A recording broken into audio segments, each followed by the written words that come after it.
I mean, I've seen a number of videos. Like there was one guy, for example, who did something exceptionally stupid. He was in a bathroom at a restaurant, and cop came in, said, well, he asked him for ID because he fit a description of a person that they were actually interested in for a robbery.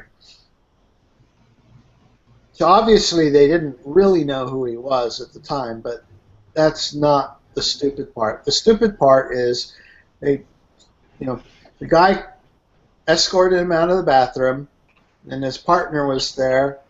So two cops escorted him out the parking lot and basically asked him for ID. And he pulled a gun out. Oh. While he was standing between two cops. Yeah. Untrained, stupid people with guns is a bad thing. I think we could all agree on that. Well, he ended up dead on the scene. I cannot blame the cops in that situation because he was the one who pulled the gun. He didn't have to do that. Could have settled it. Could have settled it in court.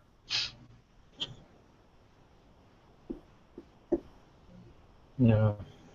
Now there are a lot of cases in the police shootings. Sometimes the cameras don't show everything.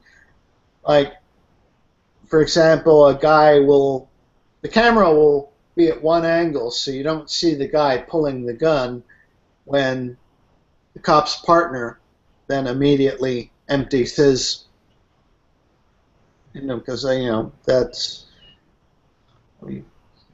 that's why we need body cams, so that we can protect both cops and citizens. Yeah, record the truth. The camera is really the best tool out there for justice.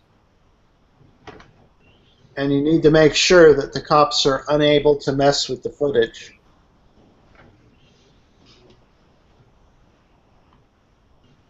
But really, the camera is the better tool. Welcome, Flip. Hey, Flip. Hey, what's up, everybody? Hey, Rev, Fud, Nadia, everybody. Yeah, a camera is a great tool against criminal. Sorry, a gun is a great tool against criminals. The camera is a great tool against everybody. Your internet work?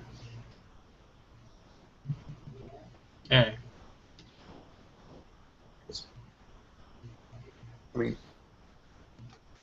out in the street, if the cops are violating your rights and everything's being recorded, that's not the place to challenge them because they have total advantage of the entire situation.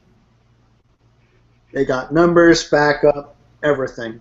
Do you mean if someone were to pull out a gun or try and fight the cop?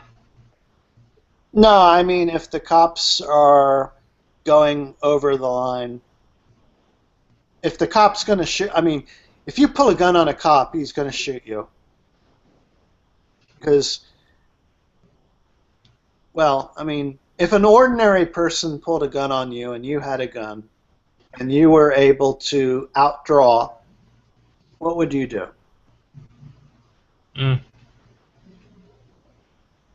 I'd shoot, I guess. Yeah. Well, cops don't carry concealed. They carry out in duty holsters with special retention holsters there.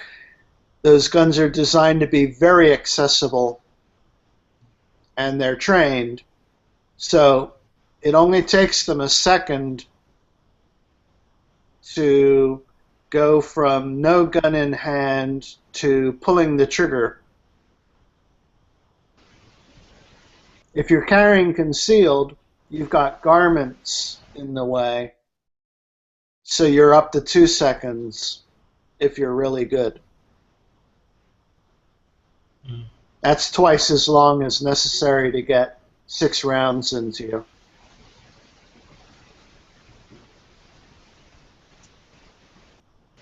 Two 2 seconds to do what? Draw?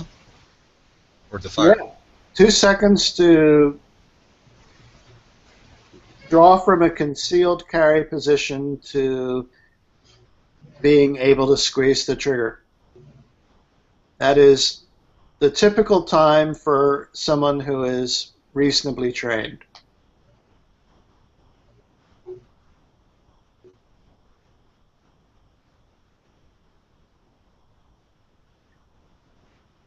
Cops don't have the disadvantage of having to carry concealed. The weapon is right there, and and you'll notice in footage they almost always have a hand on the holster.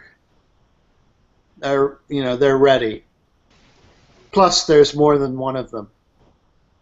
I believe I saw one police officer. It doesn't make any sense, and his holster and gun was like almost to his knees. Like he looked like he couldn't even reach it. I don't know if that's policy or No, I don't know what he was doing. I'm pretty sure that's what I saw though. that I have no explanation for that. Usually, you might have a backup gun. They call them a bug in an ankle holster, but Mm-hmm. No, I think his belt was like too loose or something. I don't know what was Well, going on. that's Officer McFumbles. that is not the rule. In fact, that's an excessive outlier. Should have reported him. But nah, the rule is their gun is like right there and ready to be deployed between 1/2 and 1 second.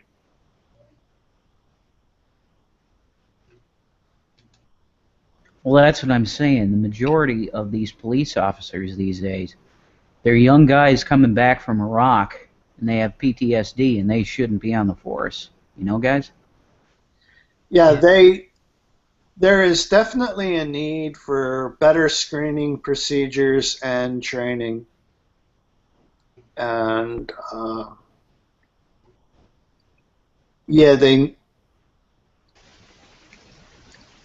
don't want to discriminate against people who have served, but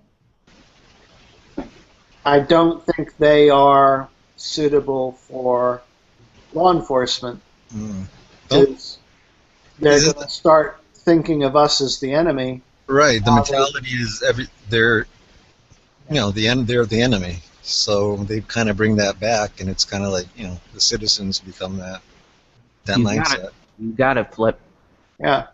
Whereas your older veteran cops are generally the ones that are better at dealing with the public and will not have those issues. In fact, actually, I hope this statistic still holds, but it's actually exceedingly rare for a police officer to ever or to ever shoot anyone. That is, they'll go through a 40-year career and never have to shoot anyone. That is the norm, or at least it used to be. I don't know if it still is. I'm really unclear as to whether what we're witnessing is due to more cameras in the field, or if it is revealing a case that has always existed, but now, because of the cameras, we're seeing what the magnitude has always been. Yeah. I honestly have no idea. And I don't even know where to look for such statistics.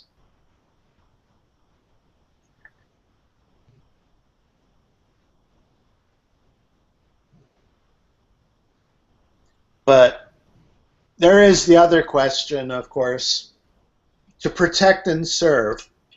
All right, who are they protecting and who are they serving? Ho ho, there's the question, Fudd. Indeed. And I can promise you and I don't like this, but I can promise you I'm not the only one who asks that question.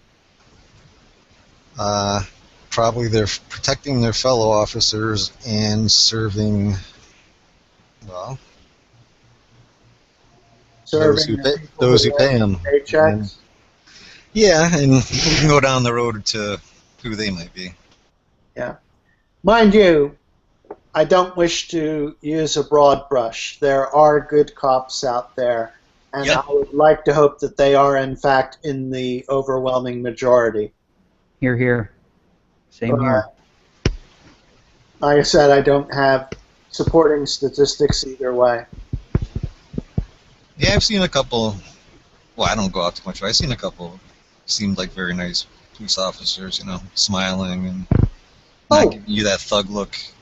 Yeah, I've met such officers myself. In fact, Not much, but with only one exception, every time I've been stopped for a traffic violation. No, wait, two exceptions. Sorry. The police officers were professional and courteous, and there was no drama of any kind whatsoever. And in one case, actually, in a couple cases, I got a bit of courtesy in terms of not being ticketed for what I could have been. well, they changed significantly since like the early 90s. Well, definitely after 9/11. But, It depends on who you get. If you get a veteran police officer and you are polite and courteous to him, he's going to be polite and courteous to you. well, Yeah, they it depends on it depends on your area. Fudd and I live in PA, and I can attest to what Fudd's talking about. PA cops are good guys. There are. Like growing up, when I was like 19, 20, we had a cop there that was like our buddies. You know, we'd have bonfires, drinking beer. All of a sudden, he showed up. We're like, oh shit, a cop. And then, oh, it's officer. Well, blah blah blah. And he's like, hey, what's going on, guys? And Yeah. he was just making sure there's nothing really going on, and he would just take off. We're just sitting there drinking, and Yeah. you know, Offering a beer. It's like, you getting off duty? You want a beer? yeah, kind of like that. I mean, he saw stuff that I had and just was like, looked at it and was like, hey, whatever, and just you know the greed stuff, and he just never bothered anybody. He's just cool. Yeah.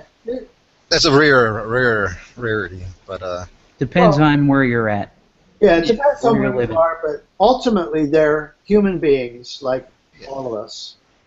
So, but now, like, if you can't do it, like I used to go to parks like 2, 3 o'clock in the morning, never just sleep, just sit there in my car. You can't do that anymore. They throw you out of parks right at dusk. There's like a little water where, like a cove where I live. I used to go there 3, 4 o'clock in the morning when I was younger. And now the cops come in right at dusk. They tell you to leave. So things are different. They're cracking down a little bit. the first time something like that happened to me was actually prior to 9/11. It was back in the 90s. I was at the 4th of July fireworks display at the mall in Washington, D.C. And my friends who were there were basically hanging out because all the metro station tubes were clogged full of people. There were triple parked buses on the streets. There was really no way out. So we're just basically hanging out in the mall waiting for the metros and the buses to do their jobs and haul people out of the area.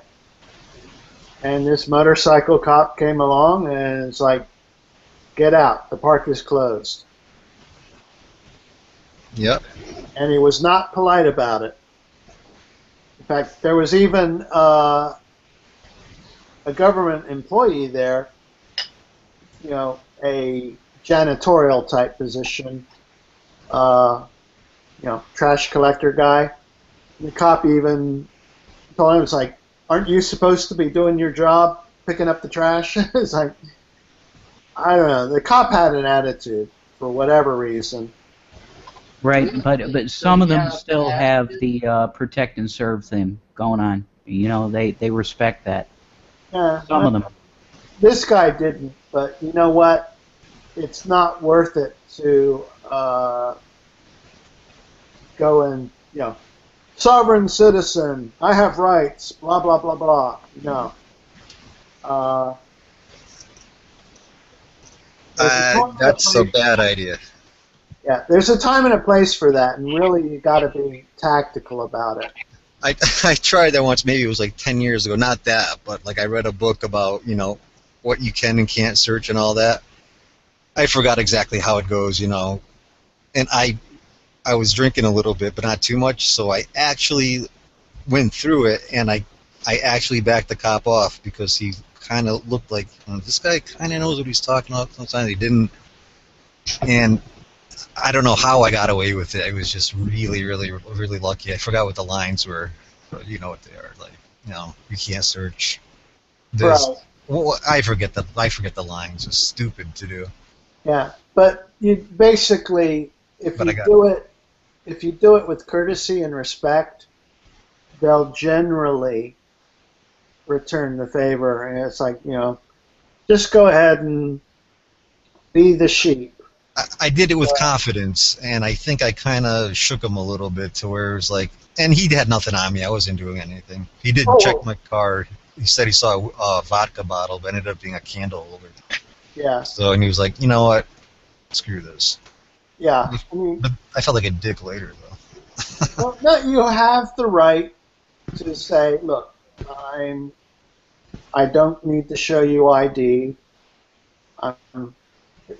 The only time you need to show a cop ID, really, as far as I know, is if you're operating a motor vehicle on a public highway. But the lines. Oh, am I free to go? Am I under? Yeah. Those lines. Am I yeah, being those paid? lines. I pulled that off, and I kind of got away with it. But you don't want to really Yeah, push your luck, Yeah, you don't Well, want. it did flip. If it was purely protect and serve for the cops, right? Then he would never have any issue with you being in a park.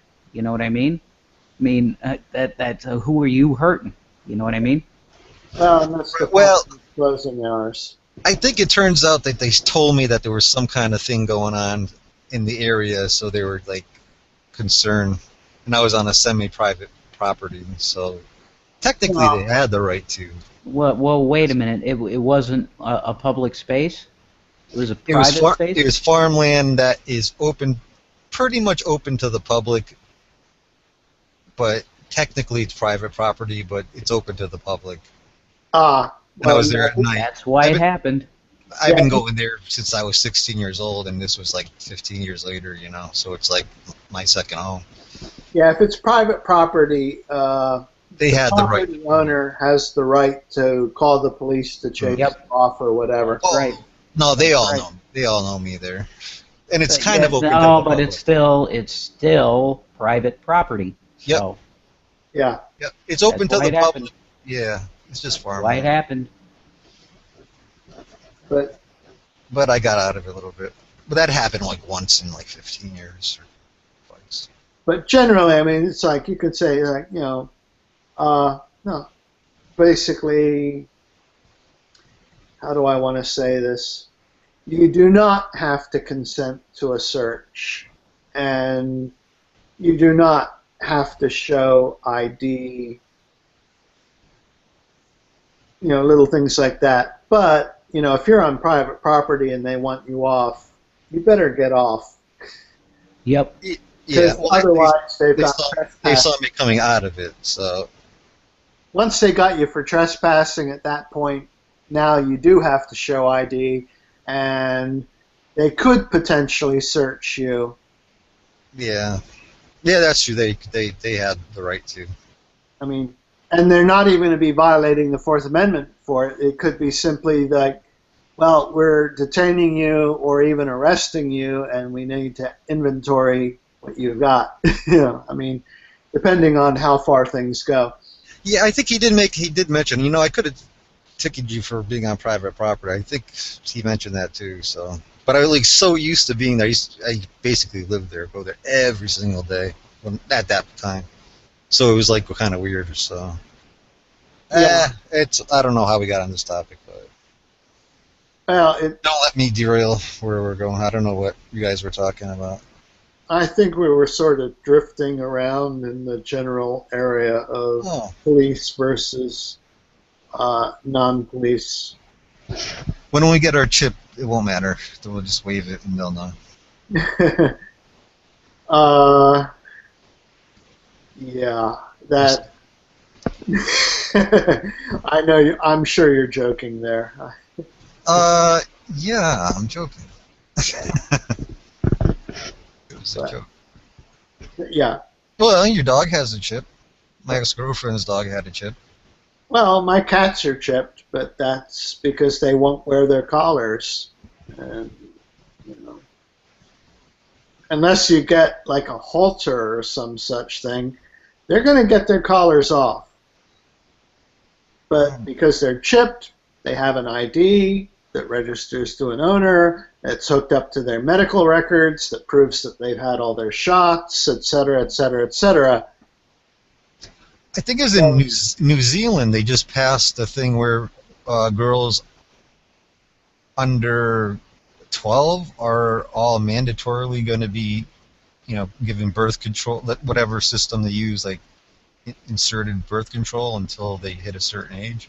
What, like an IUD or a subdermal pill? Because they have subdermals. It's something that I believe is implanted. I looked at the story. This was about 2 weeks ago, which was really kind of weird. I'm surprised it didn't pick up. I know subdermal implants are used in third world countries for a while now and kind of encouraged. I don't want to put out false information here, so let me take a look. They're not a guarantee. They obviously have no effect on STDs, but they are effective birth control. And actually, from my understanding, they are, from a woman's point of view, more desirable than a pill, that you take every day and have a bunch of fake pills for the time of the month. So you're, working through the 30 pills, and then you get another thing of 30 pills, but they're numbered, and you're going through them in sequence and whatever. But things have gone a long way since then.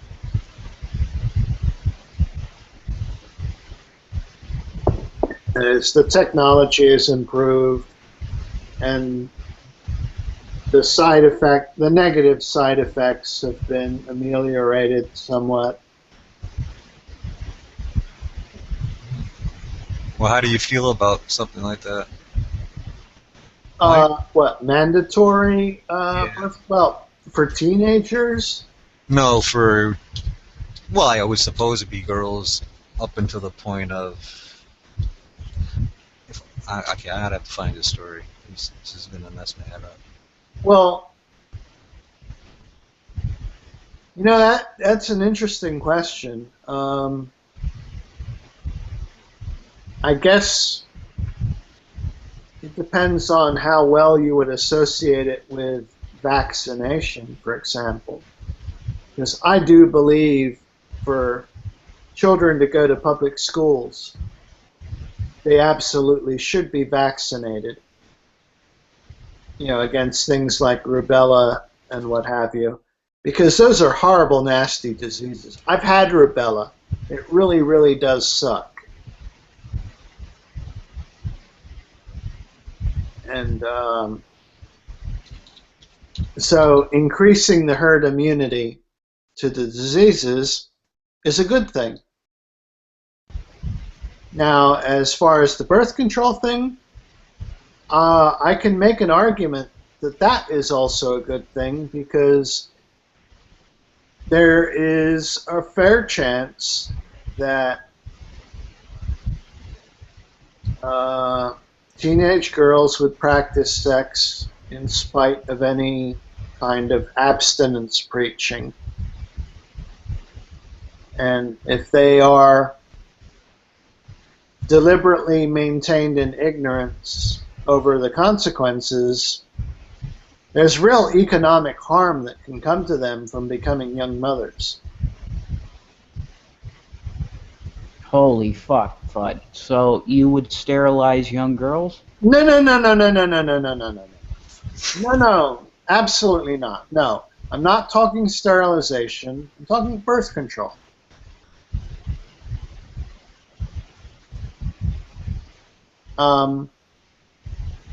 Although I think a morning after pill is actually probably even better.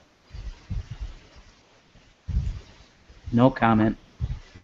Yeah, well, if you like, I don't consider it to be an abortion or anything like that. It's Okay, maybe I went a little too far. It says I would consider that more for adults, not for teens. it was a proposal suggested by two senior academics from the University of Otago that they would like all young New Zealand females to be temporarily sterilized with long-acting chemical contraceptive implants.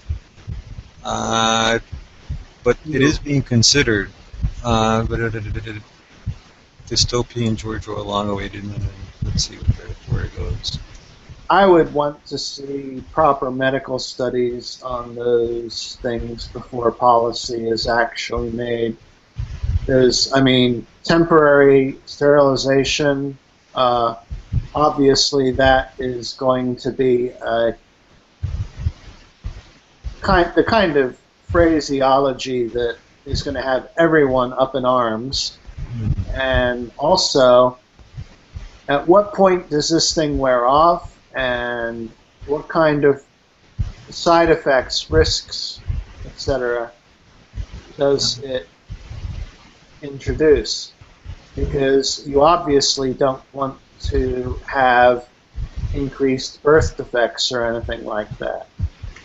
Well, it says New Zealand law already allows for the sterilization of intellectually disabled without their consent, as long as they are not competent enough to consent or dissent from the act. So they already got that in place. Okay, so they are practicing Germany's eugenics. Yeah. That is messed. I just saw you come in broadcast, Gregory. Welcome. If you want to comment, go ahead. And that wasn't The Onion, so. Yeah. I'm not familiar with what exactly the program is there, so I can't really comment on it. But in principle, I'm not going to say I'm against eugenics, but on the other hand, there are certain lines, so to speak. Heil Hitler! Yeah. Heal Hitler. You can't just jump into that. Jawohl! Jawohl! It's not good, Fudd. Not a good thing. You can't just jump into that stuff. I mean, because of history and such, it's one of those places where really you just can't go there, you know? And who's to say that a retarded person is incapable of giving birth to a normal person? Being incredibly simplistic. I mean, I don't know what the case is. I have no clue, personally, what kind of children somebody with, say, trisomy 21 Exactly. has. For all I know, they can have perfectly normal children. That's right, Fudd. You got it. And That's if that's the case, eugenics is a bad idea. Those people would be a crime. Bad idea. Hitler loved that idea for a reason.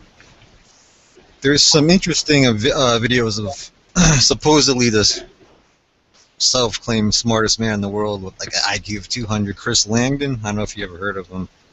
No. He kind of goes into his idea of like not eugenics, but he called it anti-dysgenics, and he kind of goes into was being interviewed, and he kind of was talking about it. He came up with this weird model of the universe. Let me see if I can find it. And I wanted somebody that actually knew what they were talking about to like look at it and see what they thought of it. Hold on, let me see if I can. Oh, wait, a model of the universe? In that case, what you need is a cosmologist. Well, there's a lot of mathematics in it, well, relative to what I understand. Let me see if I can find it. If I could, What's that? if I could, the painting here is, well, going about, or the ethical problems with going about, some people they can't reproduce, right? So, How's the there's a way, pizza? there's a way, How's there's the a way, pizza? there's a way, hello, hello, hello. How's the There's a way- pizza? Excuse You- me, hello, hello, hello. Hey, Nadia, you liking the pizza? There at the pizza. There it is. The pizza is beautiful, right? Excuse me, It's Hello. the cognitive theoretical model of the universe. hello, excuse me. And he believes in God. Okay. No, excuse me. Wow. If I can finish my sentence, pre-implantation genetic diagnosis. Is that Yeah. non-dairy pizza, Nadia? Excuse me. Is that That's- non-dairy? No, not non-dairy. How Excuse me. dare you, vegan Excuse traitor? me. Excuse me.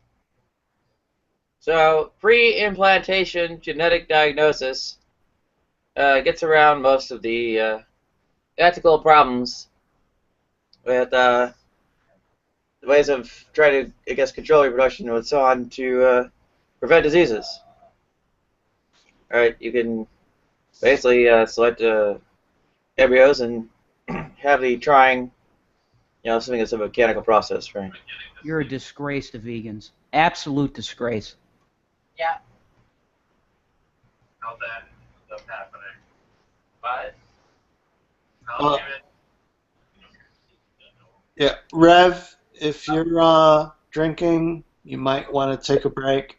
I'm just joking. I'm joking with her. Well, you were interrupting Nadia, though. Oh, God forbid. Later until it's normal time, then I'll stop. And then I'll be able to eat that for like a week. And then. Yeah. Yeah, it's kind of hard to finish a sentence around here. I should go back to Duolingo.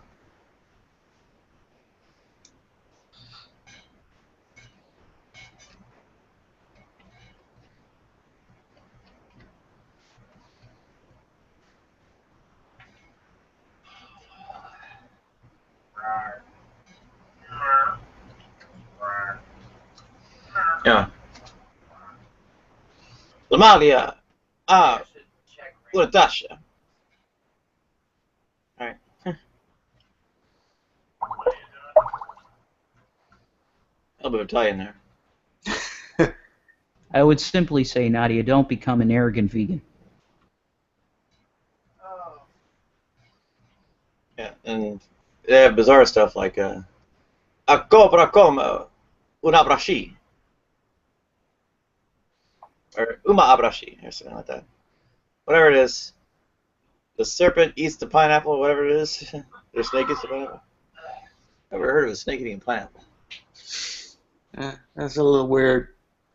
Yeah, these are the sentences I used to drill you on Duolingo. Of course, the fastest way to cure veganism is a really good burger with a egg on it. Over easy. And which part of I'm not that religious about it did you not get? Actually, I did get it when you chowed down on that sucker. Although yours was not over easy, but still. And so what?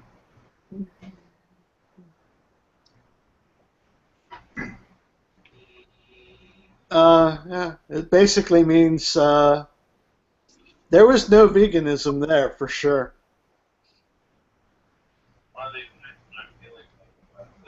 Okay, and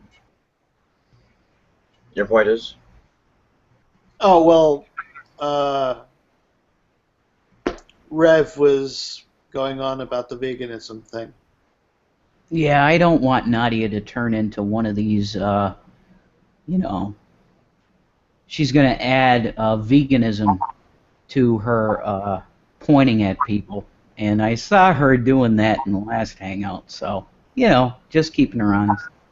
I don't think that's really going to happen. As long as she uses egg whites for a protein source. Oh, no, FUD, you can't even use eggs. Can't Well, use that's the eggs. thing. Egg whites are one of the best protein sources there are. Yeah, I told her to stick to milk. Milk's a good thing, Nadia. Come on. Yeah, your point of all this is what, again? That I thought I was seeing you turn to hateful veganism, but apparently not. So, okie doke. No, not even that stringently adherent, much less. Yeah. Nadia's enough. not a vegan. Yeah, well, she's trying. She's trying. I think you're right. Well, she's trying to have a healthier diet, but she's not vegan.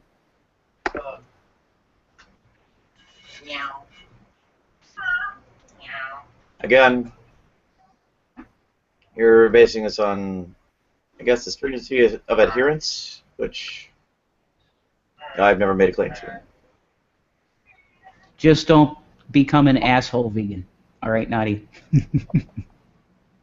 Wait a minute, Rev. There's no such thing. She was doing that in the prior hangout. Okay. Doing what? Where? In what way? What are you talking about? Nadia, come on. You know what you were doing. You know what you were doing. You were trying to hate on people eating meat. You know you were doing that. I saw it. Come on. Wait, seriously? What are you talking about? Yeah, she was. She was. She won't admit it now, but it's okay. Just don't become an asshole vegan. No, it's what the hell you were talking about. Nadia, just enjoy the pizza. Okay, whatever. What did you take as a sign of this? Really? Anybody could go back and look at what you've said. So, whatever. Can you even give a generality of the topic?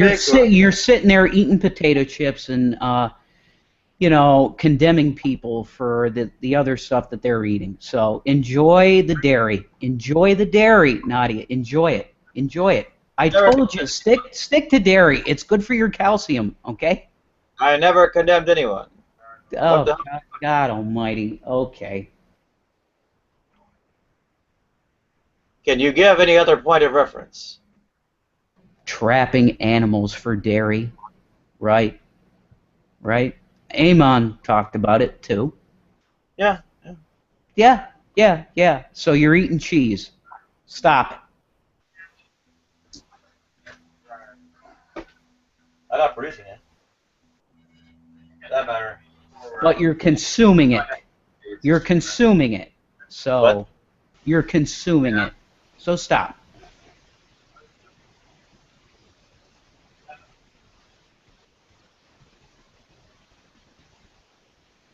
No wonder Rev couldn't hear me. I was muted. Yeah, Not like I can say that, well, cheesiness is everywhere. I didn't make a claim. God almighty. Yeah, there's the dance again. Dance of the green shoes, Nadia. there's no such thing as a cheeseless pizza. It's just bread with tomato sauce on it. Very true. So if she's going to condemn people for eating dairy, okay, stop eating dairy. I've not heard her make that condemnation. She has. She has, Fudd. Which hangout? Go back and look. Okay, she's wearing a black shirt in it. Okay, she's condemning all the people that have cows in pens and they're milking them. Okay, so she's chomping down on pizza. Enjoy it, Nadia. I told you that dairy. Enjoy it. It's good for you. Good for your bones. Oh, clog your arteries, though. Damn. And I went to so much trouble to show Michael Ann free-range cows. Posted to G+, by the way, so it's not on YouTube, but it's on my G+. You should make a short clip of that. Nadia the Vigilant Vegan. She's not a vegan. If Nadia was a vegan, she would be preparing incendiary devices and dynamite and other shit to blow up various places the same way PETA does. Yeah, and have buckets of blood ready to throw on people. Is it a velvet explosive? Yeah. The leather has to go, though. That's going to be the big one. And the cheese pizza. I'm sure they can make it in vinyl.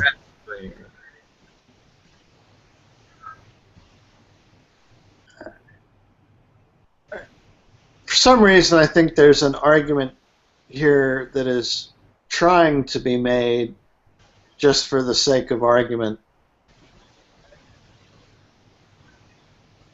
That's what it feels like from my point of view. I don't know what's going on. At any rate, Flip, the only reason you were muted and Rev were muted is because you're both trying to talk over Nadia. Oh, okay. I wasn't sure if I muted myself or somebody else. That's cool. You just do it. Yeah, well, it was just a thing to let Nadia get her word in. I will default to your judgment.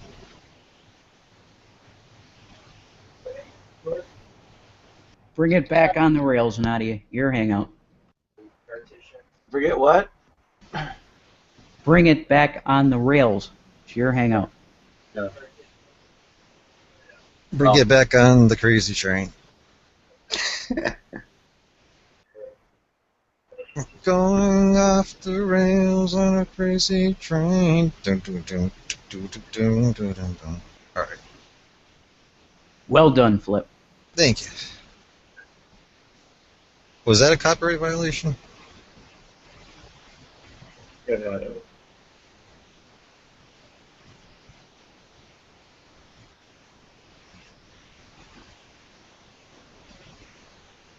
What do you want to talk about, Nadia?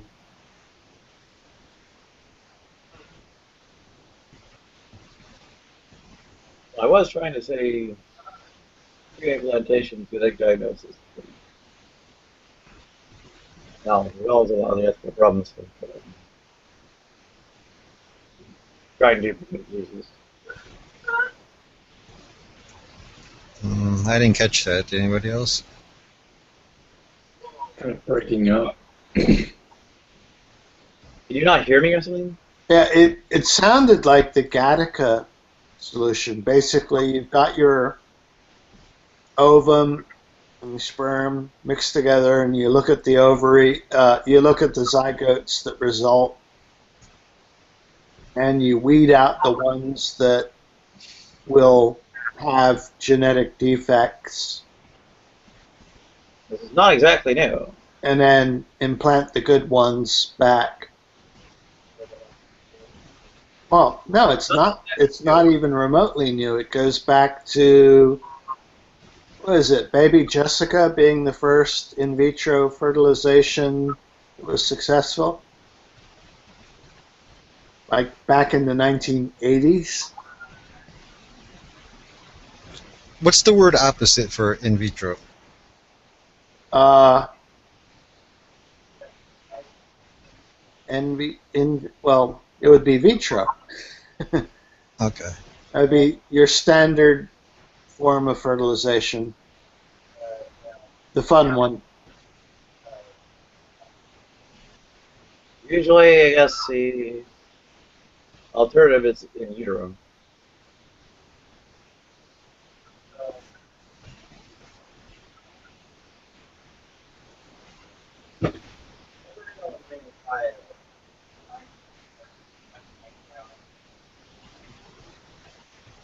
But we're not at the point now that they can tell exactly what defects a fetus might have, and completely.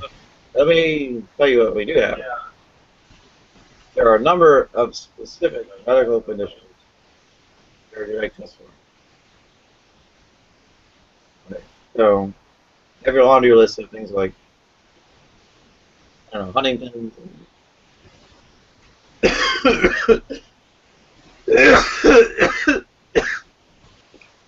Huntington's, and I don't know what else. You test for those. Hello? You test for those in your big batch of fertilized embryos.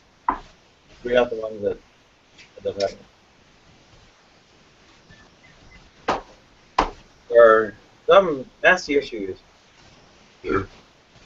where certain wealthy members of the deaf and dwarf community go about well, trying to make sure their children actually have their genetic disease. Anything like the Manchurian Candidate or the Manchurian Project. My impression of that had to do with, or that it was to do with brainwashing, or whatever.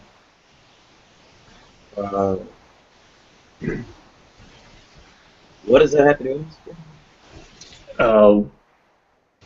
What I'm referring to is if I'm not sure if your parents were both educated, but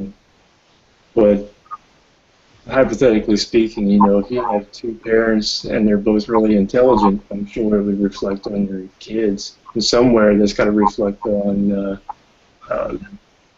psychological perspective of who you're weeding out.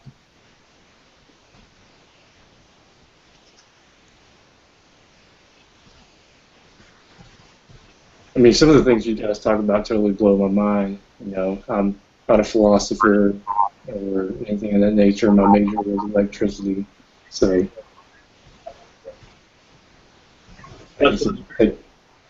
Pardon? Electrical engineering? Yes, sir. Or yes, math. Nothing.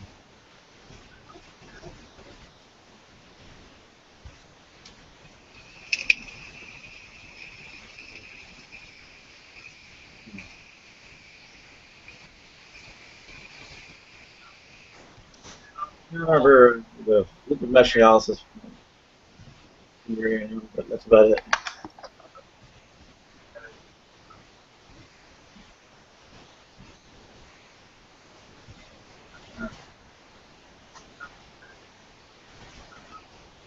Any opinions on Tesla's ludicrous mode?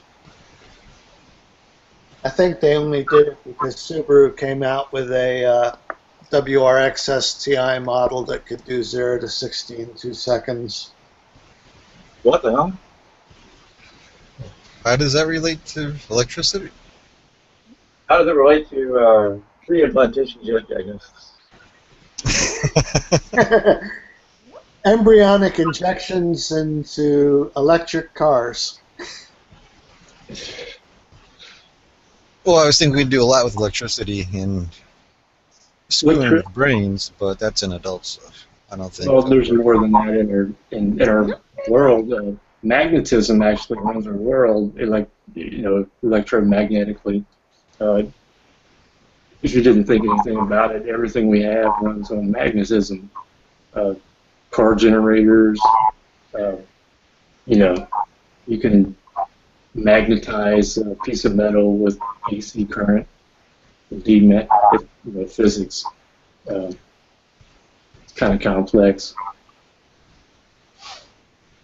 As far as that, you can put a grain of salt in a cup of water and it becomes conductive. So your diet, everything you ingest, your medication, everything of that nature revolves on some kind of chemical reaction. Like a soda pop, you can power a clock with it. Very chemistry.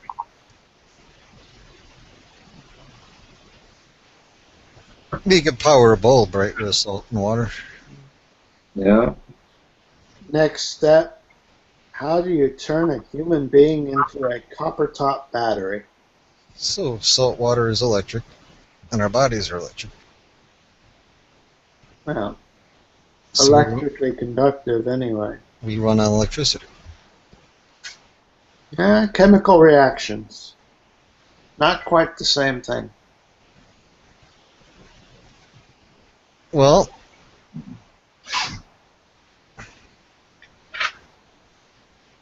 I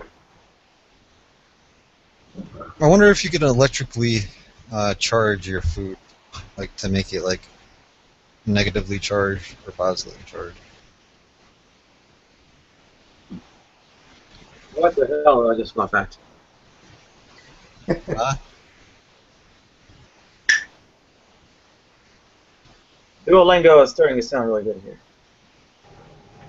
What are we talking about? What is this? I'm not sure. Even I'm lost now at this point. Well, I know some like those green powders, like health powders, like they become statically charged, and they like stand up, like little magnetic pieces. What do you call those things? Nah. Alright, I was still trying to work out how Manchurian Candidate had anything to do with pre-implantation genetic diagnosis. What the while I was away. You can cut to the chase and just dictate people profiling them. For instance, here in West Virginia, we have laws saying if you're mentally incompetent, they can annul your marriages and you from marrying other people. It's really kind of strange. It's like they're already taking people out of the picture, as far as drugs and alcohol and education, what have you, and letting most educated people run the world, or run the state. What does that have to do with pre-implantation genetic diagnosis? Well, like I said, you just cut to the cut out the middleman. You're fucking shitting. Start there. Pardon? You a fan of eugenics, Nadia?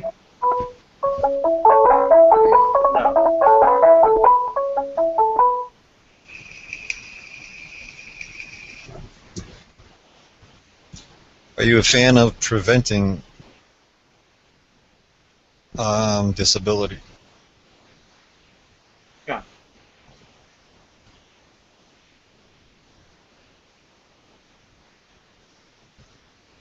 So you can tell a lot more in vitro than you can, like what can you tell from inside the womb at this point as far as potential? You can't really catch it reliably very early in development. And it's only a problem for some people. I mean, obviously, not everyone has done infectious abortion.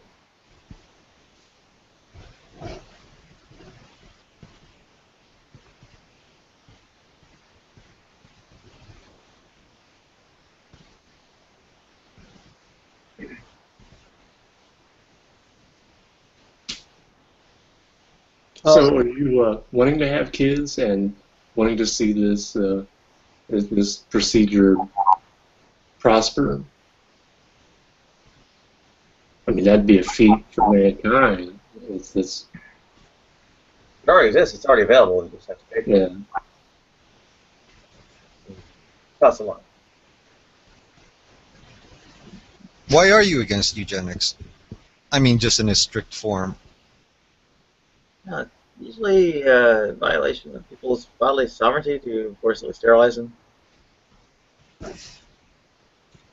Maybe I'm defining eugenics differently. Well, maybe not. Okay, then what's your definition? All right, let's. Yeah, it would have to. It would be breeding for positive traits that were decided that are superior than others, which would involve sterilizing those who can't produce that. Yeah, so I guess you can't separate it. But we don't know what this is going to do. If we breed out all the traits that turn you like handicapped, we don't know what effect this will have ultimately on the species. We don't know. Maybe it will be negative. Who the hell knows? Maybe there's a reason evolution has allowed this to stay. Is it right to bring people into existence or you suffer internalized with these? I don't know. I don't know. It's not. Yeah, no, of course I agree, but I don't know if it's what it will do if we remove it. I have no idea what it will do. Of course, it's not ethical to bring people handicapped into the world, but yeah, there's another side. Well, taking the sterilization part out of it, let's say a couple had, I don't think I agree with this, had the ability and had, to create the child that they wanted to with the traits that they wanted to. Are you against that? Eventually that would lead to some kind of a superclass, so I don't think that would be a good idea. But Depends a bit on what kinds of things you're trying to do. I have issues with, well, those in the deaf community and dwarf communities who deliberately select their child for those disabilities. I mean, the stuff's already out there. It's being used. Never differently. I don't see it as that's actually serious. And full of instances, it's been used to deliberately create a person who's deaf or dwarf. it basically the wealthy creating stronger, smarter. That's eugenics. Children. That's no, but Nadia is talking about the deaf people, like selecting for right deaf children or whatever. Yeah, I'd have to say that kind of. I think should generally be voluntary. And if we subsidize that if someone wants to be medical, it's not just province to the rich. But yeah, I suppose I just don't see it as a problem bringing kids into the world deaf. You don't see a problem bringing the kids into the world deaf? Yeah, I personally don't. In the modern 21st century, we have a lot of solutions for those people. Well, Palm, you're an anti-natalist, right? You don't want any kids brought into the world. That's what I thought. Right. Okay. But because I have no choice, I'm going from that angle. Yeah, that's it's basically going on as worse than anything else. Right. Do you think there's any benefit as a whole to people being born deaf or blind? Like maybe they have some contribution ultimately somehow that we don't see. Statistically, they will die faster. They'll get hit by a car or whatever. It's not that they're not valuable. Once they're here, it's that inflicting these things on them is terrible. I mean, you value them. You don't want to inflict bad things on them. Right.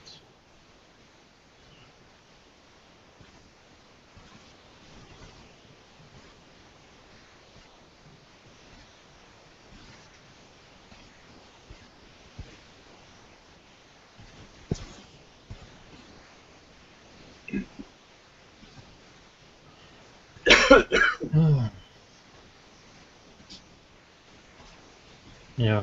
Yeah, then there's the position of antinatalism, yeah, as Ref said, but I don't really have a choice in controlling other people's reproductive uh, like capabilities. I don't. I ain't reproducing, no doubt there. I'm obviously castrated, so.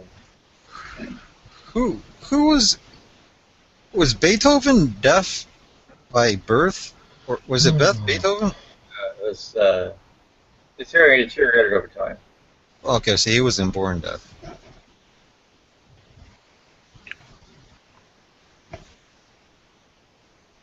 I wonder if he would have produced the same pieces he did if he hadn't lost his hearing.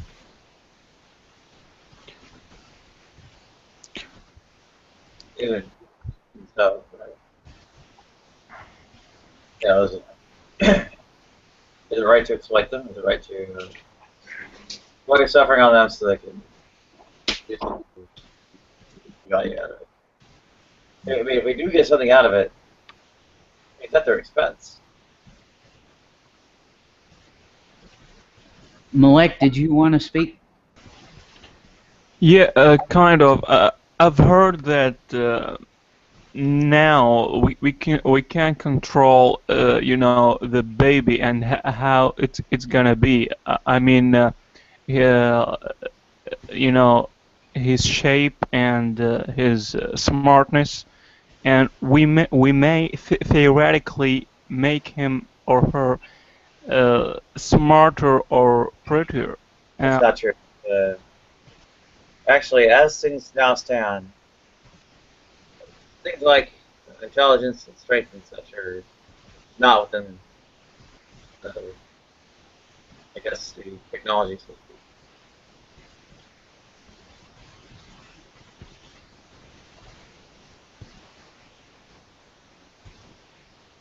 So I'm understanding that you guys have never heard of that. Say that again, Malik? I am aware of what kinds of conditions and such can be tested for. There are some superficial things like hair color, eye color, but there's nothing as deep as strength or intelligence. It may be that they can do so in the future, but it's not there now.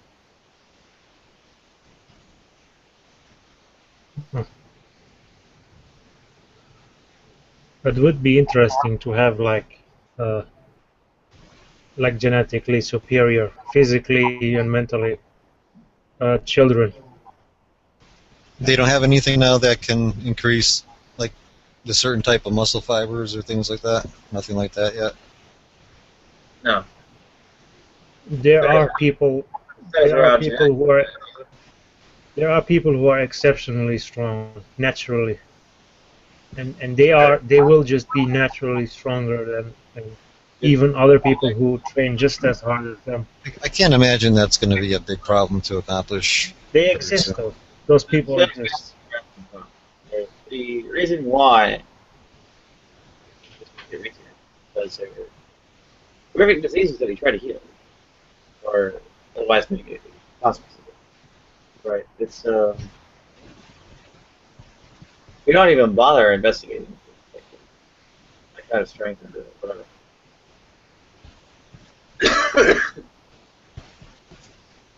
Yeah. But what is it gonna do? What is it gonna do for the gene pool? That's really what my question is. If you remove these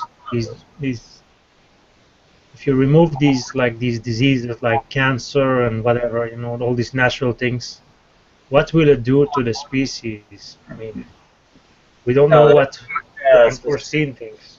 They're pretty specific, like Huntington's and Tay-Sachs. Yeah, by your system, Nadia, my mom would have never been born, and I wouldn't be here right now. So, do you think I shouldn't be here right now? She would have been born without the disease. No, she would have never existed, given your system. But Why is that? All right. He knows who they are. Nadia, I'll ask you again, do you see value in what you do here every day?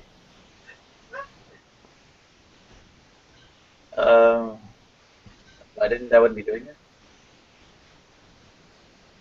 Glad to hear that. So, why is that a pertinent question? Just asking you again.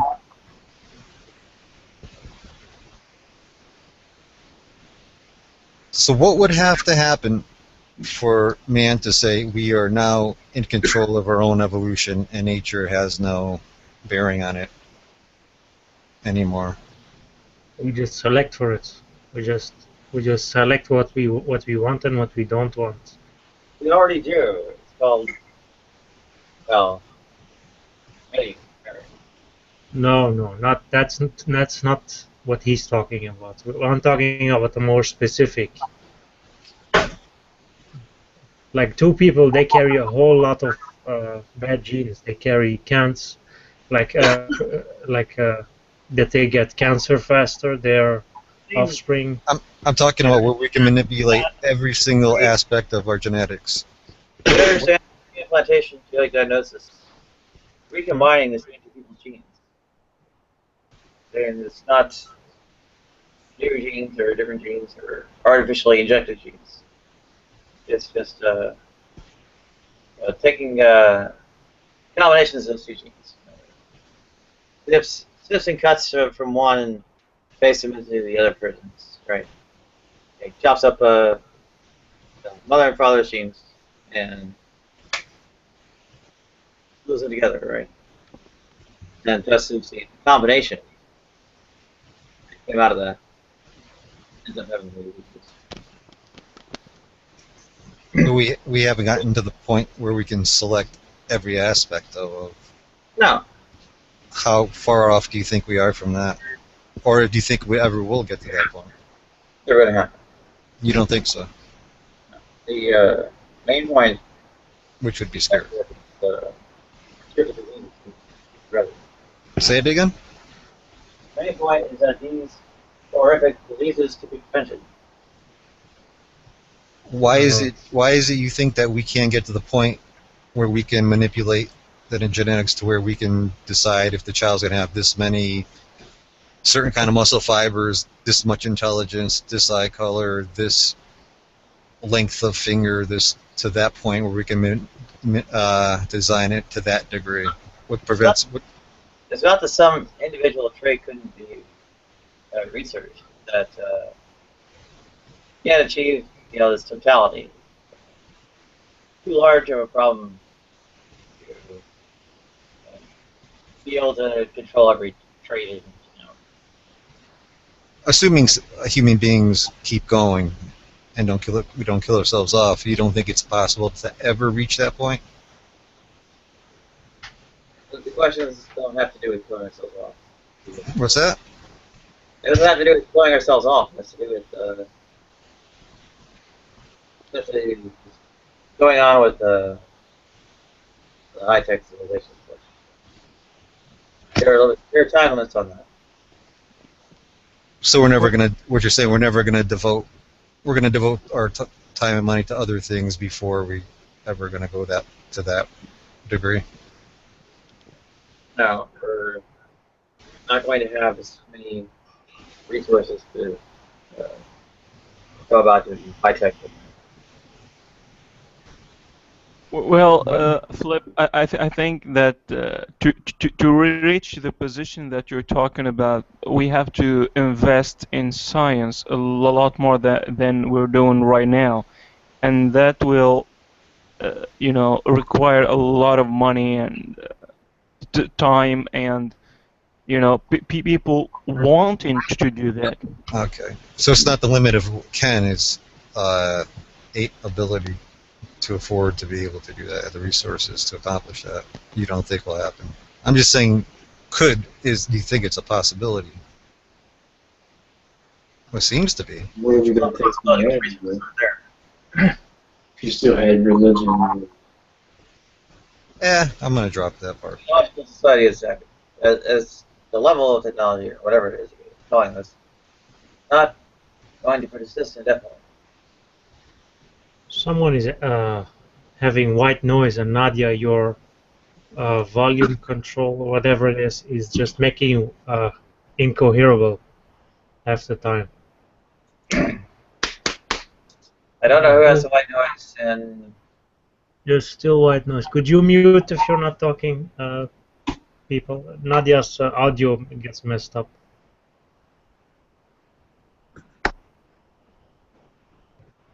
Okay, Nadia, can you talk now? See if it's better. Yeah, the resources aren't there to maintain this level of technological sophistication indefinitely. There we go. Yeah, it's better. Yeah, it's much better.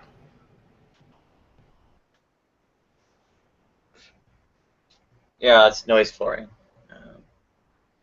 Anyway, it's not about creating some kind of I don't know, superhumans or whatever you would call it. I mean, this is a finite list of diseases, specific diseases.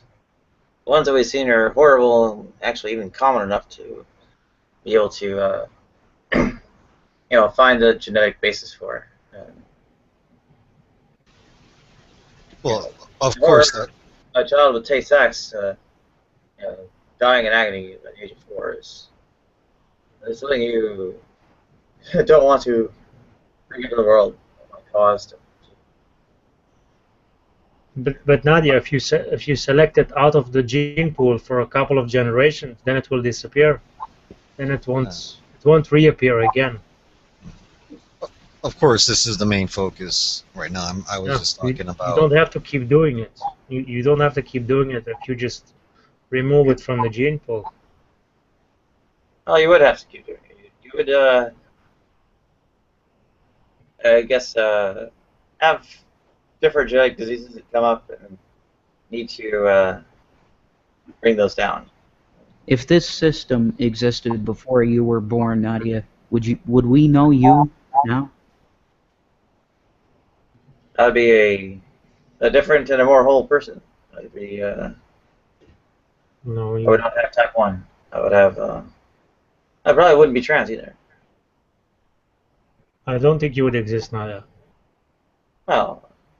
You are one of, I don't know, how many million sperms is it? That's right. You wouldn't be here, that's what they're saying. I'd have a different gene. Yes, that's true. You won't be here. I'd have a different gene. I'd have a different gene. I would honestly, I would select the trans gene out of the thing, you know. There's not entirely genetic in this case. Right. Yeah, that's right. Yeah, that's right. No, you're right. Right. It's really. There is actually some gene linked to it, but it's not entirely genetic. You can't really do anything other than an abortion, or even I don't know if you can even do that.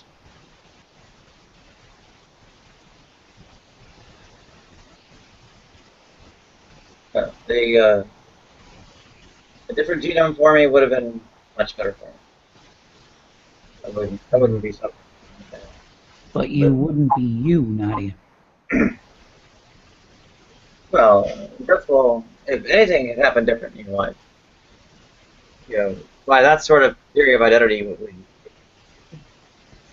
Do you feel that transgenderism should not exist? Ideally? I don't know. I wouldn't have. I think we do suffer. I think. I don't think it's very good, to be honest. Because reading the history of it, which I didn't do too well, is people had that proclivity to transgenderism was celebrated much in earlier ancient times, and I'm wondering. I can only say this, that I'm glad to know you as you are, Nadia. Right. I'm not glad for anything. I'm not going down the Amor Fati road because I know that's horseshit. Okay? But I'm just saying that I am glad to know you as you are.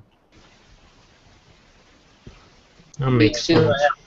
Yeah, the odds I am that there is a problem. What's that problem? The problem there is in nurses.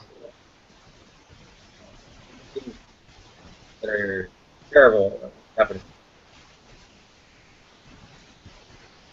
I see no problem with you, Nadia. And I wish you could look in that mirror and see there is no problem.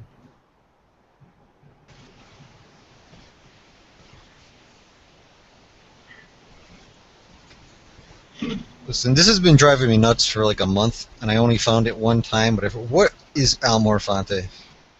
I just keep googling it and it never comes up. It's loving, love, suffering. I'm sorry, Nadia, go ahead. The love of one's fate. Generally, in the context of very suffering.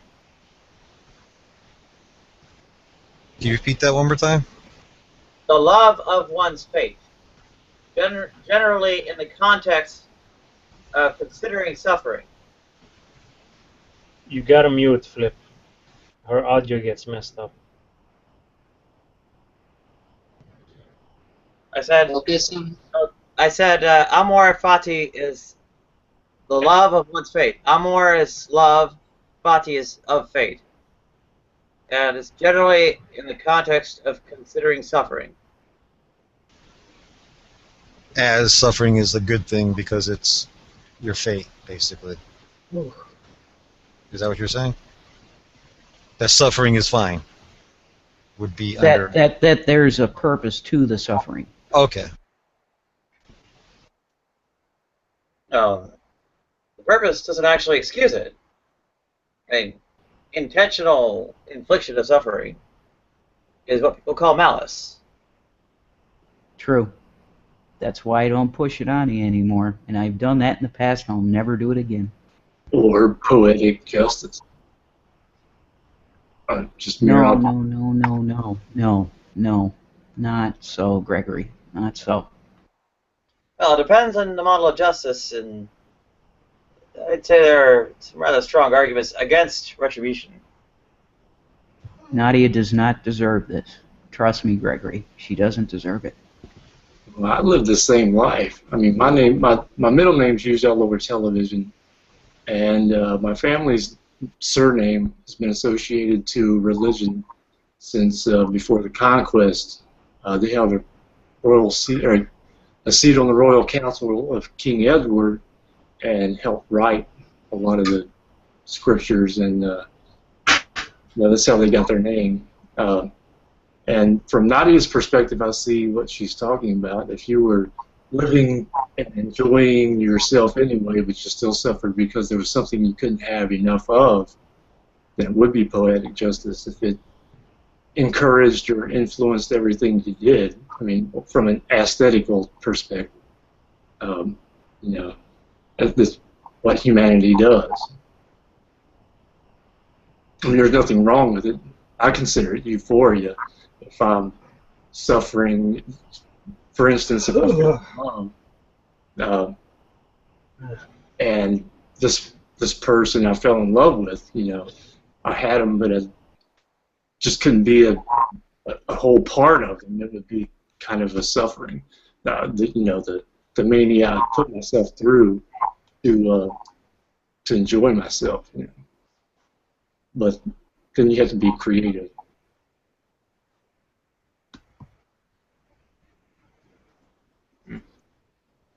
Well, demand for creativity is, they're irrespective of on suffering.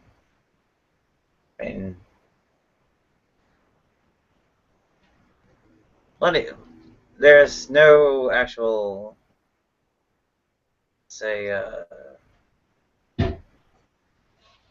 real benefit to torturing our artists and everything else. It's if anything, we should want to reward them, not impose life and misery.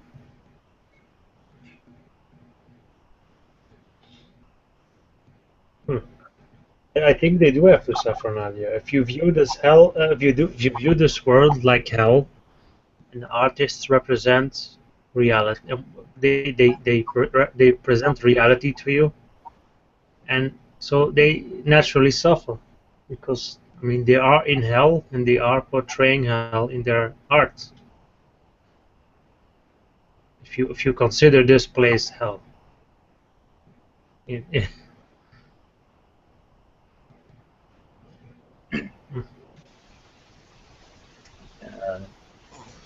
Doesn't have to be. Do you have a choice? We have to do these things. But do you have a choice about this place, the existence? It's like you are an automaton. What's everything you believe is an illusion. Like, well, not an illusion, but it's like it's not really your decisions. I mean, Not best acknowledges Miss Falls. it's a cruel joke. Well, it wouldn't even have character. You know, consistency of a pattern of behavior.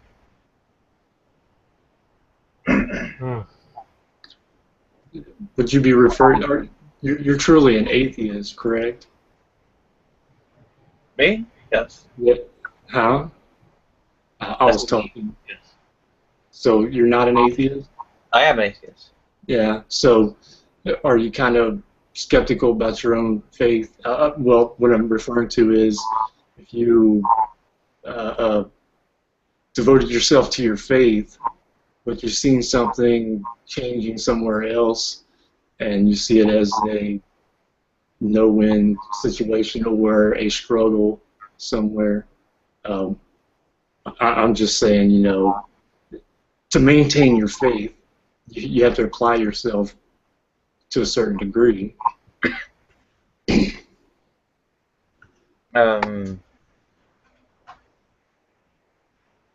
Not that I can tell.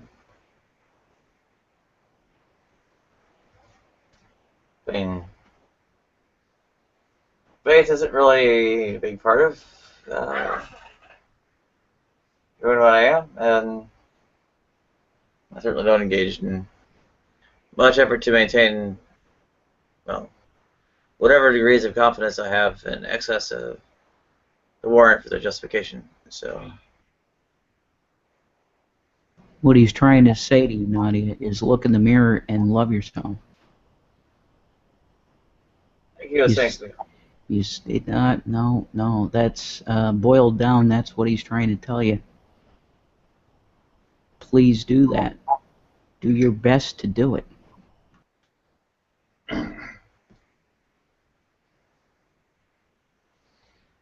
If that weren't already the case, I wouldn't want myself to be killed. Nadia, you constantly come on here and say that you have a man's face, you have a man's voice, right? Right? You wouldn't be saying that about yourself if you loved yourself. I wouldn't raise the grievance if I wouldn't want the tragedy that someone I value address myself. Right. The point is that you hate what you see. You hate what you hear. You need to start loving what you see and what you hear. No. You don't love what you see, like inflicted on, I don't know, burn victims, car crash victims, and starving children in various developing countries. Or, put a less extreme way, she's a woman. Isn't it kind of verboten for women to look in the mirror and just see perfection? Boy, is that true? Or a man. For that. Hi, Erica.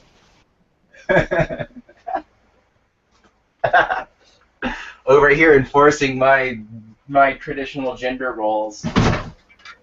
If you were an atheist, you might think that, but I've read in the Old Testament where it's a thing of vanity, considering yourself so, I don't know, phenomenal in appearance and demeanor that you could look at yourself and confess your sins before a congregation.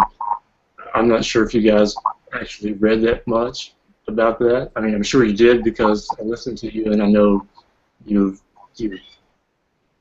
actually applied yourself into acquiring some kind of understanding of another denomination's faith. But I don't think it is forbidden. I think it's just a question of vanity and how you use it.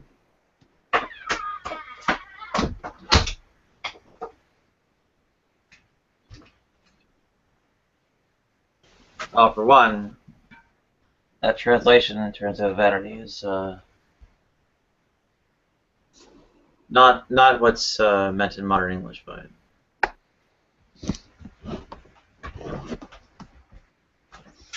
It's actually referring to something more along the lines of futility. Nadia, listen to me. The problem is not what we see, it's what you see and hear.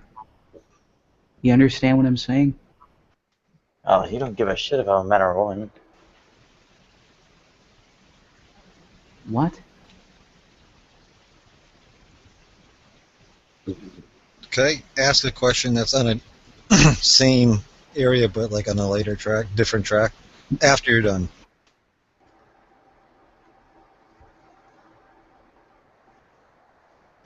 I'll ask it anyway, because I have not been following this at all, and I made a point not to.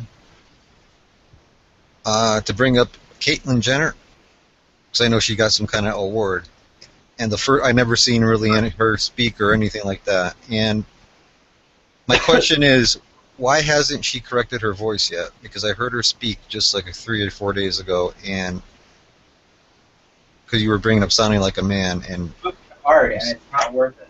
why hasn't she? What was that, Erica? I said, same reason I haven't. It's really fucking hard to do, and it's not worth it. And if you get a surgery for it, you just raise it up a couple of pitches, and it doesn't change the way you actually sound to anybody. Why am I getting a face palm?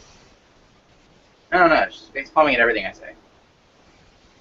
Or is she face palming at what I say?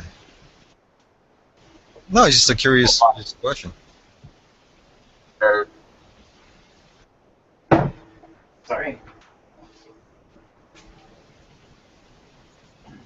Why was that a bad question? For some reason? No, Flip, it wasn't you, buddy. Oh. The important thing there is actually there are like sites and centers of dysphoria. At least they well, processual like forms of gender recognition that actually register as incoherent with one's, I guess, internal or innate identity, right? Now, Right. this doesn't necessarily apply to all possible forms of. I mean, there are those who have, well, say, you don't have like the tactile things regarding the say downstairs, right? They might have like seeing themselves in a mirror or their face in a mirror, or hearing themselves in like, at the same time, not necessarily have downstairs. In a sort of minimally invasive way of addressing things, they would not bother addressing the ones that aren't actually paying them. If it's not hurting you, why fix it? So that her voice is not part of her particular dysphoria that she's. Is that what you're saying? specifically commented on it, and it's unclear what her theories on the subject are. Okay, so I've avoided the whole thing, and I'm All right. done with it. There's Nadia, listen. point is that, right, Nadia, you're not necessarily paying her for her voice to be that way, and if it doesn't, then why should you go about changing it? Right. Well, if it doesn't bother her, then she shouldn't. Nadia, the key word here, okay, is perception. Perception. You are perceiving yourself in one way, okay? Others are perceiving you another way. So why do you continue to feel that you should be perceived the way that you're seeing yourself, as opposed to how we are seeing you? And I understand it's the dysphoria, I get it, but take our encouragement, right, all of us, and try and see and hear what we hear and see. Yeah, this is pretty problematic in that it essentially denies the entire legitimacy of any kind of medical transition process. Absolutely not. That's not what I'm saying, Nadia. Well, that is it's not what I'm saying. I don't want to say, but it's an implication of what you're saying that you don't. Fair enough. I'll shut up. Well, if I can elaborate a bit, and it's not in a hateful way or anything. I mean, for as well intentioned and as well intentioned as it is, in some respects, the acknowledgement of my sort of my grievance or kind of way these aspects of me pain me is almost better than mere words of encouragement. Okay, yeah, I see. You can approach it and say, I see. This thing is incoherent with your identity, and that it pains you, and I can endorse your efforts to have it corrected, and that's actually something that would sit a lot better with me than I guess people kind of like denying my own sort of way my gender is registering to myself. So yeah. I'm really want to just try to understand as much as possible. So, if there was this ability for a person to change their body completely and totally the way they wanted to, even down to the chromosome, to male, female, do you feel that every transgendered person would do that? And would that mean there would technically be no transgendered people? Or is there variations of that where some people born with that? Well, okay. Yes. Our being trans refers somewhat to our life history, right? We have our gender identity that's different from what's assigned to us at birth, because it's innately tied to our history. The entire way is defined. What do you mean by history? Like the way we were born, the way we grew up very early on and such, right? Okay. Okay, so having the body change at some point, right? Because before it was different, after right? That changed at all. That's the transfer. Okay, so next is that even with the availability of total bodily reconstruction, yep, there is still some kind of cost, or in terms of surgical recovery, whatever kinds of pain from the intervention, or amount of effort it takes to make it happen. And some things are actually, even behavioral. I put in a lot of work for years and years. I don't mean it in the mind. I'm sorry. Go ahead. Total bodily reformation this total bodily reformation, even if possible, I mean, would still be subject to a principle of minimal invasiveness, right? Doing sort of the least amount it takes to actually fix it. Or sorry, fix, I guess, might be ambiguous. So to alleviate the suffering people have, you do the minimum it takes because you end up suffering some kind of burden or surgical recovery or effort you have to put into reformation, right? And different people will have different centers of dysphoria, right? This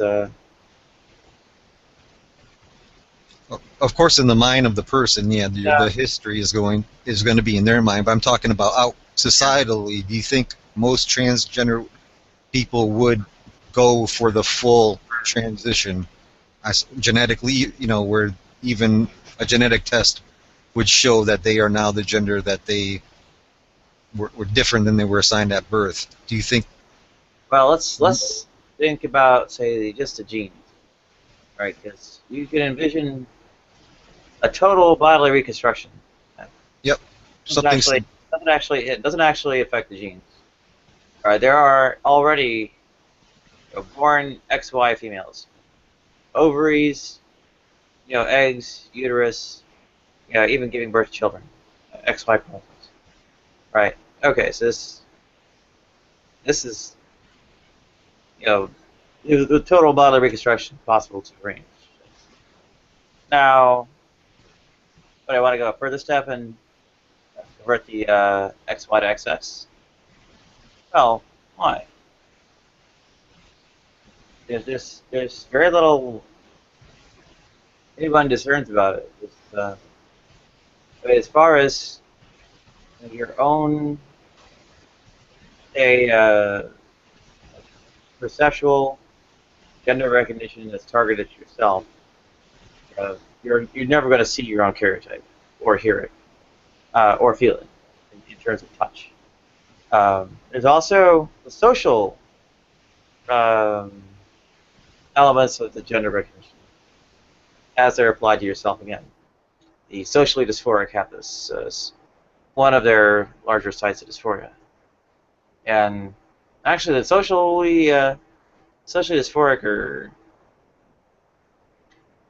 because people respond to such a broad variety outside them of various gender cues, they tend to have more comprehensive bodily reformation efforts because they can't really narrow it down on their own say perceptual cues, right? It's not something that's like in one brain that has one piece of it that's setting male female in the wrong way. It's they've got a variety of people coming at them, and they all maybe respond to different cues and then convey things that are social to them. So they have a pretty broad variety of those. Even that, no one's going to do a karyotype test and then call them boy or girl, right? That's invisible to their respondents or interlocutors, and not even the socially dysphoric would care about the chromosomes, right? So when the smoke clears, that case of it already gives you this example of something almost none of us would bother with. Now, in the spirit of minimal invasiveness again, all these things have health risks. All these things have time, effort, pains of recovery, sometimes even cost money. Actually, pretty often. Those all give you that you're going to do the minimum amount you can to get by, without basically hurting from it. And that's entirely wrong. Healthcare should cover all this. Well, even where it does, right? Or if it did somewhere, assuming that somewhere always will cut off something. People still have like the pains of whatever surgeries. Some of these things are, say retraining one's vocal patterns, or mannerisms, and who knows what else. Those things are a lot of effort. They, recovering from the surgeries freaking hurts. A lot of people are afraid of it. So what's the answer, Nadia? The answer is that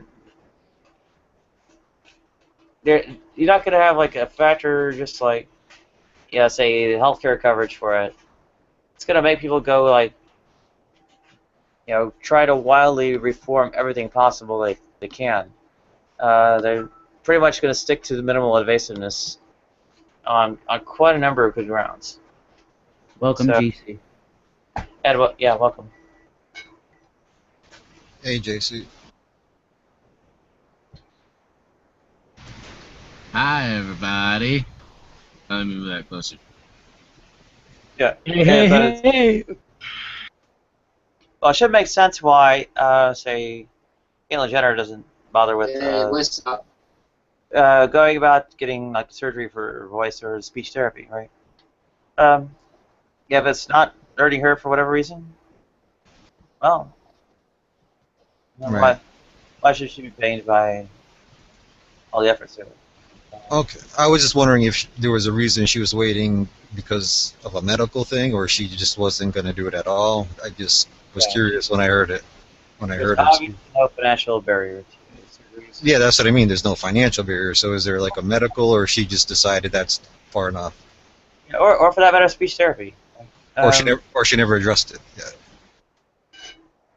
Yeah, if the only reason why she would leave it as it is because she doesn't have the reason to do it. She's not suffering from it. And Okay. Then All leave right. it. It was just the first time I heard it because she got some kind of award for something, and I was very surprised. This is actually a relatively common trend. Like of the people who have, say, quote-unquote bias for you. I mean, there are different sort of sense systems that get involved in the recognition, and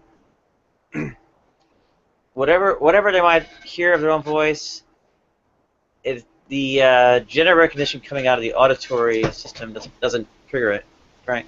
Not like it does for the visual, or not as reliably, or in as many cases as the visual. That's interesting. Because I was going to say flat out, she sounds like a man when I heard her talk. So. Yeah, she will. Well, you can. So I mean, that's what kind of shot. I was like, wow. How come you didn't go that far? We have realistic views of ourselves. You tell her that, she'd probably say, "Oh yeah, I know." I mean, people tell me things I guess you guys might see as hurtful. I mean, it's like, yeah, What's I know. People tell me things you might see as hurtful. A lot of times I say, "Well, yeah, I know." Any chance to get it fixed? Never thought of it that way. Yeah, I mean, yeah, that's out there and it's hurting me, and any chance, doctor, fix me. So, yeah,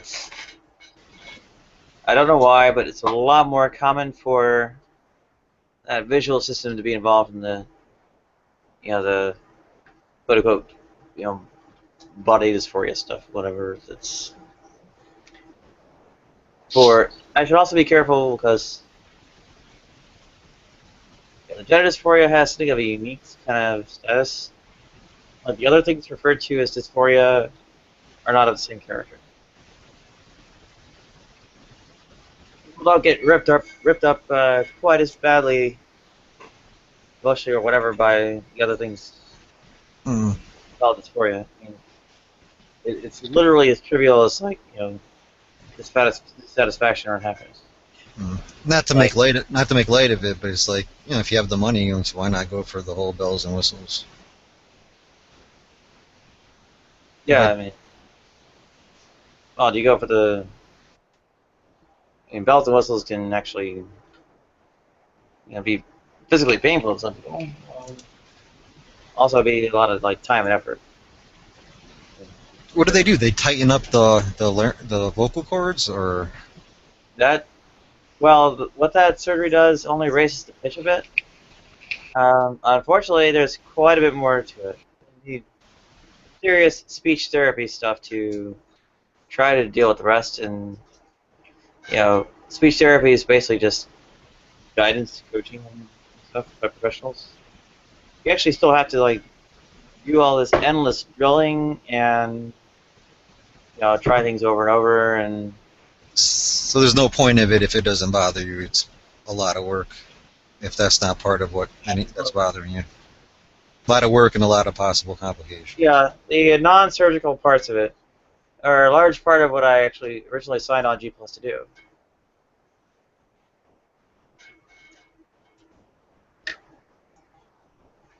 I mean, my voice it sounded a lot more masculine prior to my efforts.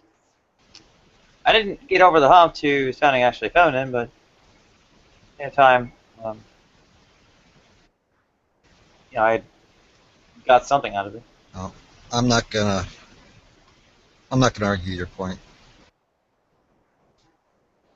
Well, my evaluation is not only accurate but confirmed by many observers with actual expertise in either reforming their own voices, contact with professionals in the speech therapy affairs, and also by a speech therapist or two on G+. Right?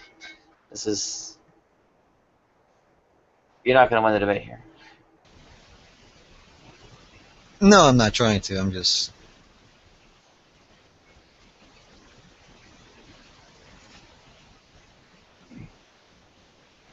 Yeah.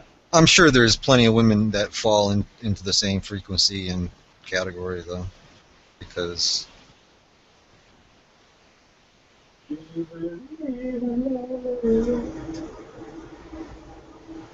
Don't ask me what that was.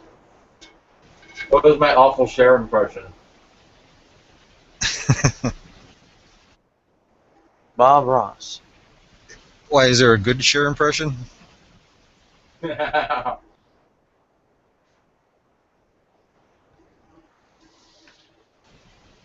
I know nothing about Cher, so I don't know if that was funny or not funny. All I really remember much of is like the silly. I guess she was still a Sonny Bono, and all I know is Sonny Brown, and also she had some kind of album cover doing massive Native American cultural appropriation. All I know is Sonny Bono skied into a tree, so you might want to reconsider putting on skis and sliding down a hill at 100 miles an hour. Unless there's no trees. The reason I do my awful Cher impression is that Cher has a really deep fucking voice.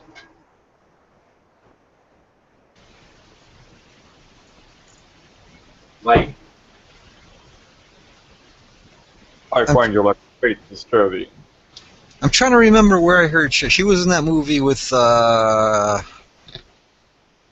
was it, Rocky Dennis, Mask, that's it. Michelle Pfeiffer or something? I'm trying to remember what she sounded like in there. Jack Nicholson. Yeah, I can't remember it too. The Witch is the Eastwick. Never saw it. Oh, is that with Jack Nicholson? Yeah. Oh, I saw parts of it. Okay. What movie was that? I mean, do you show up at the theater for it or not? No. on TV, and you're like in and out or doing something else.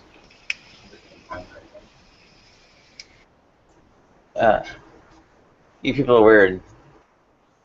You have TVs.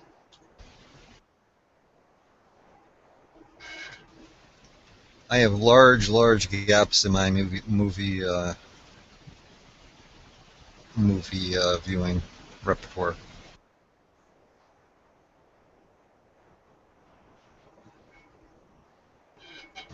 Although I will recommend Rob Zombie's House of a Thousand Corpses. It's good. Yeah, it's really. I haven't watched it, but I heard it's a really good movie. Plus, the other Devil's Insane Rejects. movie. No, there was a new one he made. Insane, Massachusetts. The witches. Oh, you mean the song? Lords of No, the Salem? Lord. Yes, I got that movie. Very good movie. Are you Never saw it. That I saw parts of it and it was like weird. I had no idea what was going on. Ah. Anyway, there's a Pop culture. the principle of minimal invasiveness is something actually used a fair amount in medicine. I mean, they try to avoid, say, giving you medicines, well, it's not that you don't necessarily need them, but you can basically do without in some ways, or otherwise kind of disturbing your system. Right? They try to avoid, changing your regime. They might think it might be best to take you off of something, but they don't want to change your medicines around because just the change already could cause a problem. When they really don't like cutting you open. They have a pretty good idea that any kind of cut they make on you could cause infection.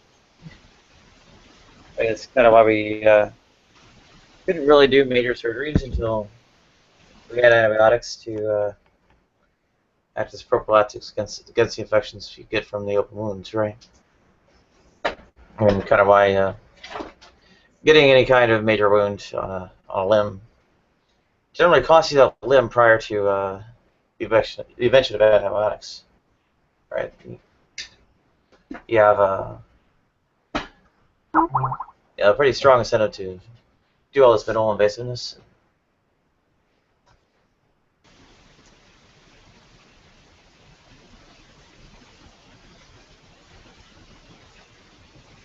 Okay. A moth is too bat. Maybe it's an actual bat.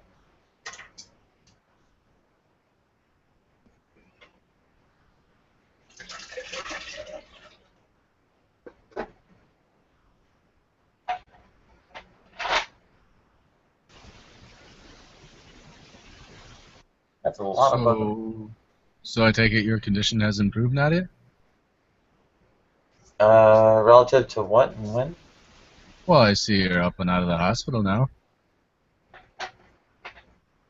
You're talking about the recent ketoacidosis, or Yeah. the lice-killing shampoo that got in my eye, or what? How are your eyes anyway? The right eye is still a bit blurry. It doesn't have the white fog or anything.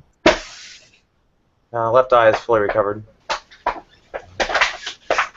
I'm sorry, who was talking before? Sorry to interrupt you. Who are you? I can't see who you are. GC. Oh, GC. Okay. Sorry to interrupt you, man. Nice meeting you. Yeah, man. Nice to meet you too. Yeah. ADHD is kind of big on G+. Oh yeah, I'm big time. Oh, you're a big G pluser? Oh yeah, big money. Yeah. I was referring more to ADHD on G+. It is a large congregation of people who are not entirely neurotypical.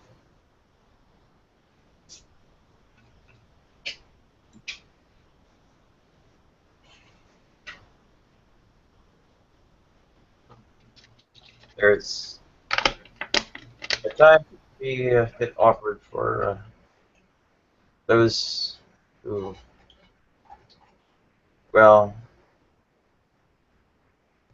at least aren't quite affected in the same way to manage the conversations.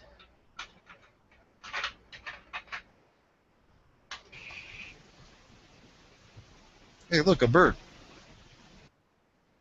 Yeah, that's about the size of it.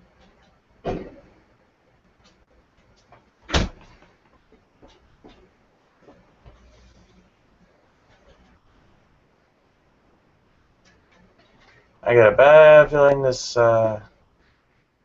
Duolingo session isn't going to get finished because I kind of stuck holding up the conversation.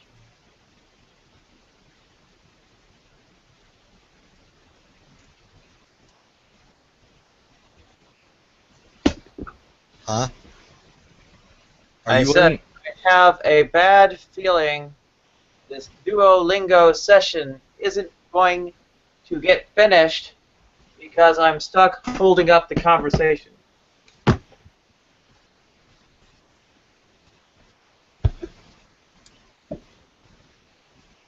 Are you learning some new languages? Yeah. Couple. Mostly it was meant for Why? drill and review of German and Spanish, but I decided I'd throw French, Italian, and Portuguese into this too. Just for kicks, or do you have a reason for doing it? What are the languages? Yeah. Just for your own interest?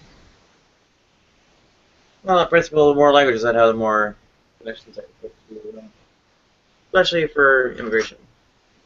Ah. And I should probably get Scandinavian languages in the mix.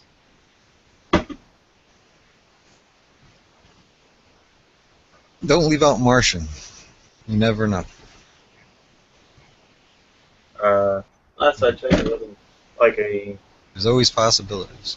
Last I checked, it wasn't a system with socialized healthcare and trans healthcare coverage on Mars. And who knows if any of my audio just came through after all that noise. I heard Mars is very right conservative, so we might want to avoid it. Yeah, that generally means stay the hell away from that thing. Freaking suck.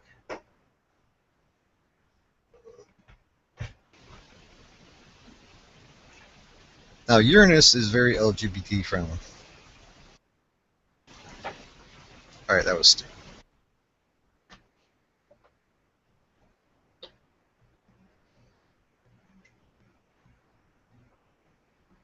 Yeah, except those 8 partners of hills, that's very highly appreciated.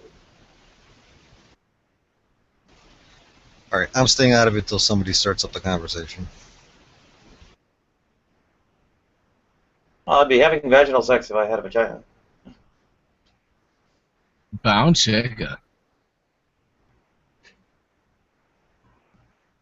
Bound chicken? Yeah, finished by a wow. Okay. Sorry, that's what I do in my circle of friends when anybody says anything sexual. Somebody always fills it in with a bound chicka. I'm on a PF for porn music, I suppose. Or porn soundtracks. Mm-hmm.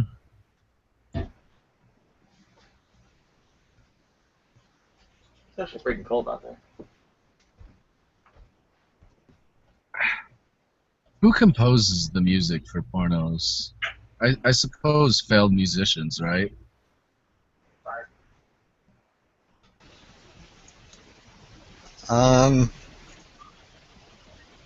I would say somebody in the G+ community must be doing it.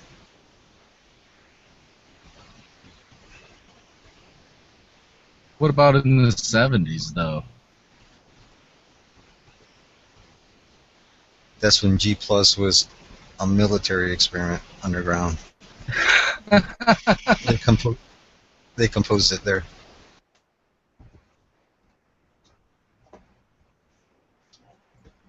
That is when the best porn music came about.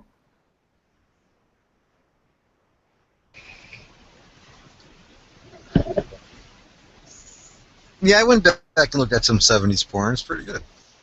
I wonder if there's ever been a porn music awards, just for the music. There could be. You know what? I'm Googling that. That's $1 million idea right there. I may need to say, I don't know, drop about 80 pounds or so. But at the same time, get down there. I'll be making more than I'm watching. Actually, I noticed earlier today you actually look like a lot thinner. Did you lose any weight? Or maybe you're wearing like the black shirt. Maybe that did it. Or were you wearing a black shirt today? I don't remember. What days which?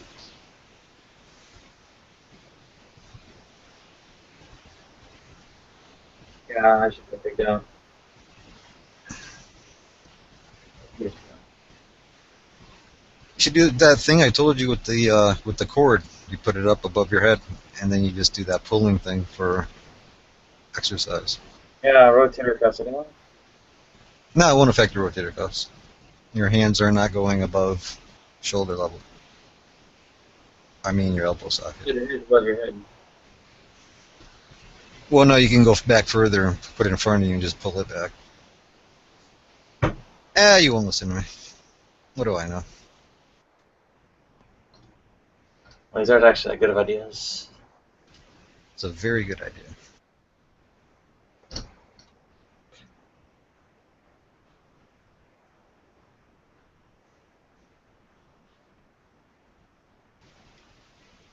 It'll help your rotator cuff because it'll strengthen your back, shoulders, your posterior deltoids.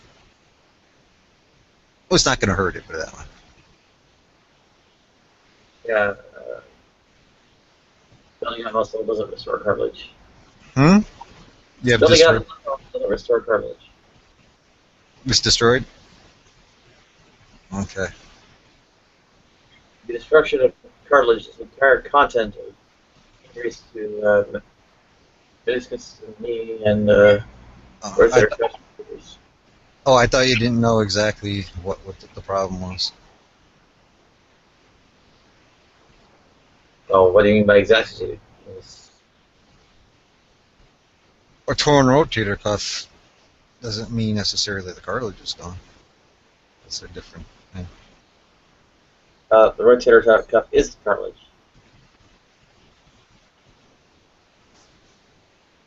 Well, no, there's the muscles that are attached to it that can also cause the problem. But that's the friction zone. That's what it rides on and in, right?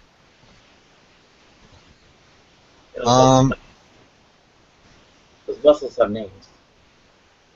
Yeah, and the rotator cuff, where it rotates, is where the cartilage is. If I'm correct. A lot of people who have rotator cuff problem, a lot of times it's the muscle that gets torn.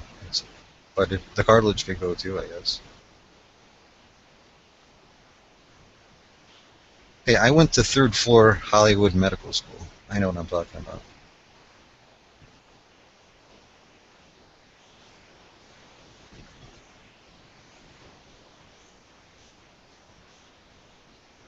Yeah, if your cartilage is gone, you're fucked. Yep.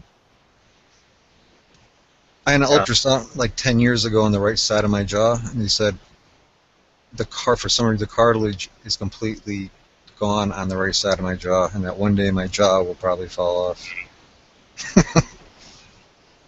It clicks like a motherfucker, though.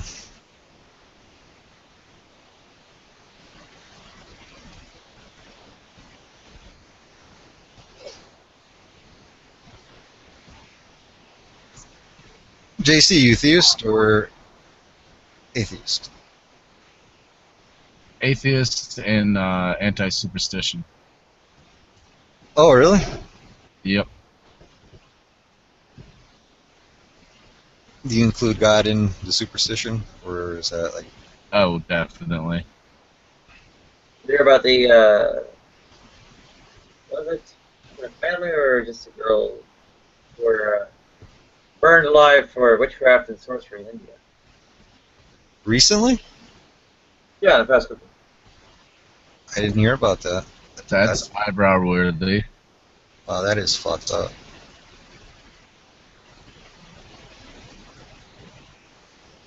What was she doing that she was was she actually practicing witchcraft, or they just got some weird idea in their head that they thought she was? There was some disease going around in the village. Ah, scapegoat.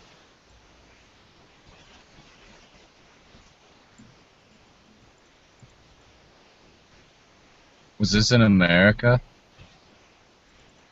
In India.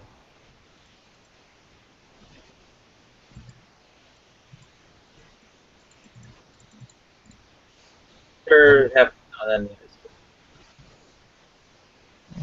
20+% human reproduction. I wonder what she did to piss the town off. Let me see. The disease is going around. Later. Well, her. Oh shit! They actually show I it. think there's more than one. Yeah, I'm not sure if it was the entire family.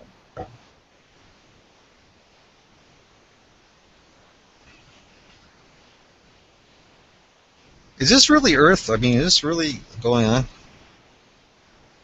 Yeah. Holy, what a fucked up planet we live on. The Indian culture is thick with superstition. They have don't they have what they consider to be mystics, and those are their like witch doctors or faith healers or what have you? Fakirs and gurus, yes. Most So I recently, Sai Baba. I wonder if too that these people related to them. What? Are we talking about it? Oh, I'm sorry. Go ahead. I wonder if these these are just women that were burned, or were they men too? I think the focus was on the women, and there might have been some androgynous collateral damage. Not sure. So it was like a family and associates thing where they just went in and grabbed everybody. Unclear. I don't remember enough of the story. Right. So when we say India, we're not talking about like oh geez, what's that religion? You know, with Ganesha and that's we're talking about a different religion. We're talking about that. That religion? Yes, Hindu. Really? Yep. I thought that was a pretty benign religion.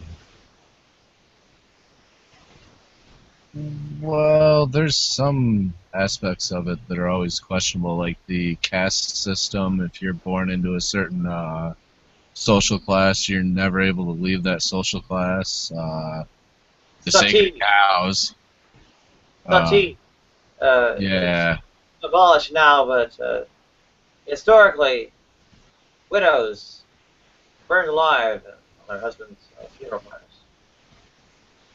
Oh, that's bullshit. I was even considering becoming a Hindu spirit, huh? Right? Not if that happens to your wife.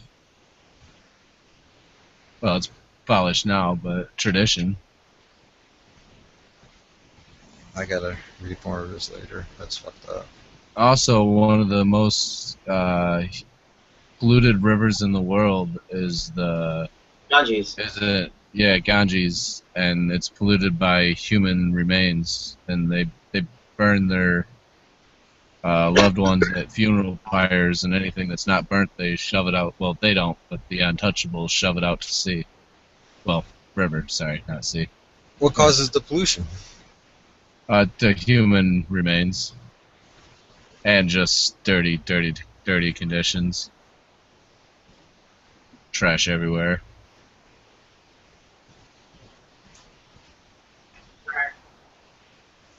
There's think of a lack of a sewage system. Wow. That's why I do all my traveling through Google Maps and satellite street views. Right? I've been almost everywhere.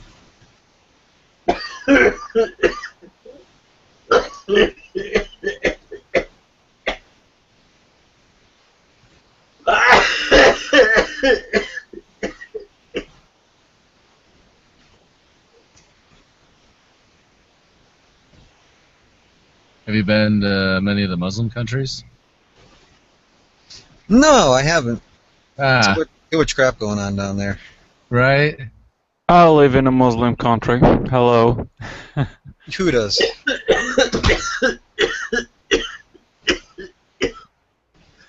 Oh, Hello, hello. Oh my, okay. Nadia. Nadia.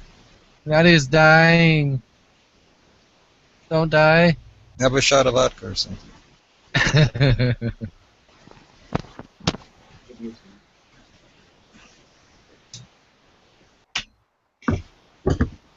Maybe get the scotch.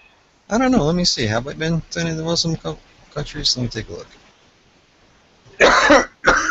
Oh yeah, but I get paranoid, like looking at things I shouldn't be looking at. You know, like, so I'm sure people know what you're looking at.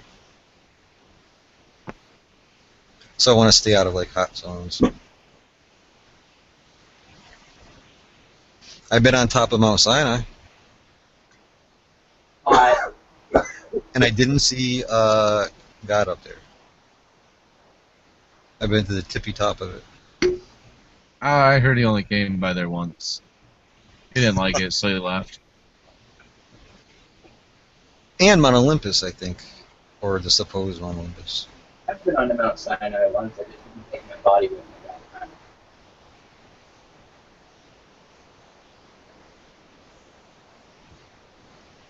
I visited the grave of Shaka Zulu. I've been all across Port de Natal, South African coast. I've been to the Highlands, Scotland. Where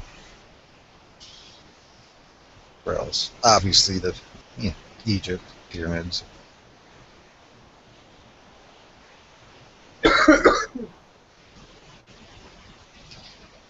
Was that a whole lot of sand and then pyramids? Pretty much. I saved myself what, like $2-3 grand by doing that. Although I didn't get the energy from the pyramids you're supposed to get. Yeah. Shame like those nuclear power plants, and those Yeah. pyramids. I've always wanted to make enough money to go to the Salt Flats with something really fast and try to kill myself. The South Flats, where's that? Salt Flats, sorry. Where in, I think Utah. you mean there was just nothing but roads for like hundreds of miles? Like It's a giant salt flat. Used to be a lake, inland sea. And what are you going to do there?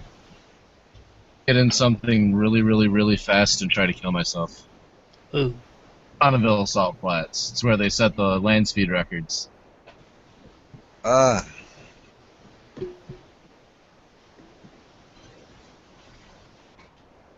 Yeah, I want to go fast. I think you got to go up to like, where is that? The back roads of,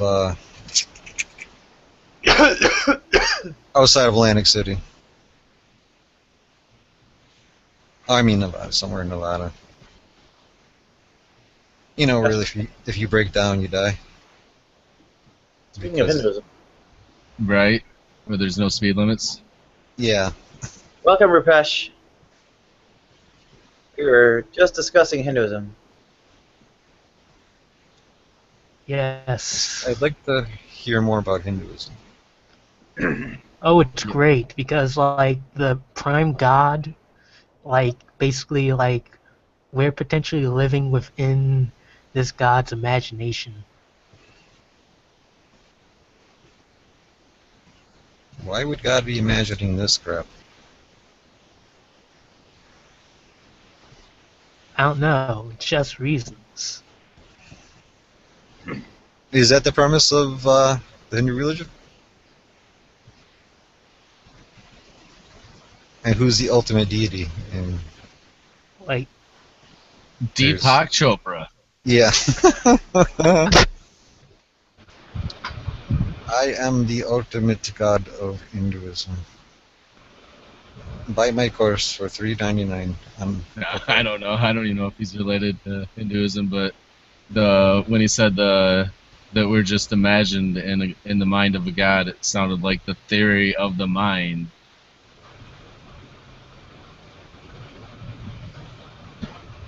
People eat up that crap. Well, let's find out. I know Ganesh is up there, obviously.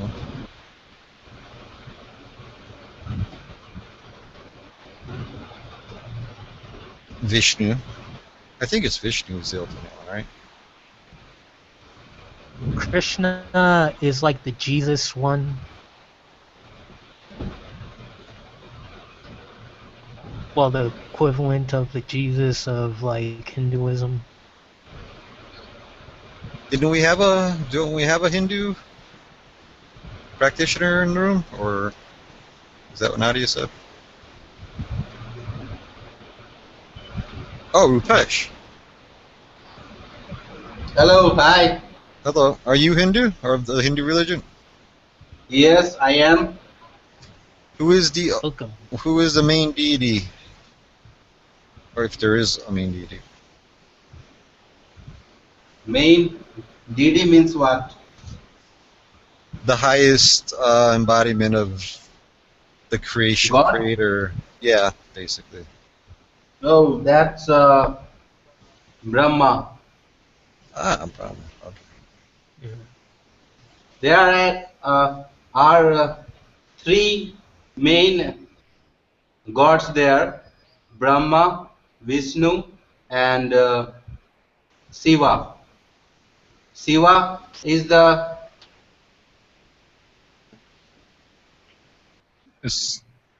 destroyer. He actually destroys world, and Brahma nurtures world,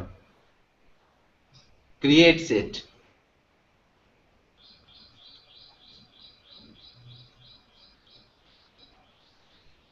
That's it.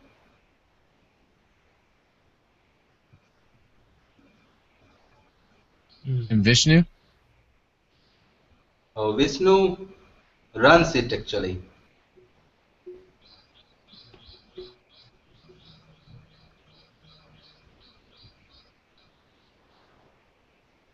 So there's three main deities that control the creation, destruction, and delegation of. And then after that, there are lesser gods with the so-called small g to control the lesser things. Yes, right.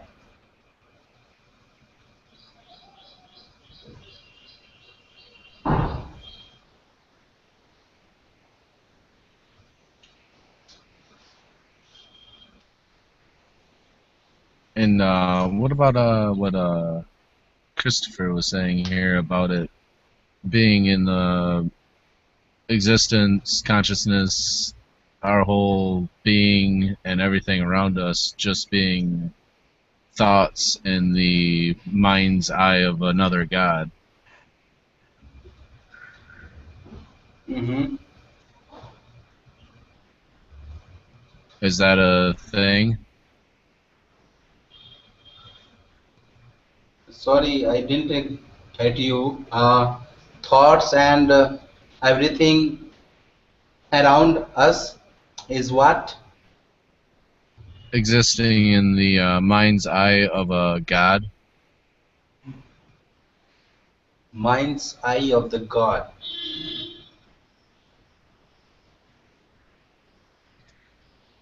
As Yes, a way to explain existence, do we exist in the mind of God?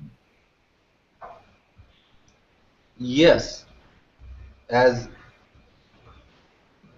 according to religion, yes, we do. So we have free will in this vision? Three world. Yes. One is Earth. Second is below Earth, and third is sky.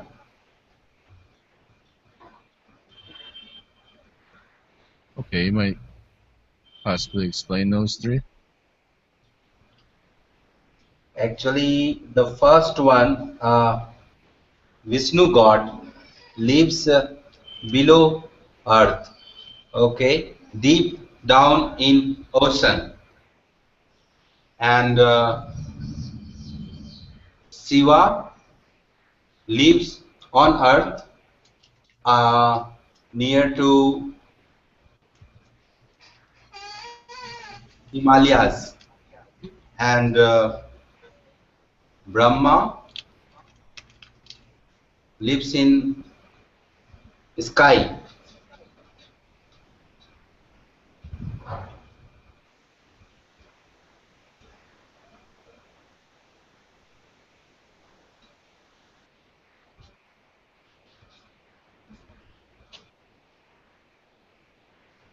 That's interesting. Thank you.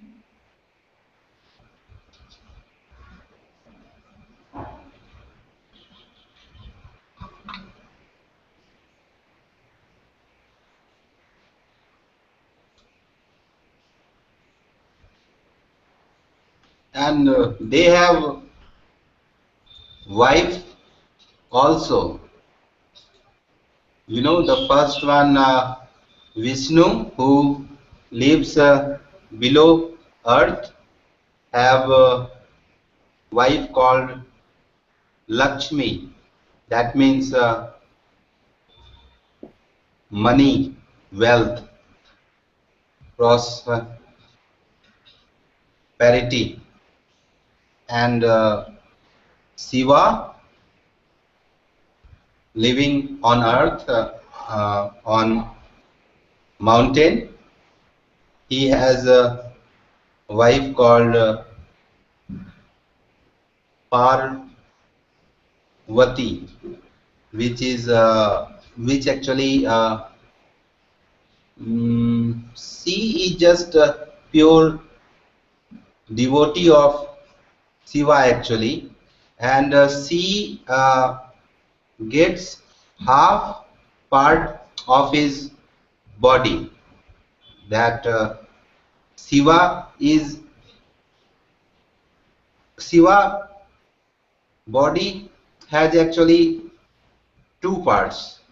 Left side is full male part, and right side is full female part. And third one, Brahma, his wife is called Saraswati, and she wears white sari, and she depicts knowledge, wisdom, and skills.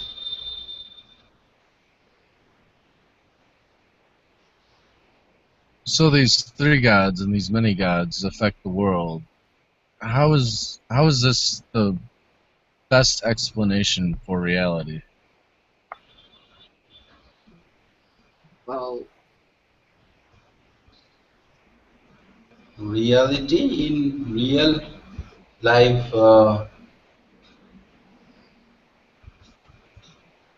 I can't find a huge case where all plays a vital role simultaneously. I can't find some exact case now. Right.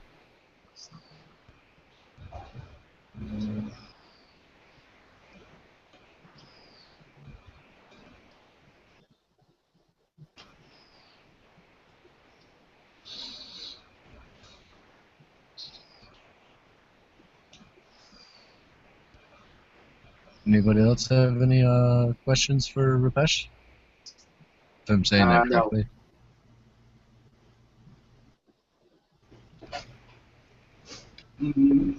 I was watching one. Sorry, I was reading one newspaper column actually. That was written by a lady. She was saying that in ancient India, women were more liberated than West. I think about 500 centuries ago, women were more literal and they were participating in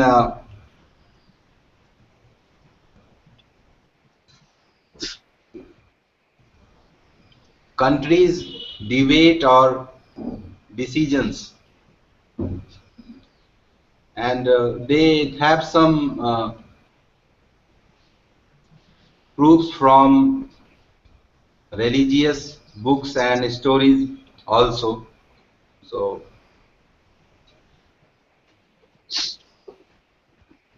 that's it. But nowadays, in women's are not very safe actually. They are subjugated and they don't have literacy as man.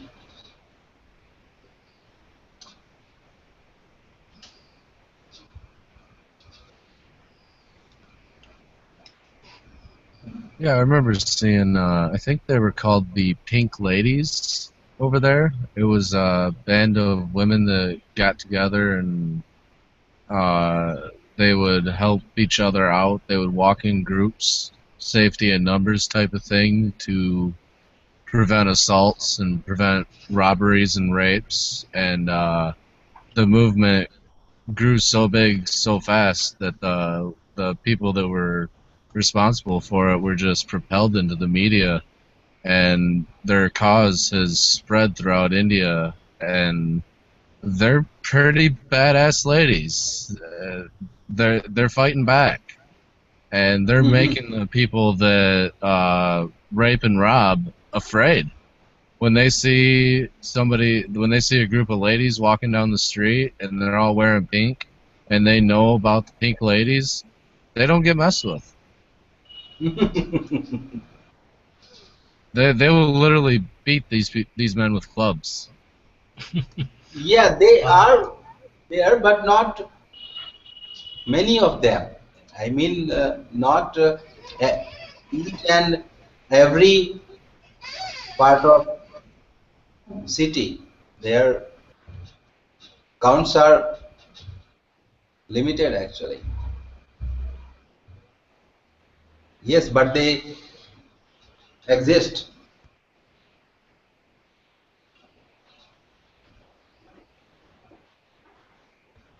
Those women are literally on the streets fighting for women's rights. They're the true feminists of India. Oh yes. Nadia, looks like you're talking, but you're muted. I don't know if you're talking to your roommate or whatnot. I just wanted to let you know you're muted.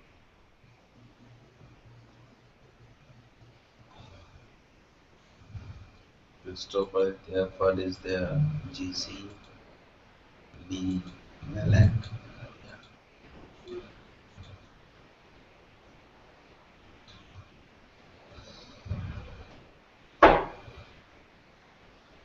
Okay, so GC, are you an atheist?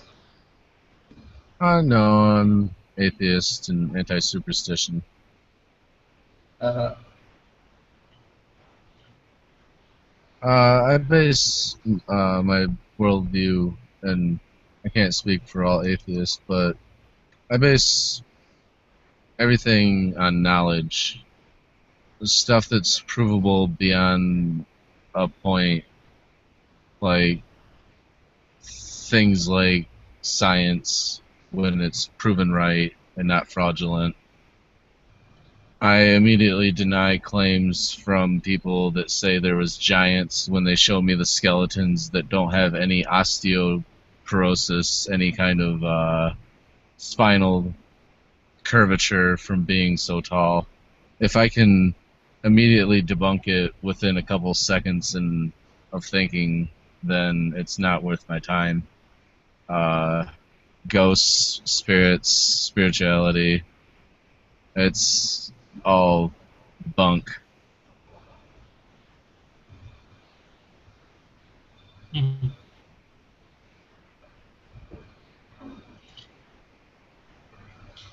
I think superstitions is the second step of believing in religion.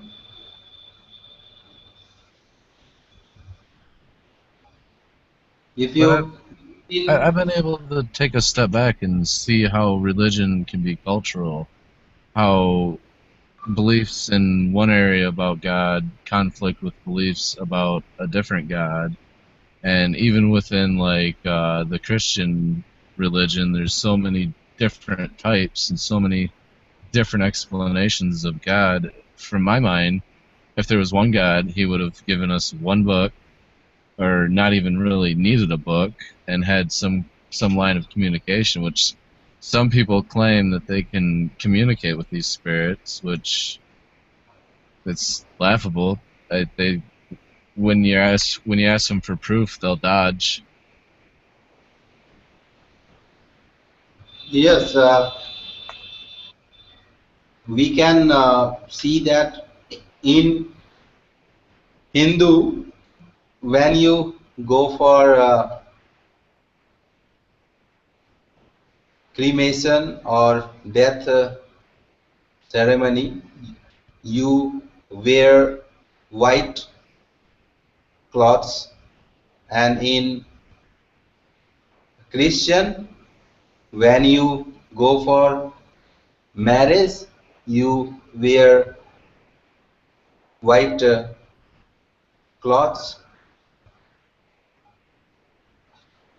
and we can see in uh,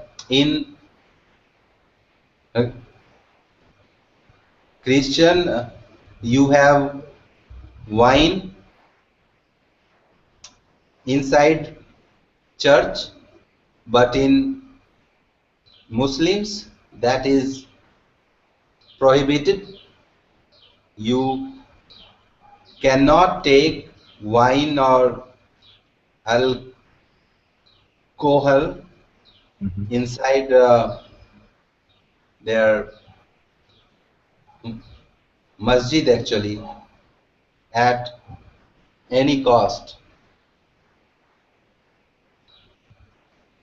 So these are the things which differs from religion to religion.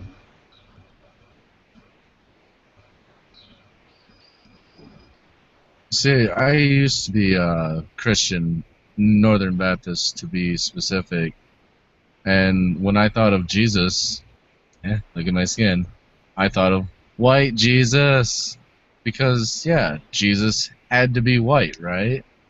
But then I started growing up and I started realizing that people of different ethnicities would view their deity in different ways, and it was explained to me, oh well, he's all powerful, he can do all things, so he can appear to people different ways. And I guess.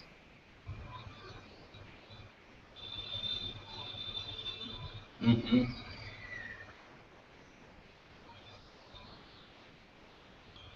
And I guess the big question is if we can trace the entire universe back to early formation of high energy. The big question is, what caused it all? And I'm still on the fence about this one. I don't know. Could there be a God out there that's untestable? You know, nothing in our capabilities can test for this thing called God. Therefore, he might exist. Yeah, there might be a 1% possibility. Well, he But, does this. yeah, what's up, Will? Yes, he does exist. I mean, come on, there's got to be a God or creator or a creator. That's a possibility. Okay, well, isn't that a problem with causality? How do you know? What do you believe and why do you believe it? How do you know there has to be a first cause? Because that's a big claim right there.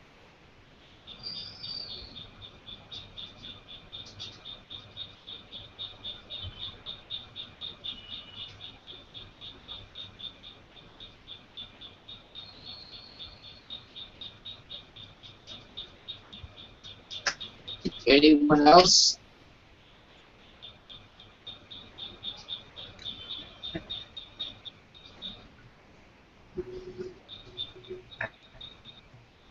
In your view, no, like, let me rephrase the question.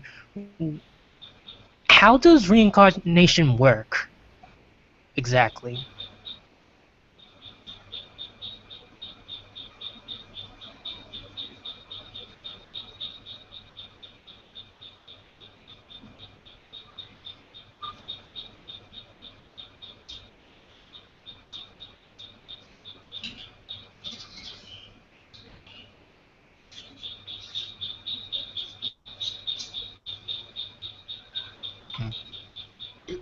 It's based on actions.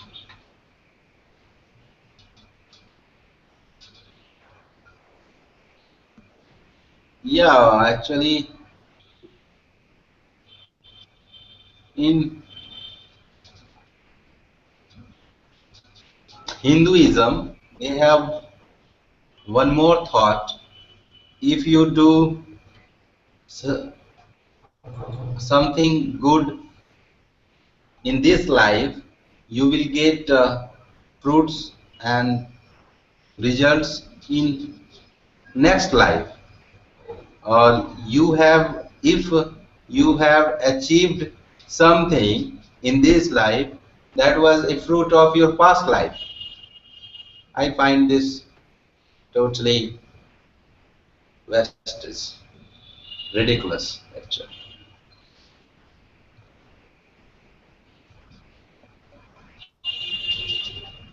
You have got only one life and they want you to dispose it.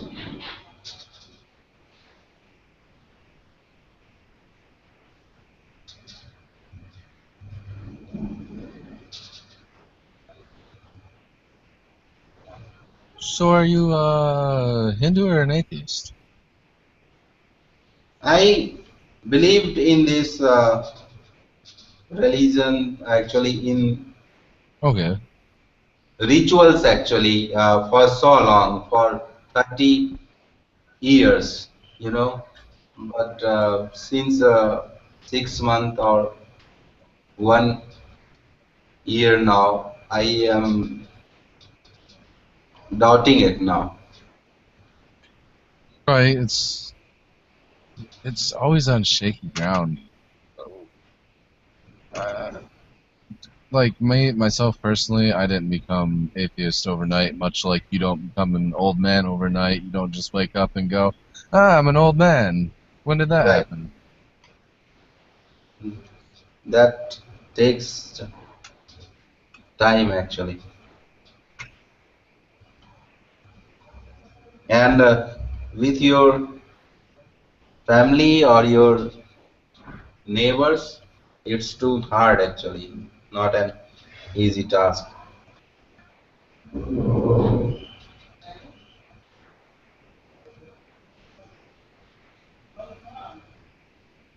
So is there like a concept of sins in Hindu religion? Yes, there are sins and goods. Cool. Cool. Is being homosexual or bisexual or like transgender like a sin? No, No. no. Mhm.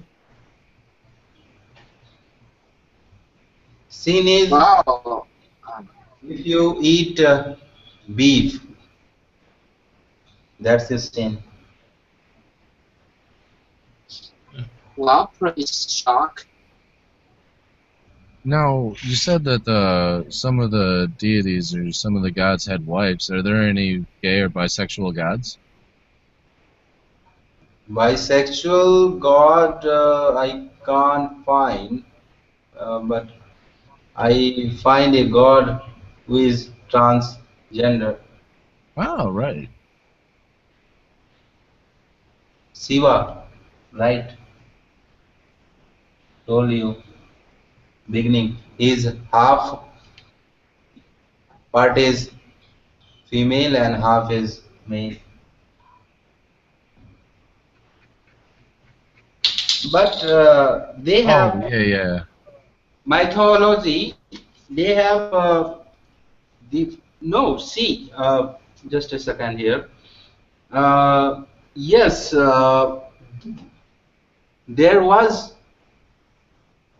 concept of gay and lesbian. If you go to there is a place Gujarat, and they have actually old caves and stone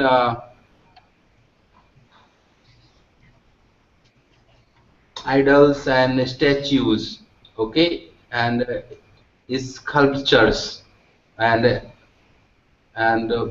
how do we say that Stifigati. Actually, that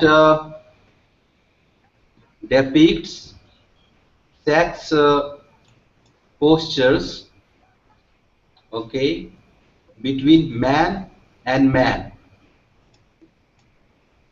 threesome, twosome, and lesbians, all. So it was existing and socially accepted, right? Let me send you a Interesting. link of that. Yeah, please. That's very interesting.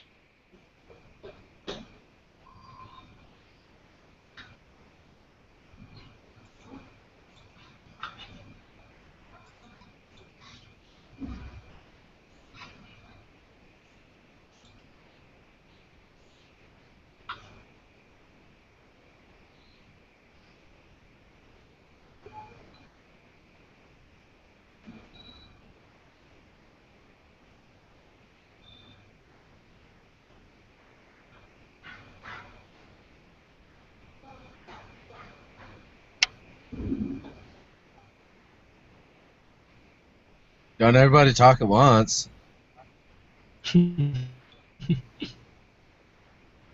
Searching it now, just a second. Got it. Ajanta caves.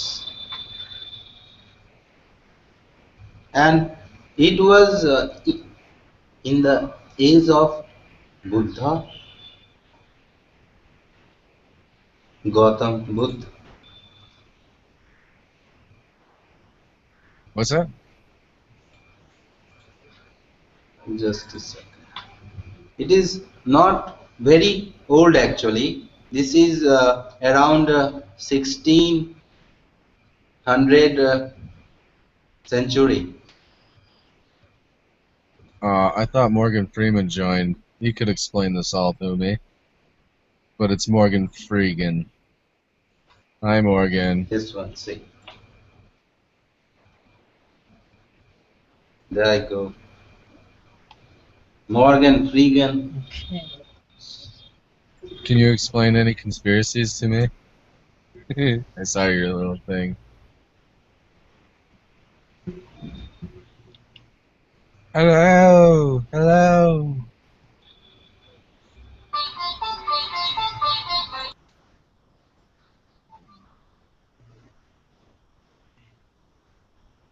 Oh, he's muted. That's why he's listening.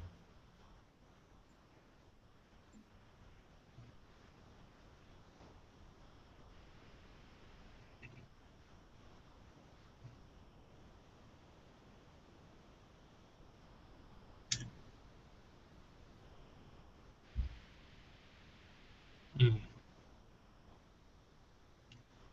Hinduism and gods, little and big G gods, and Yeah. just In kind of jump school, around. like when I was yeah, like in my world civ class, like some inadvertently the Hinduism, very interesting, the concept of karma and such. I just wanted to see if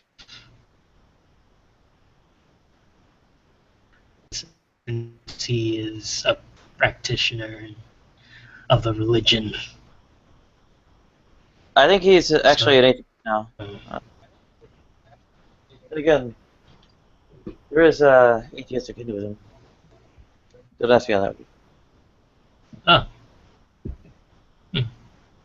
Did not know that.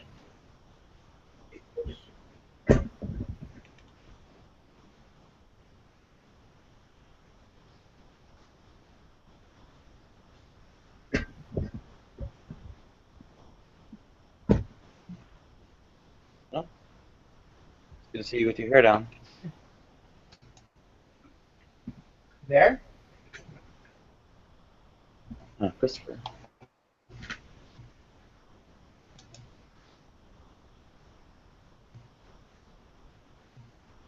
Danny.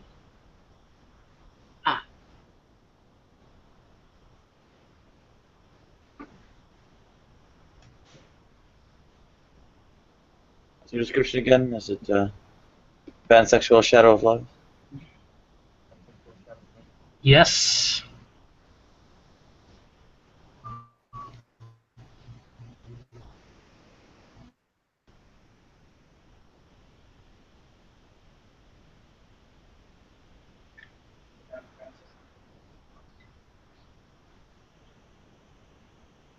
What?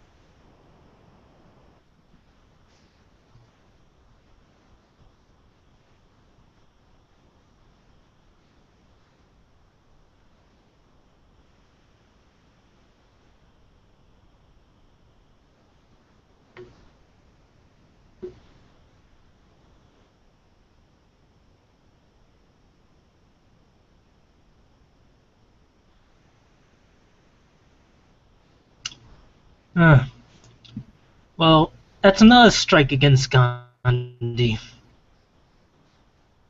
But Hinduism? Gandhi is a terrible person,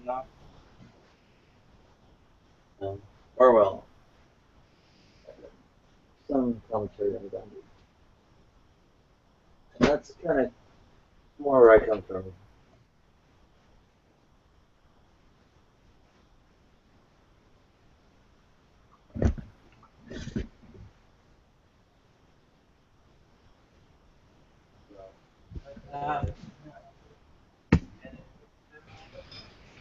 See, this one says 3 women and 1 man. I see what it actually needs to be is, well, 1 woman, me. And sort of like, I don't know, maybe 50, 100, yeah, maybe a few hundred. Okay, like 10,000 men.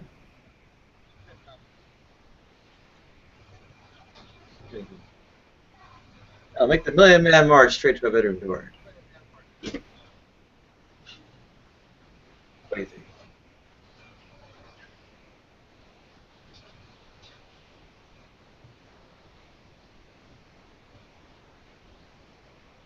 Be like fanning me, palm frond, dropping grapes into my mouth like Cleopatra. Throw me down the Nile. Army. Big buff. Feeling muscle. Sweaty strong. That's not. That's a good apartment. You betcha. That's a good apartment.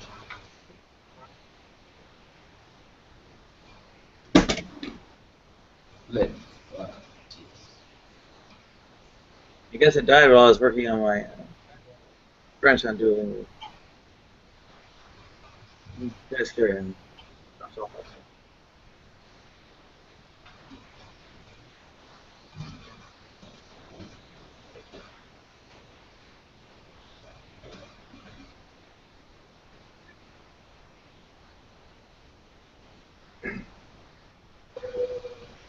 Oh, my pizza was not a good start.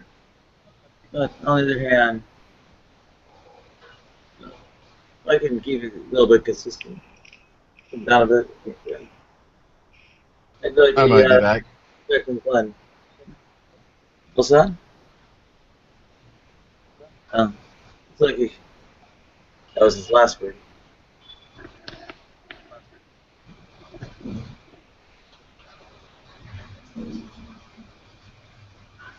I'm bored of it.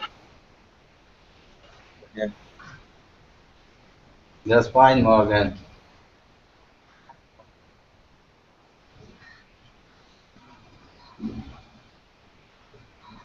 I said I wasn't religious about it.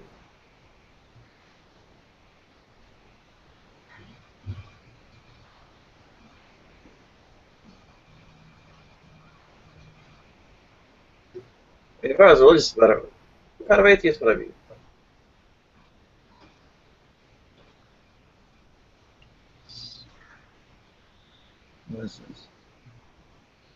Okay, so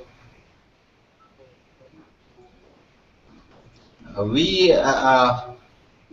were missing your actually hangout, Nadia. We missed it a lot.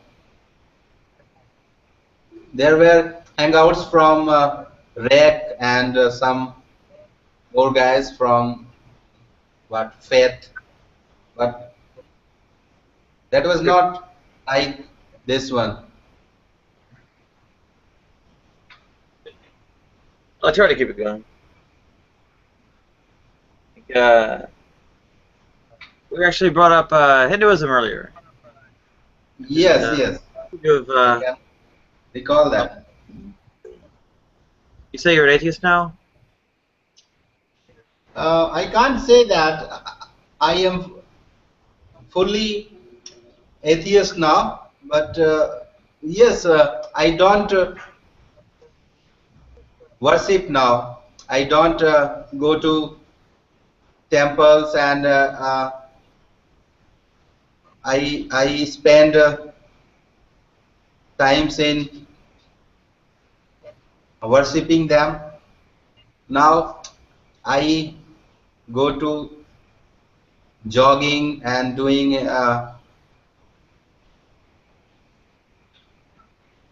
exercise in free time, not thinking of God or doing some chanting, reading some religious books or prayers. No, no more.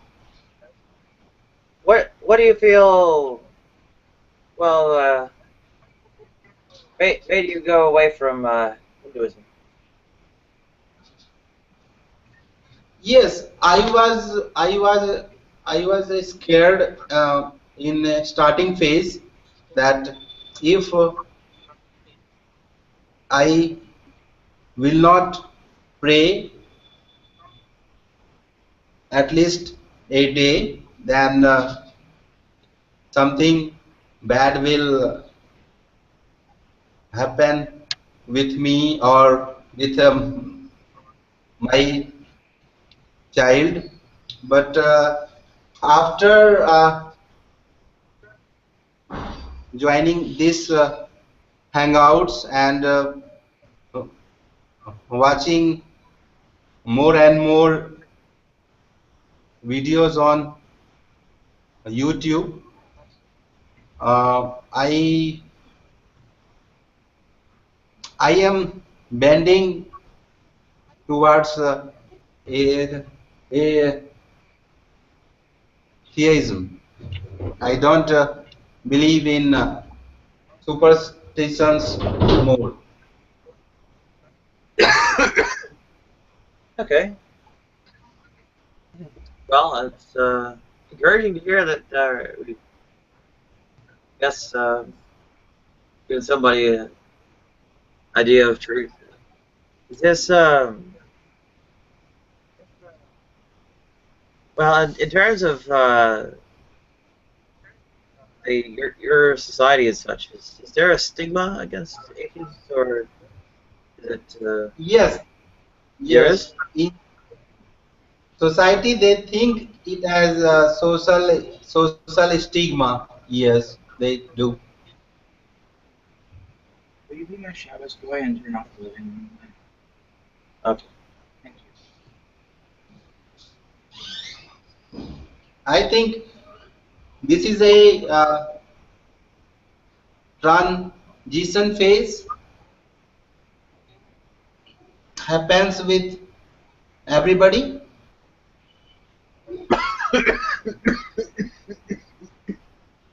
Transition phase.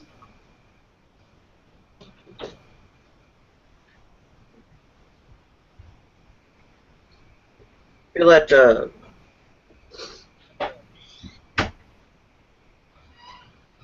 you feel that the recognition that this life is the only life gives you more impetus and more of a basis to do good for people in this life. Go ahead.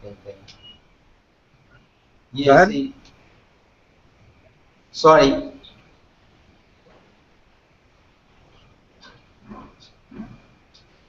Do you feel that knowing that this is the only life gives you more reason and a better basis for doing good for people in this life? Yes. Now I feel more. I feel that I am on. I am on my own now. There is no one else going to help me.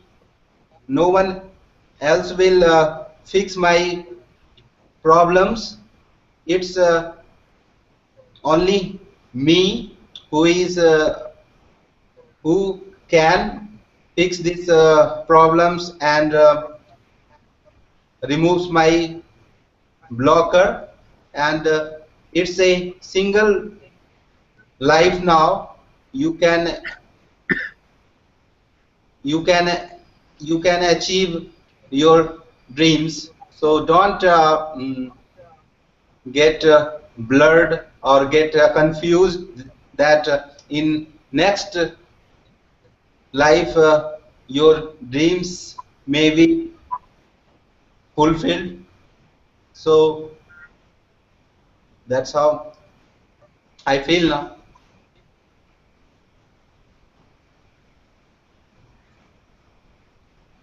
Let's see. Who have we here?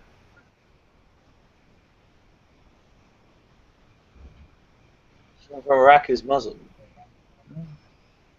Yes, the name is Lassie's Team something.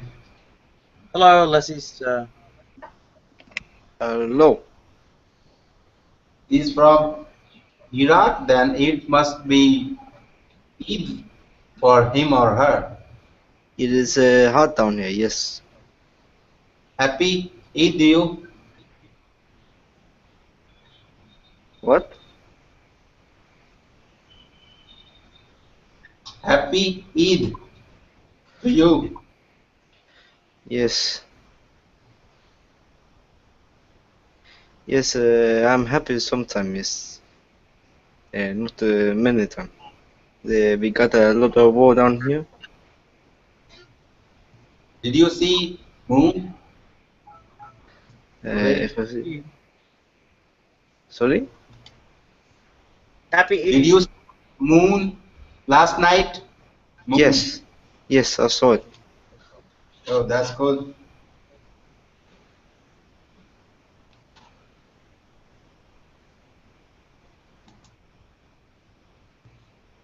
Okay, so Nadia, are you settled down in your new flat now? Well, I'm back with Erica. And, So, go ahead. are you in Georgia now or upward north? I'm up north in New Hampshire. Hampshire. Oh, let me find that. Harrisburg. Yeah, I'm not sure where I'm going to after yet. I'm hoping for New York. Rochester, Buffalo. After that, After that, I don't know. So you got one roommate now. That's good. For a couple of weeks. We'll see what comes after.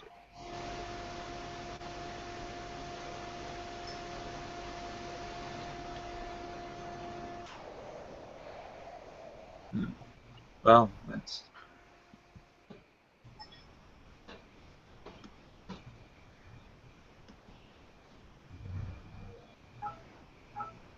Yeah, that's inappropriate.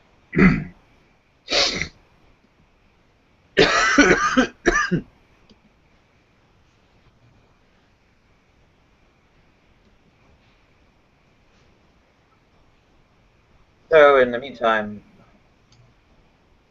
well, I understand there's a bit of unrest in Iraq. I hope it's not affecting you. There's a lot of war down here. It's hot, very much down here. We got terrorists anywhere almost, and the Taliban. It's ISIS? This yeah. We got terrorist groups like Al Qaeda and other. Yeah, it's very scary. As I understand, well, the terrorists are killing people like me.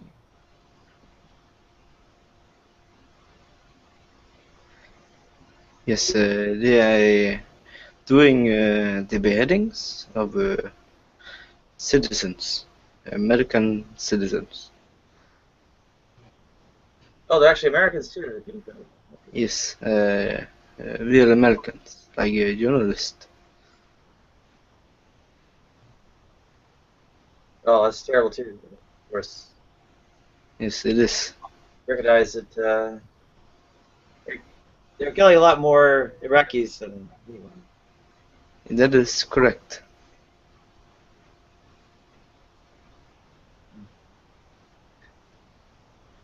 You feel it's their religion that's driving them to do this wrong? Their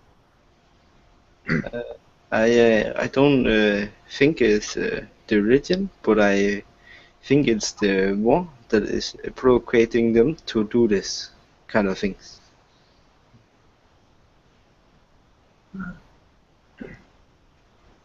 So it's political resistance of a kind to Western intervention. Please, can you please say again? So it's political resistance of a kind to Western intervention. Yes. Oh. I am actually sitting in my soldier uniform right now from when I was in war against the Russians. Against the Russians?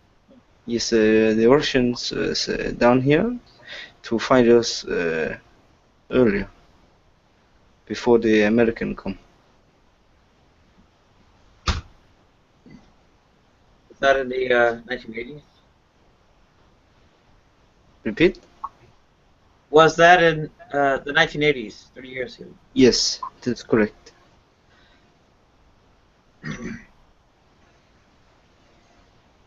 Yeah.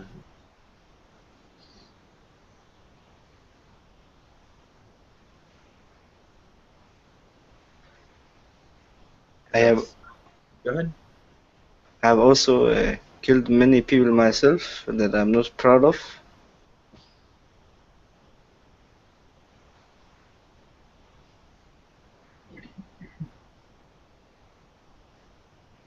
I also know that the people down here, what the people do is very wrong.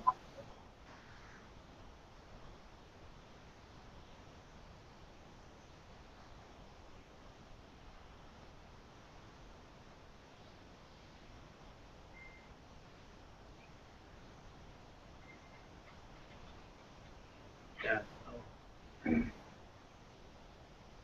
Many of us have the idea that what our president did in 2003 was very wrong. Yes. And when they started the war. Yeah.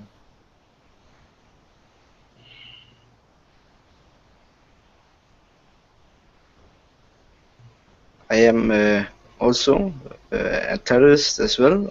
I have been an old terrorist. Have been in the group, terrorist group of ISIS 1 year ago. Before I stopped doing that, I am actually sitting in my full uniform from when I was a terrorist at the time ago.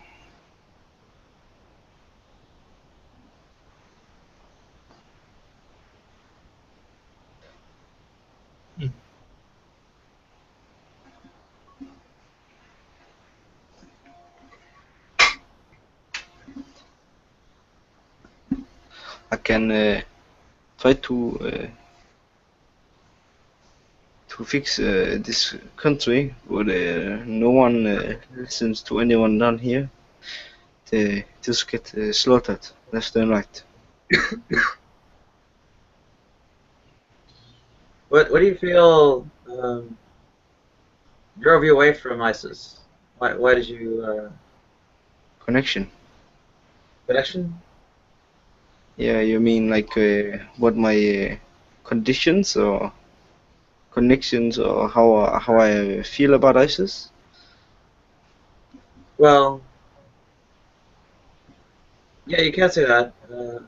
It's also, what changed your mind? Why you left ISIS? Because what happened when I was there, we got attacked, and I couldn't handle getting attacked all the time. I could not handle it. I was, I was getting so much damage on my body. I was having a hard time,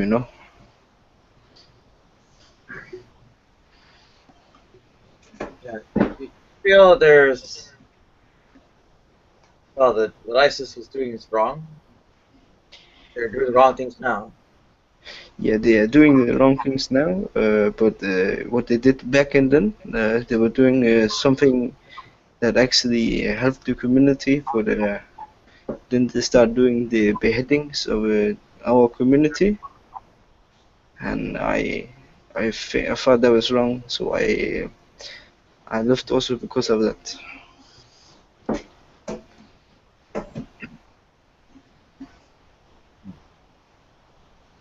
can understand that. I mean, kinds of things I've heard. They're killing apostates, like Iraqis who convert to Christianity. They're also killing gay men. They go ahead. Well, there are other bad things like that. Yes, there's also you know there's other terrorist groups as well, like Al Qaeda and Islamic State of the United and other groups like that. Haven't Al Qaeda basically been cannibalized by ISIS? Yes, we have been. The ISIS team has been going hard on the Al Qaeda because we think they did some wrong things. They do more wrong things than the ISIS. That's why we attacked them and we go down on them. We don't think they need to, kill innocent people for nothing.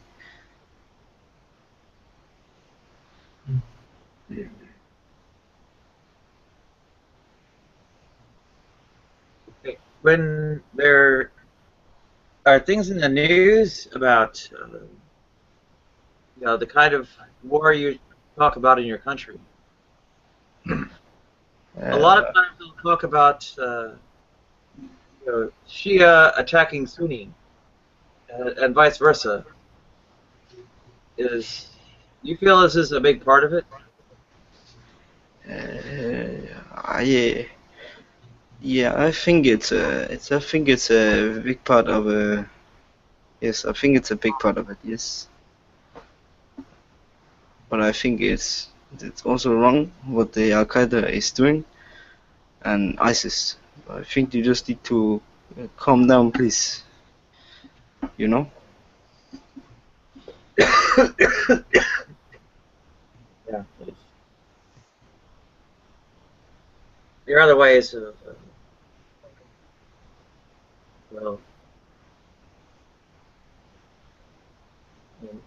fighting with a gun or other violences. A lot of times doesn't end up doing what it needs to. Yeah, it is hard to kill a guy with a gun when you stand with your own life in your hands. It's your gun that saves your life and makes you go through the day. Like, I have my gun next to me right here. It saved my life many times, and I am not proud of what I did with it, but I'm happy to be here today. I have a woman, a wife, and 2 children, one on 10 and one on 7. And I live in a nice house, but it's still war down here. It can still be seen.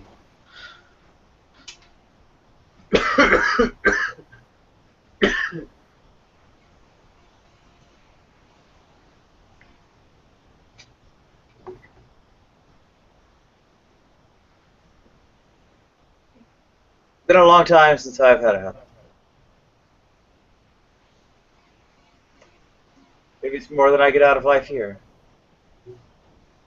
You should not wish to be me. It is hard. Yes, I only have one wife.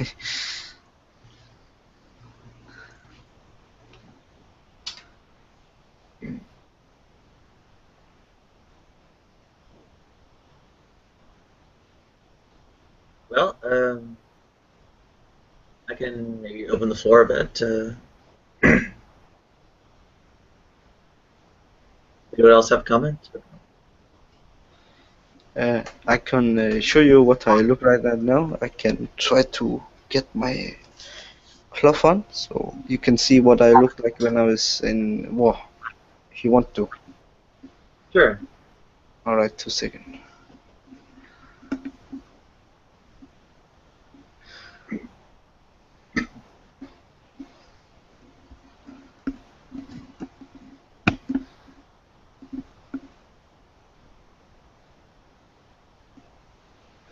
I can show you right here.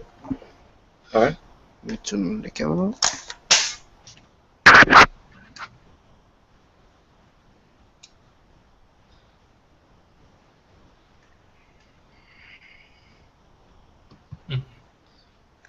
This is my gun.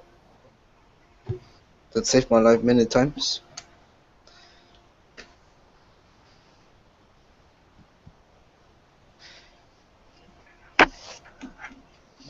And this is how I look like when I was in war.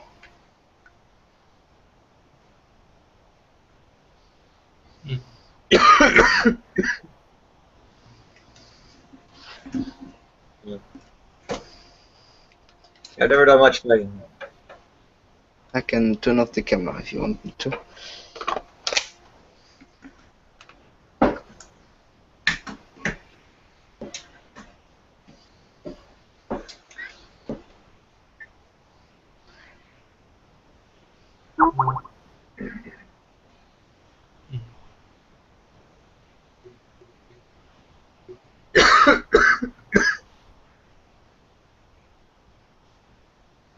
Right. Yeah, I have the gun because it's the one I had when I worked for ISIS. I also have another gun, my first gun I ever had when I joined ISIS, when I fought against the Russian. And it's an AK-47. It's hanging on my wall in the living room. And it's not usable. I took it down so it couldn't be used. I was a soldier from the Iraq, and I joined the terrorist ISIS later on. So I am a soldier from the Iraqi. I'm Iraq. I am a soldier of Iraq, or I was. I'm an old soldier. No, from Iraq, not America.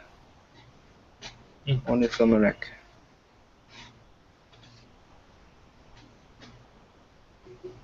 Oh, your English is pretty good.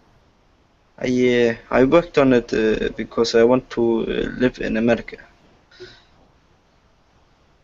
I am planning on moving to America in about 2 years when I have been completing the school in English, and I'm gonna drop these terrorist things down here and stop being a terrorist in my life and just live a good life in the America.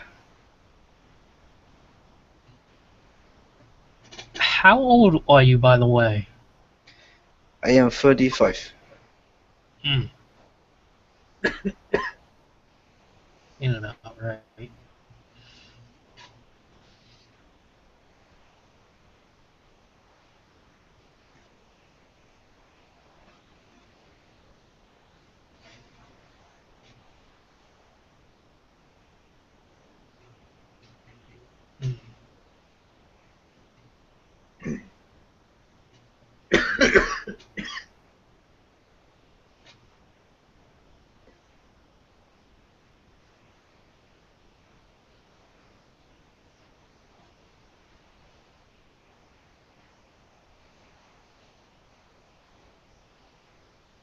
Well, where do we start?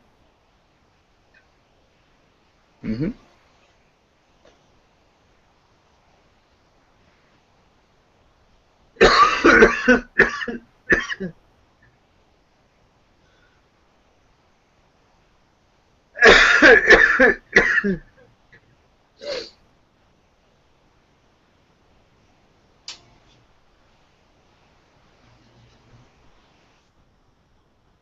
Someone chime in.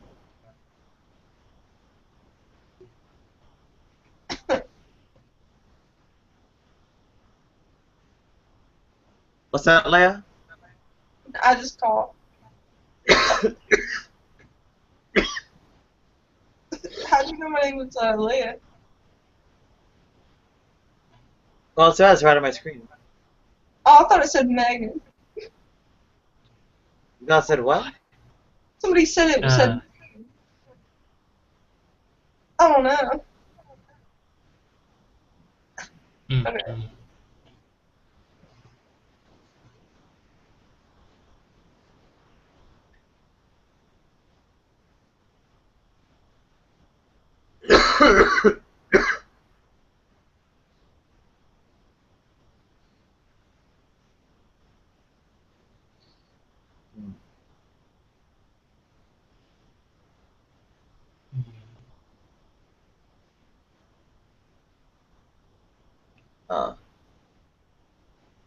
My right eye isn't entirely clear, but it's gotten a lot clearer from where it was. And welcome, Preaching Sean.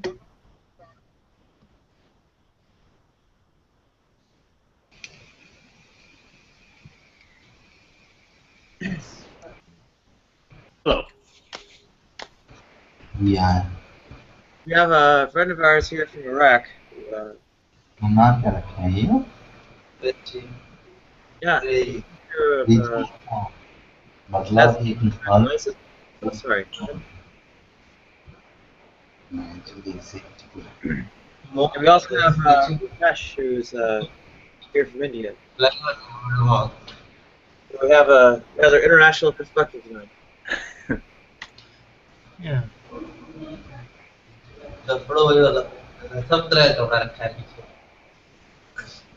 Hello, Preaching Swan. Hello. Interesting. That was very fun. And I represent Scotland. Well, Matt Bell was in earlier today. Screw Matt Bell. We don't accept him here. Tell him to come up to the hills.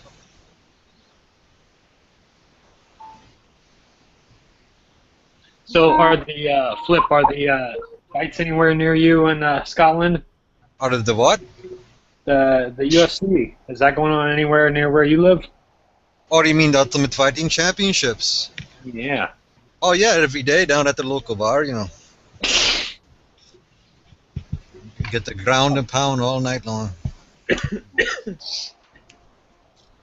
Sean, have you kept track of any of the, say, Christians persecuted by ISIS? I have not been keeping track of that. I understand there's that sort going on. And, well, given that we have someone who's had direct involvement here, I'd be able to ask more about it.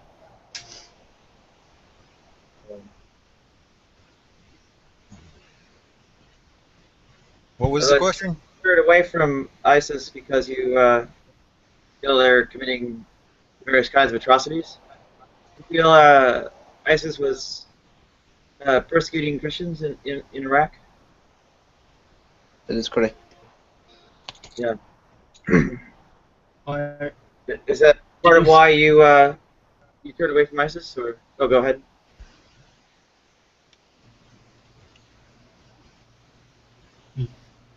Nate? Yeah, you're. Yeah. Do you still believe in God? Or Allah? In Allah? Yeah. Yeah, yes I do. Yeah. I pray to him every day.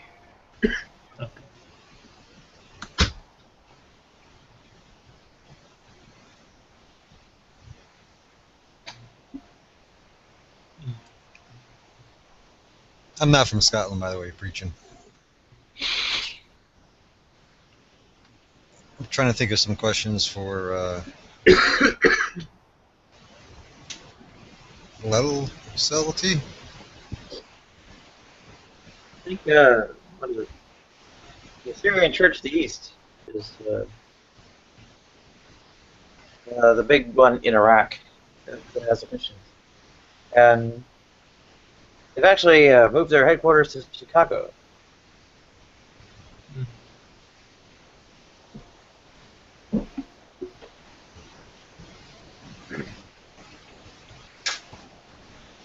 Another interesting title, Nadia. Sorry? I said it's another interesting title for your hangout. Swimming in Satan's Spiritual Cesspool #2. Yeah. This commentator from BarbWire, AJ something or other, said that America was turning into a spiritual cesspool led by Satan.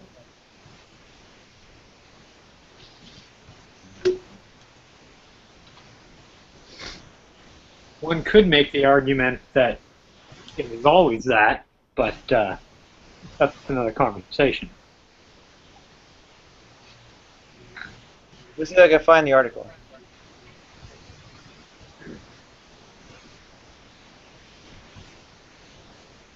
That may have started in the 60s. In the 60s, so what would you deem would have been the popping off point that happened in the 60s? The Beatles. The British invasion. But I consider it a war. Britain invades again.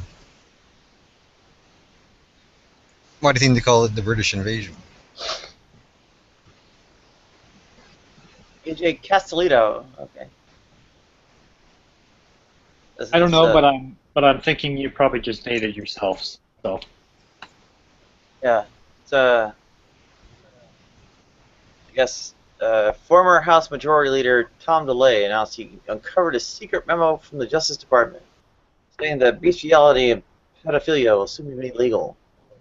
And BarbWire columnist AJ Castellito is talking about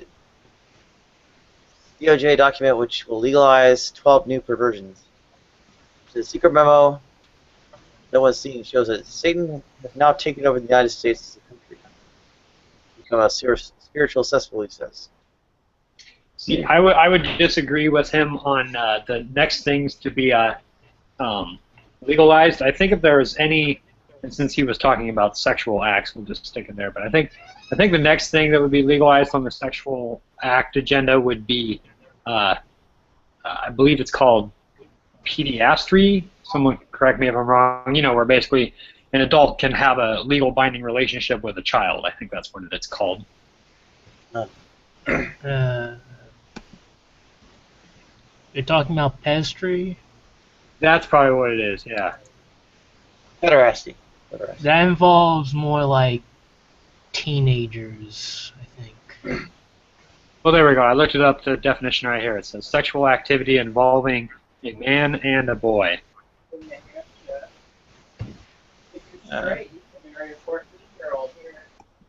Don't they have that already? Like NAMBLA? Well, that's just, yeah, I don't know. As far as I know, that's just an organization for people who like to meet together, who enjoy same, whatever you want to call it. But, yeah, I don't know. Interesting question. I think maybe I was on the topic more of maybe that might be considered a legal version of marriage, right? You know, maybe they were saying now we're going to allow adult people to marry children if they're both consenting. I could see that happening. Oh, is this the offshoot from the title of the hangout? You're going towards like where this is going? Because I wasn't paying attention at first. Oh, no problem. Yeah, I asked. Okay, I'm sorry about that. Yeah, Nadia read a comment about what somebody had said and mentioned, and I was just commenting on that. Oh, okay. And what was the article saying was the downfall? I guess the gay marriage. Nadia, do you want to repeat the thing you read? Like, what's the main trigger point for the article? I would assume the gay marriage ruling, right?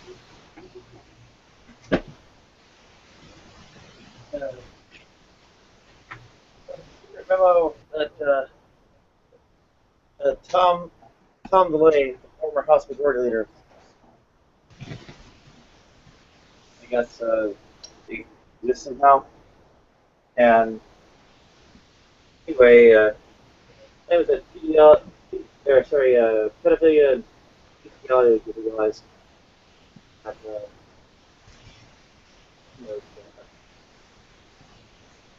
What's his name? And- Tom Delaney? Tom DeLay. Tom DeLay. Sean, I think you are like, you do know what pedophilia is. Like, it's like a disorder, not like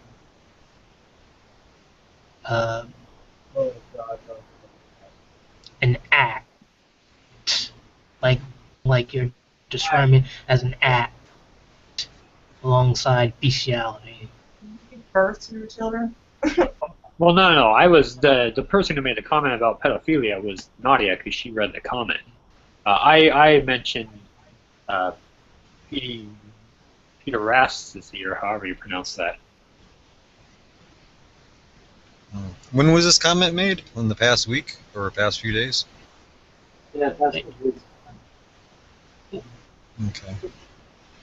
Why do you believe that this is going to happen? I don't think we just are not necessarily in the room. Was that question directed to me or Nadia? You, like... Oh, yeah, as far as pederasty. What? I really need to want to learn how to pronounce that word, but anyways. Well, I just think it's... it wouldn't surprise me, because, I mean, one thing is when you look at kind of there were lots of things that were kind of like outlawed in the past or shunned upon in the past, and nowadays it just seems like they're legalizing a lot more of those kind of things. So that seems to be the avenue in which it's going. And so I was just thinking about similar things that that I could I could see somebody saying, well, I could see a child saying, well, the fact that you're not going to let me marry this adult, you're infringing on my civil, liberties. I could see that being a legitimate claim, and then, people wanting to adhere to that, making allowance for it. I think it's reasonable to assume.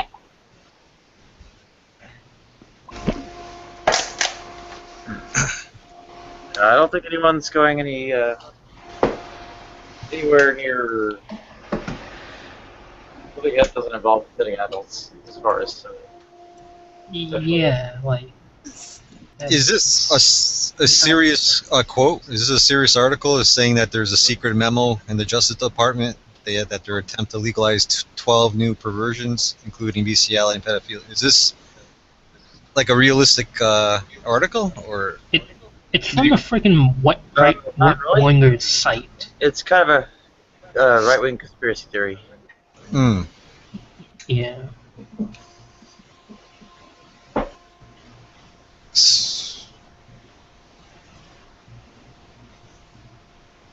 I don't know. How do you feel? Oh, I'm sorry. Is Sean talking?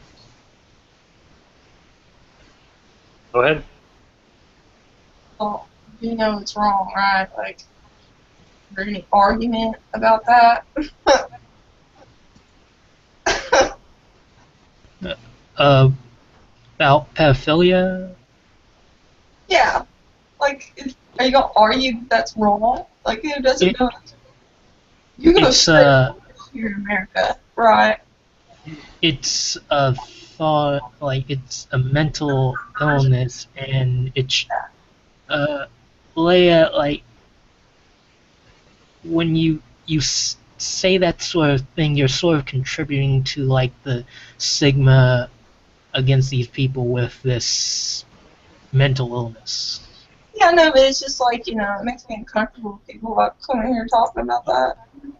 Okay, but would you like it better if they got help and so... Yeah, but that's the thing, they don't care, they don't,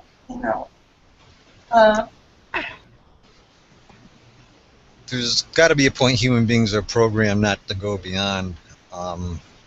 So what are they making the case that eventually this is a trickle effect that we're just going to little by little it's just going to become like a normal routine thing eventually?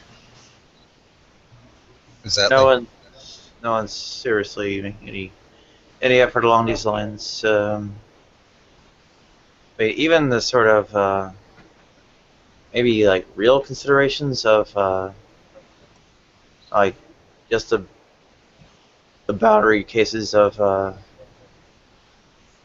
basically like children where they're like 1 or 2 years between them, and one of them ages out of the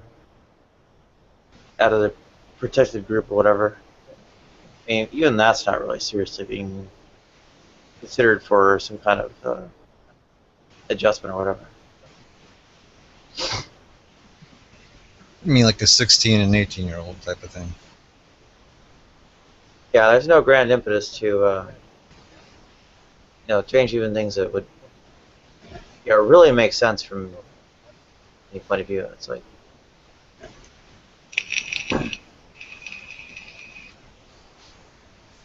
What's their point in bringing that up? Or I mean, they think they're going to be able to reverse this decision or something? it comes from this sort of like moral argument kind of thing. It's like the straw man moral argument, or what they're actually ending up holding to. Like, oh well, there's this general endorsement of political sexual perversion, so then they pretty much have like a slippery slope toward all the forms of it. At least as they deem things to be sexual perversion. And what's the end of why are they pushing this? To what end? Do they think they're going to end up being able to get enough numbers to reverse the decision on gay marriage and things like that? Like, what's the goal in doing this and pushing this type of? I'd say there's an element of rallying the base for more general purposes, so to speak. But it's unclear how much traction they really think they can get on reversing things like gay marriage offhand.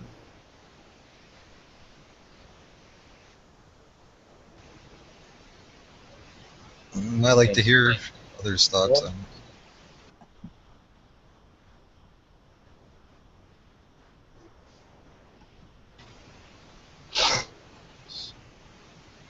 I mean, by objective measures, or looking at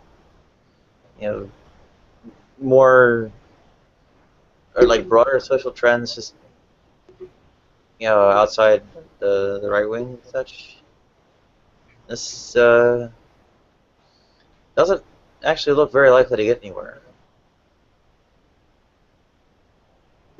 So if it's stirring up the base, it's kind of for the more general, cohesion of their ideological groups, patriots, and so on.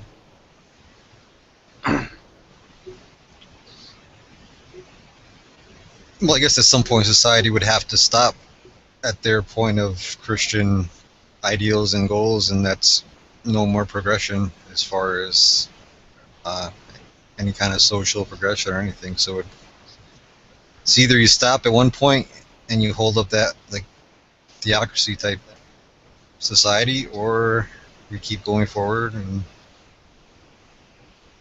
whatever way we're going to end up going. So I guess there's only two options. See, I think the concept. I think the. Oh, sorry. Go ahead.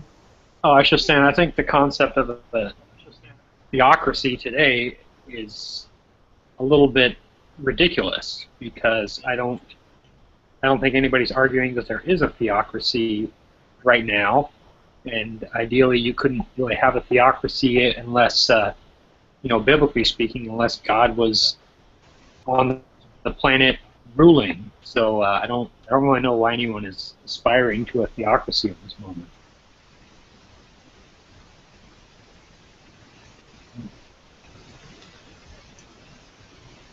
Are y'all Muslim? Are you No. Muslim? No? What religion are you? Hindu? No, I would be a Christian. Okay. So you Yeah. live on, yeah. I think what most people they speak of theocracy mean more of that the government would be something of a religious institution, that it would the laws and institutions and such would be, I guess, guided by religious principles, as opposed to say an actual God like sitting on a throne. I tell you what, I've been kind of on the fence about that, because it always seemed strange to me that that Christians would be trying to dictate laws to govern people who don't follow their same God. Like, that part just always seemed weird to me. But then the other flip side I can see is that, like, if you're presented with the opportunity to weigh in on laws and how the world is being conducted, I think it's natural that you would let who you are come out of you and reflect your votes and your decisions. So I can also see that perspective as well too. But I don't know, I can see both sides of the coin. Yeah, I mean, you should have the freedom to vote and express your beliefs the way that you want to. It's just, in the end, who's going to win out? I mean, are we going to progress forward, or is it gonna stop at a Christian ideal type of country? Is it going to be a struggle that's going to keep going and going? Or it looks like we're moving forward out of that. If you want to call it forward, or not to put any kind of judgment on it, but Well, there's something that bothered me earlier. You characterized it as like, there'd be this sort of progressive liberalization of things, or legalization of things, and then something of stopping it was seemed at an almost arbitrary point, and that's not really what it's going by. I mean, what's happening is that there's an alternative principle, like the principle of informed consenting adults is what's proper for the regulation of sex, right? And that includes homosexuality, and that's basically the kind of decision being made in terms of legalization, right? Where that's barred, that's reversed in order to adhere to that principle, not to sort of arbitrarily stop somewhere.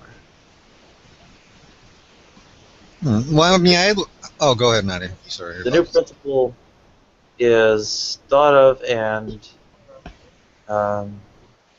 conceived in I guess espoused as what's guiding people before there's any change at all. So go ahead. Well, I mean, I guess I can I can understand the argument that's being made, leading to one thing, leading to another, but I never looked at it that way. I just, gay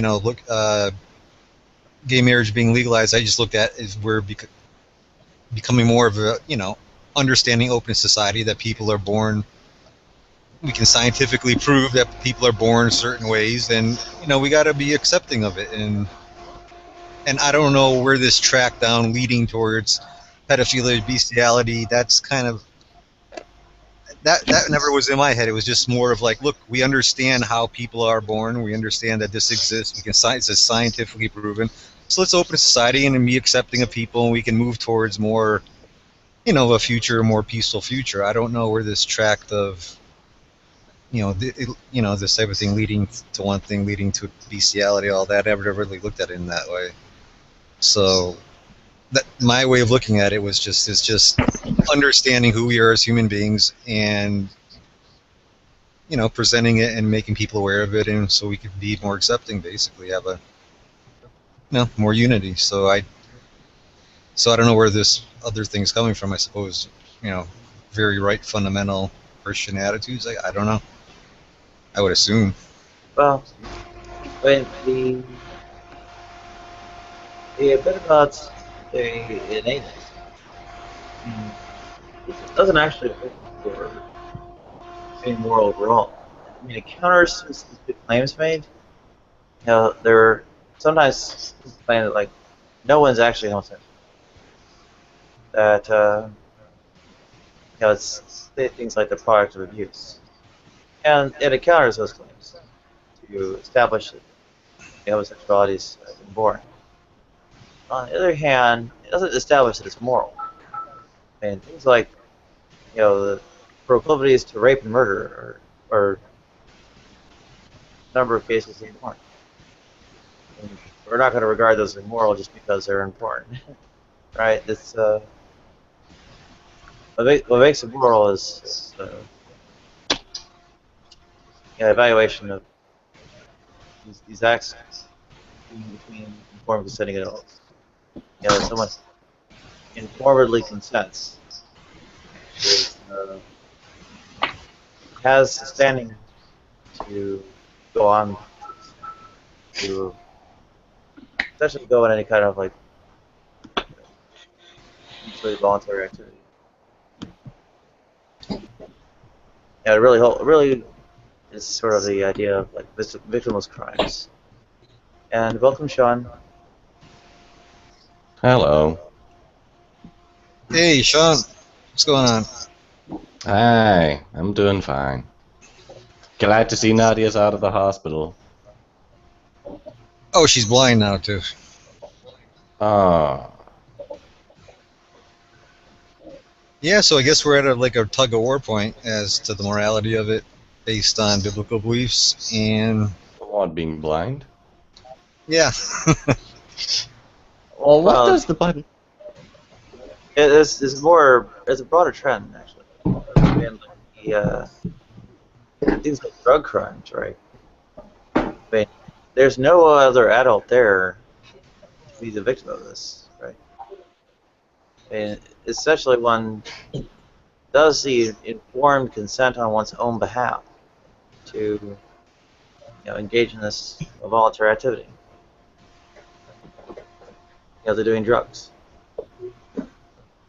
And that is something that's worthy of like retribution, arrest, imprisonment, and so on.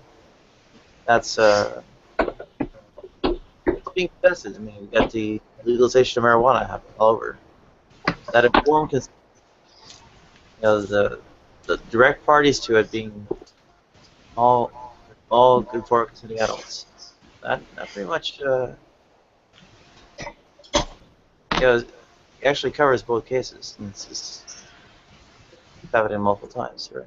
And it's even broader in the U.S. There are beyond gay marriage and like the drug legalization. There's also like this issue of prostitution or the criminalization of it. Right? I mean, Yeah. Go ahead. Yeah, like I agree that like it's just consenting adults like having sex, and then like there's payment for the sex. It makes no sense that it's not legal. Like. Yeah, this moral principle is making quite some inroads around the world in a number of different fields. Sean, can I ask, what is there any particular denomination of Christianity you're part of, or? Yeah, I would consider myself.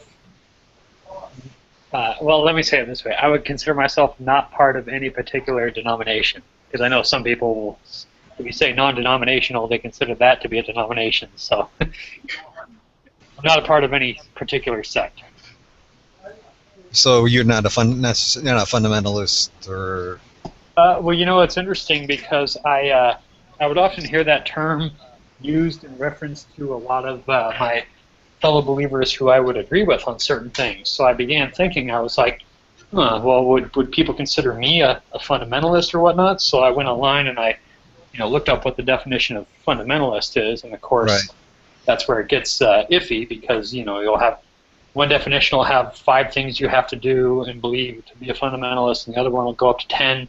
So who knows which one is more accurate? But I looked at it and I think the majority of things are things that I probably would agree with. There's probably some, I think one of the things that is said to be a fundamentalist was you had to believe in a what do they call it, a pre-tribulation rapture. And I thought, well, I don't believe in a pre-tribulation rapture. So I thought, okay, well, I guess that X's me out and I'm not a fundamentalist. But it really all comes down to definitions. Would you put homosexuality on the same level as excessive alcohol intoxication, as the same level of morality? Well, yeah, I would. I'm one of the people who would say that all sins are equal in the fact that they all have the same, they all have the same wages that come with them. But of course, even in the Bible, it talks about how certain sins are more serious than others. But I think that's judging in light of, what they do in this world, right? Like, for example, we would consider, murder to be something more serious than telling a lie, simply because of the ramifications that come from it, even though ultimately the wages of both those sins is the same.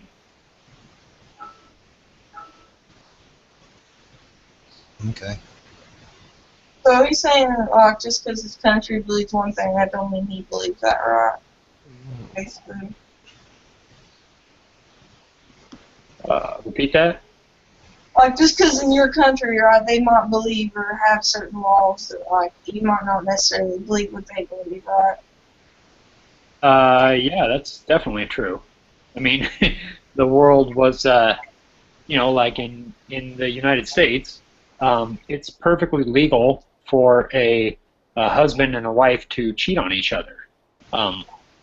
That's legal. I don't agree with that, but our country says it's okay. Yeah, so does mine, but it's, I mean, that makes you like the victim in a way, because you're being oppressed by your government,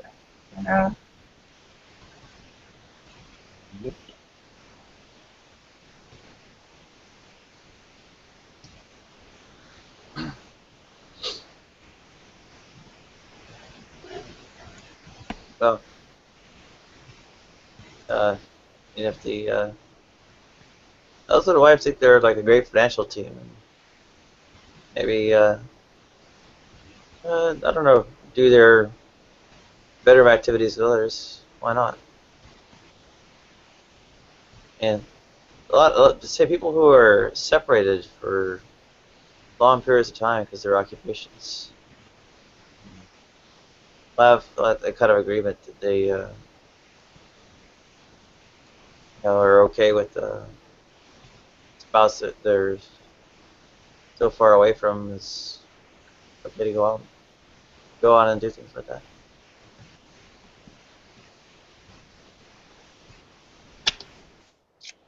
I don't see it as problematic.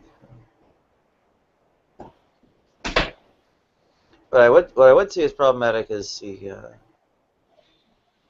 occurrence of the relationship not being, mutually understood and or mutually agreed to, or being followed where whatever they're set to.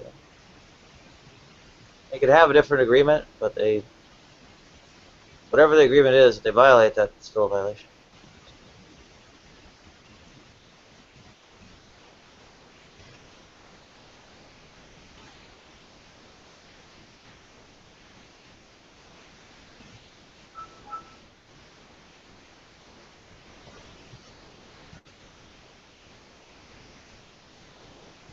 Welcome, Zoini.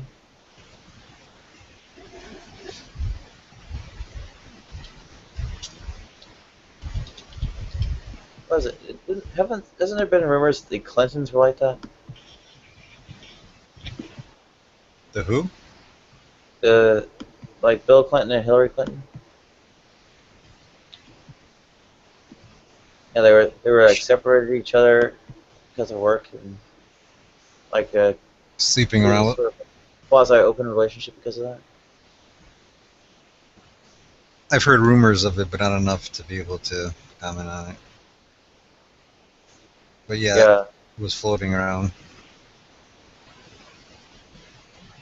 I mean, they wouldn't be the first ones, and Oh no, wouldn't think a big deal about it if it was going on. I'm sure. yeah. I mean, if it were true, I'd say, oh, well, that explains that. Yeah, no big deal. Their lives. They're comfortable with it, and they, it's what they agree to, and they adhere to it. It's all set.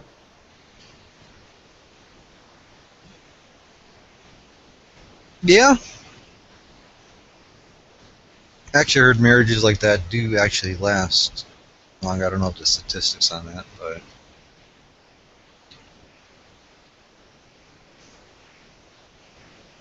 Yeah, what is it? Yeah. It won't fly if you're actually a Christian. Oh, maybe not. Unless you want Christian swingers, that may be a whole new sect. Yeah. Well, it runs on a different principle. I mean, in some respects, it's effectively divine command. How would you justify that? Like that Christian swinger site. How would you justify that? That's kind of like the two don't seem to go together. I wonder what verses or what doctrine that they use to justify that. Okay, so let me make sure I understand your question correctly. You're talking about Christians who engage in, the husband and wife engage in swinging, correct? Yeah, as far as I understand, there's a site that actually is called Christian Swingers, and there's Christians that look for other Christians to have sex with each other. Really, I heard about it. They would probably justify it by saying that ultimately what's most important in a marriage is that the man and the woman love each other and that they're devoted to each other, and they would probably say that even though they're having sex with another person, it doesn't negate the fact that they're still committed to their one spouse and they still love their spouse, and so in that regard it would be okay. That would be my guess. How would they justify that to Christ, though? Well, no, they would probably say that they would probably take times to quote Jesus, right, where he says that, or in the Bible where it says all the, actually I believe even Jesus even said, I think he said all the law and the prophets is summed up in these two commands. Love the Lord your God with all your heart, mind, and soul, and love your neighbor as yourself. And so they would probably say, see, so ultimately the most important thing is that these people have love for one another, and even though they are having sex with another person, they're doing it with their spouse's permission, so the love remains. I wonder if that's all true, and if Jesus is that open as they are. And well, God. see, I would doubt that, and not based on something that Jesus said, but based on elsewhere what it says in the New Testament, because there are, and I don't know them off the top of my head, but there are basically areas where it talks about, it's kind of on the topic of divorce, right? And it basically says that that if a couple divorces for some reason and yet they go and marry another person, that they're committing sin because like the divorce wasn't valid in God's eyes, and so I think if you look at it like that, it goes to show you that marriage is supposed to be an intimate union between one person and another, and that if another person infringes onto one that's already in place, that would be wrong. At least that's how I understand it.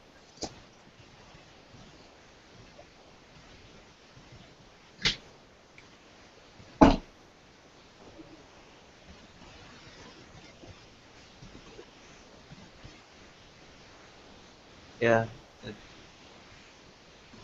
It seemed tough to. I mean, you can come up with lines of argument, but I mean, like Sean says, I don't think it's. I'm not sure how well defensible what they can come up with is. Yeah, I don't think that would fly under Christian doctrine. But the one thing that I've realized too is that, you know, there's some things that I don't believe are actually biblical, but the fact of the matter is that they've been, they're what I would call old Christian tradition. So that the Christians have viewed this as being right for so long that nothing is going to change that, and I think that's. I don't think it's a mystery, you know, because even if you look, you know, Jesus had a problem with a lot of the Israelite people of his day because they brought in all their traditions along with the law of Moses. And I think Christians are being stupid if they don't think that they have done the same thing, you know, over the years in which they've been here. Do you believe that non-Jewish people are not under the covenant, the old covenant, and that the two laws that Jesus are the only two laws need to be followed? Or there is an interesting passage in the book of Hebrews. I believe it's chapter 8. Let me see if I can find it for you real quick. But basically, Hebrews is talking about the old covenant, and then the new covenant comes along and how it is, you know, superior to that. And so in verse 13 it actually says, in saying the new, referring to the new covenant, says he has made the first old, and the thing being made old and growing aged is near disappearing. And the way that I understand that is because I think at the time in which this was written, you had people who had entered into that old covenant and were still living. And I think when Jesus came and established the new covenant, there was no reason to continue the old. But I think God still gave these people an opportunity. He said, hey, if you think that you can be good enough on your own with obeying all my laws, then I'm going to give you that opportunity. If you accepted the old covenant, you can continue to keep trying to do it. But I think the reason why the passage is saying that it was made old and growing aged and is near disappearing is because all those people who were in that covenant, when they eventually died off, when the last person who was in that covenant died off, right, I think that covenant disappeared. And so I think now, at that point, everybody is presented with the opportunity of either embracing the new covenant or not, irrespective of whether they're a Jew or a Gentile. now the Ten Commandments, they still fall under the new covenant? No. The new covenant, if you read particularly in the book of Exodus when it talks about that, what you'll notice is that the people basically come to Moses and they say, hey, we're willing to do all these laws that God has. And Moses says, okay, listen up. And God starts speaking, and then the people get scared and they say, hey, Moses, talk to us, we don't want to hear God's voice. And I forget what they say after that. But basically, Moses says, okay. So then Moses just goes on to continue with what the people say. And I think, unfortunately, what people do is they seem to put the Ten Commandments on like a higher level than the rest of the law. And there's no difference. It was all law from God under the Old Covenant. It was just that God spoke one portion, and then Moses gave them the rest. And so, and then, of course, when it comes to the New Covenant, it was all about, it was specifically, I believe it's called in the book of 1 Corinthians, I think it's called the commands of Christ. And so it's all about what he put forth doing, in which you talked about earlier, and which I quoted, where he talked about, loving God completely and loving your neighbor as yourself, which is a broad principle, but then he also gave a bunch of specific laws too, and I don't want to go on, but that's the basic gist. How would you fit the Sermon on the Mount in with those two laws? Like plucking your eye out if you lust after him and committing adultery, if you you lust? Is that just like more of a guideline to add on to those two? Well, Like, I actually I love that part in the Sermon on the Mount because there's the verse that everybody always likes to quote, right? Where in Matthew chapter 5, where Jesus says, don't think I came to annul the law or the prophets. I did not come to annul, but to fulfill. And he says, truly I tell you, until heaven and earth pass away, not one iota or one point shall pass away from the law, right? And they like to say that, but the thing that they need to realize is, well, who was Jesus talking to at that point? Was he talking to people in the Old Covenant or people in the New Covenant? And he was talking to people in the Old Covenant. about the Old Covenant. About the Old Covenant. Yeah, yeah. So, and so the part that you said was specifically in reference to people in the Old Covenant. Now, I think with a lot of these laws, there's a common sense and there's practical reasons on why those would be applicable, nowadays. And I think that's important. I think anytime you look at a law that God set down, it's important to consider why the law was given.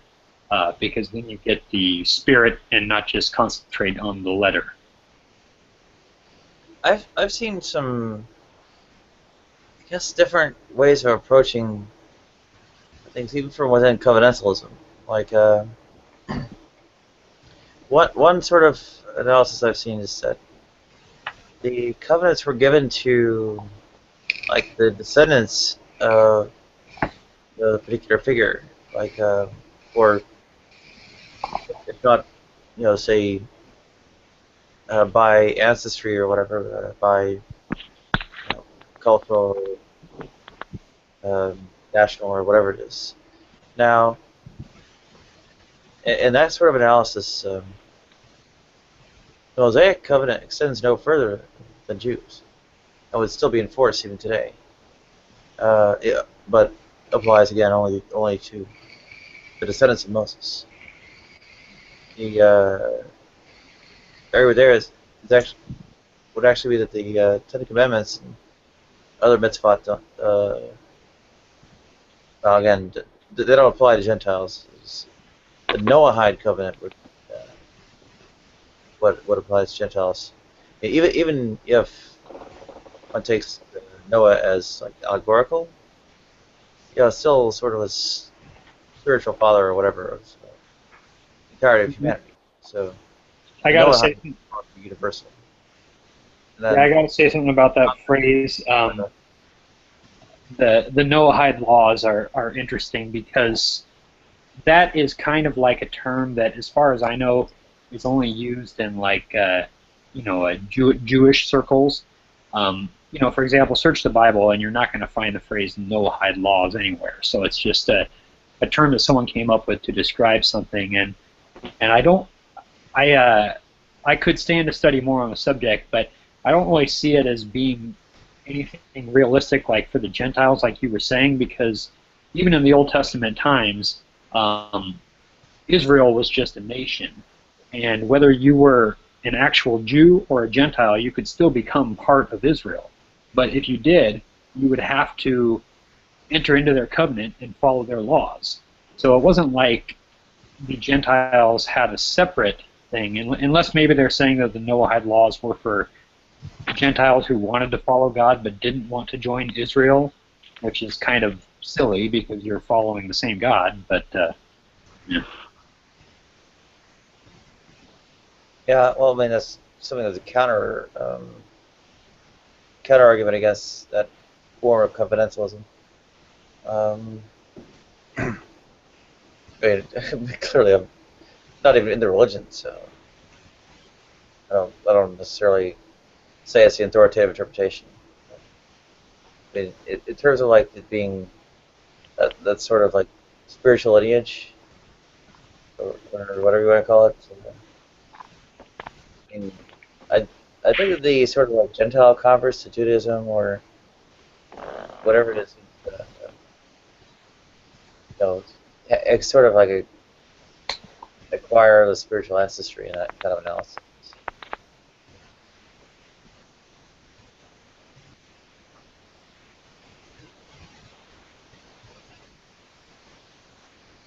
Yeah. well, in terms of whatever covenant from Noah and so on, it's usually not a great point of emphasis amongst the covenantalists who hold that position. They usually go on mostly about how laws that are articulated by Christ apply to universally. See, the seventh Noahide law establish courts and legal systems to ensure law and obedience. Sounds very man-made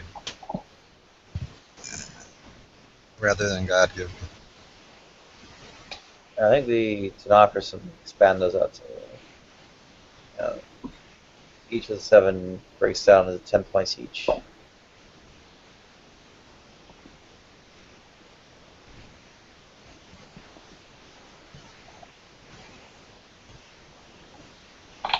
It's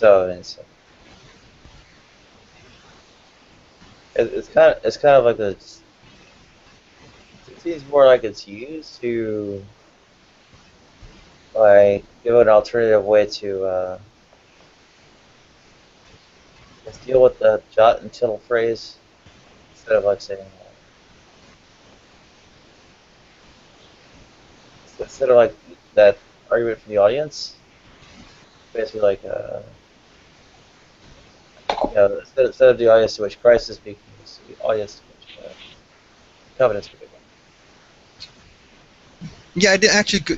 Could you repeat that, or Nadia or Sean, when you were saying about the law, not a jot or tittle of the law would be passed, and you said they were speaking to the Hebrews at the time about the old covenant. Explain why that wouldn't apply again, because they were talking to specifically that audience. Could you explain that again? I didn't. Yeah, no problem. I was saying it. It's in Matthew chapter 5, and if you read it, because the new covenant wasn't established until after Jesus died. Sure. Right. Everything prior to that was the old covenant, and so when Jesus was out, preaching to the people, well, he was preaching in accordance with the old covenant, right? Telling people, hey, follow these laws, basically do everything the old covenant said to do. And so, and everything that you're reading is kind of, I think in a lot of ways, Jesus, he went to explain the spirit behind these laws, right? And not just the letter. For example, in the areas where he said things like, you've heard that it's said, do not commit adultery, but I say unto you, anyone who looks on a woman, to lust after her has committed adultery with her in his heart, right? Like, so Jesus was expanding on these laws. He wasn't just going with the literal basic thing, and I think, and I think that's all the passage is. He was just expounding on the law, telling people to follow it. But I think where people get in trouble is they read this section and they automatically apply that to people in the new covenant. And if you do that, you're kind of ignoring the context, which distorts the meaning. I should Google it, but what was the last thing that he said? Jesus said, "Not a jot or tittle pass away before what?" Did he say? Sure. Yeah, that's in Matthew chapter 5, verse. Let's see here. Verse 18. He says, "Truly I say to you, until." And this is I'm reading from a literal translation, so it's going to be a little choppy, but it says, "Truly I say to you, until the heaven and the earth pass away, in no way shall one iota or one point pass away from the law until all comes to pass." Yeah. I think the impact of the interpretation I gave, which I think is Jimmy Stevens's, you might have met him, is kind of assessing the place of modern day Jews in terms of Christianity. It might also have some eschatology sort of considerations. And where was that? It was, I think this one I think is followed by a few Calvinists. Jimmy Stevens, I think, is the one I remember saying it. Okay. I'm not sure exactly how many others might have said something similar.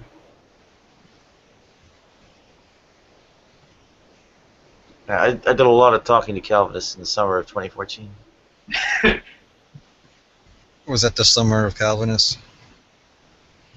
Yeah, damn near. Hey, you check Tom Jude 3's owner hangouts from back then, if he's still got them up. So Should've- why did you talk to a bunch of them in this particular time? Oh, my What's channel went flying down, so I was, I don't know, trying to do something without an actual channel to work with. Wrong answer, Nadia. The reason you talked to them at that time is because you were predestined to talk to them. Oh. Well, I mean, we're predestined to everything anyway, so it's not very distinctive. But even so, there is a big point where we do get along because, by and large, I'm not a big fan of free will, and that group of Calvinists in particular has various full theological determinists. So, question: they would probably agree to the point that you were born with the sexuality that you had. They would say that you were predestined to be that way. Well, yeah, I mean, they say that or sorry, not all of them, but actually some numbers. These are a particular flavor of Calvinist. Would say that God actually ordains like every horrific thing that happens. Well, you know what, Nadia? I got the perfect response for you. If you ever have a Calvinist who gets on you for your sexuality, you can tell them, you can say, there's a great verse in the Bible that talks about, whoever the person is who fights against, the will of God, right? That it's basically a bad thing. And you could say, well, if God predestined my sexuality, and you're telling me to be fighting against the will of God.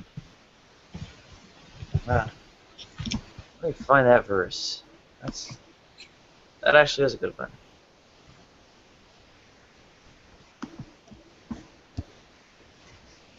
Counter Calvinism.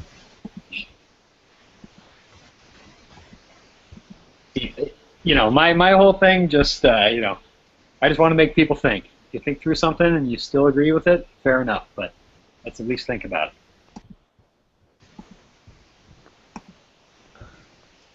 Acts 5:39, Jeremiah 1:19. Yeah, I don't know. I'll have to look through. Okay, but if it is from God, you will not be able to stop these men. You will only find yourselves fighting against God. They will fight against. Yeah, it might be 539. It's in the New Testament. I know that much. Okay, it's probably Acts 5:39.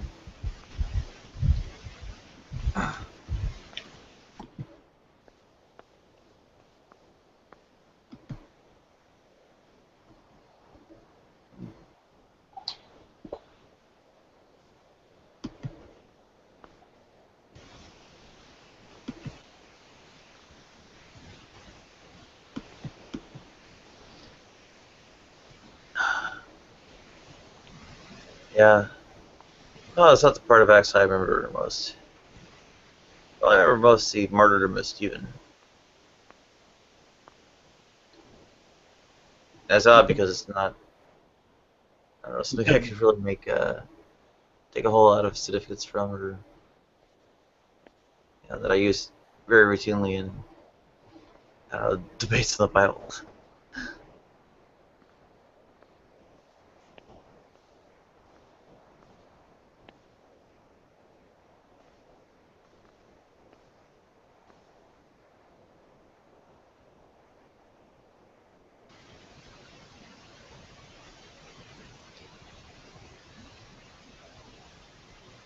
I think Preaching may be talking to God right now. He's on the phone. Double checking. That's not Jesus he's talking to. That's his, Spanish-speaking maintenance man, Jesus. Okay. I guess I don't know the backstory to that, so I'll leave it alone. Yeah. I'll bet you that number's taken. So was that God on the phone? Did he? Did he Voicemail. Oh, he left a voicemail. Yeah. Did you misrepresent Calvinism? Yeah, that's preaching Sean right. Or sorry, that's Tom Jude 3 right now. Hey, listen, you kind of screwed up there with the scripture. You might want to correct yourself. Yeah. The one day I actually put my hair up. Christopher here lets their hair down. Oh yeah. An opposite effect going.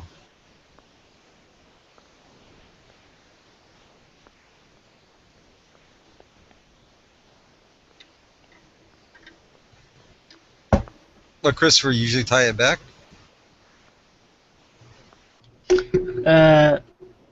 Just have it down right now, so yeah.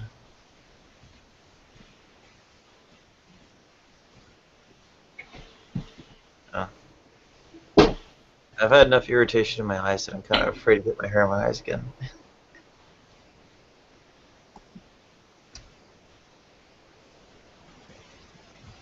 Why is killing shampoo does a number on them? It's like, yeah, actually I think it got noticeably better since the last time I checked, but it is still noticeably a little bit blurry. Yeah, I saw you in a couple of hangouts. Looked like it was pretty painful. Yeah, I can only just barely make out like the titles in the windows. And read the text if I have both eyes going. I read the text in the side chat. I try to see out of my right eye alone. Doesn't work. Left eye is still pretty decent. As far as reading. Yeah, that'd be about your luck. You had 20/20 vision. Oh, you're blind. Let's tack another thing onto it. Yeah, I've got 20/20. Actually, You got better than 20/20? Yeah. It's held together pretty well. I think my left eye actually deteriorated a little bit, but it's still like above whatever the normal line is. Is there any noticeable, not if that you could tell probably, is there any noticeable difference in having better than 20/20 vision? Or not really? I'll try to measure, but you'll see that you can read past, I guess, there's like a normal cutoff line on the eye charts.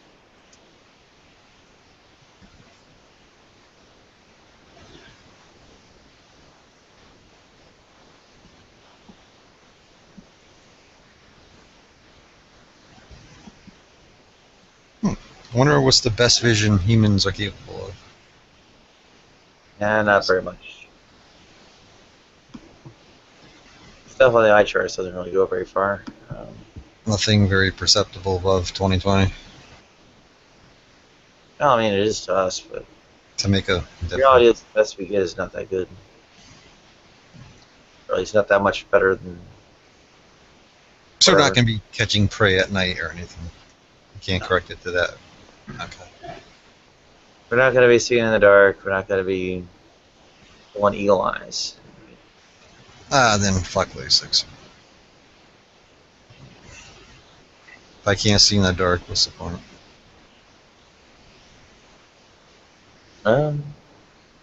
Guys coming on camera shirtless, I think is, depending on how built their chest is, I definitely endorse it. They got slowly kind of built up pecs and solid abs. Why, you think night vision would enhance that? Yeah, they've been working out and it's all looking good. I say bring it on.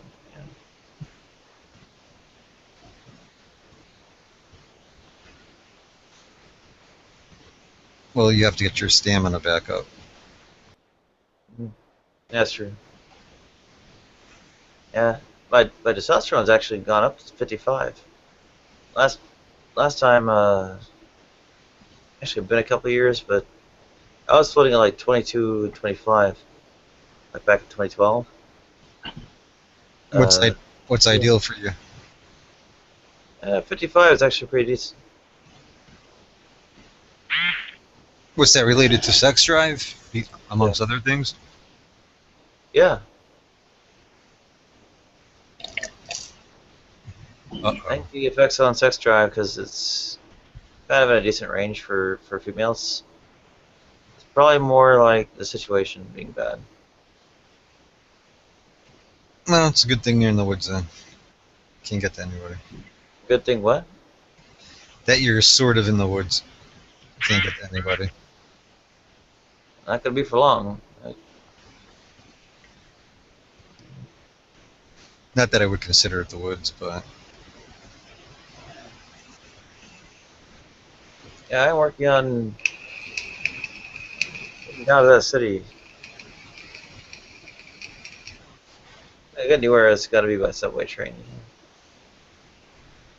not that you want to talk about it here, but I heard you like possibly something about Vermont.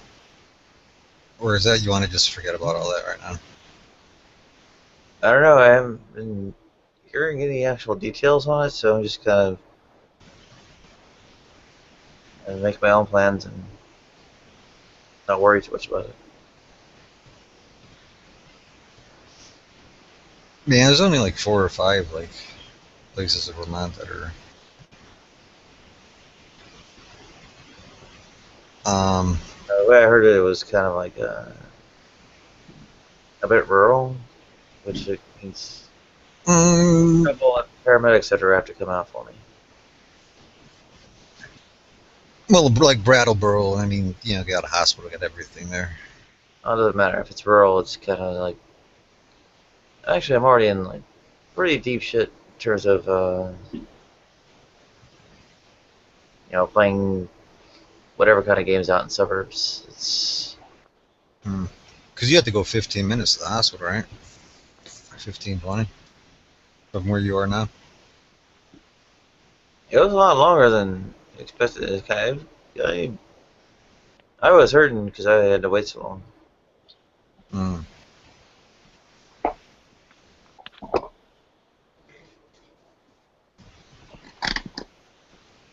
I kept asking them to put me under it. I was like, pretty much, they were not really taking it very seriously or something. I've gotten put under a ton of times, so it's like kind of pissed me off.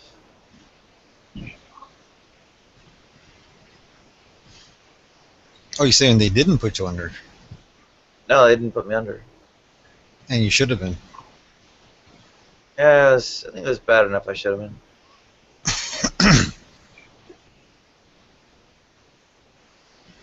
Yeah, it's not like I want to like dork around behind whatever, man. Well, they do just let you squirm around in pain. Knock me the fuck out so I can sleep through it. So they let you writhe in pain like an animal, basically. Yeah, pretty much. Well, that's nice. Not the first time. Probably won't be the last.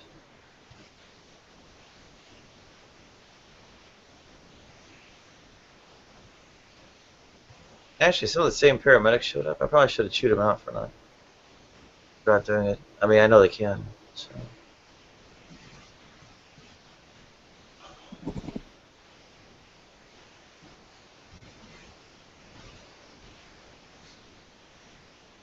Maybe it depends on where you live and what kind of car is in your driveway. How rich they think you are. Yeah.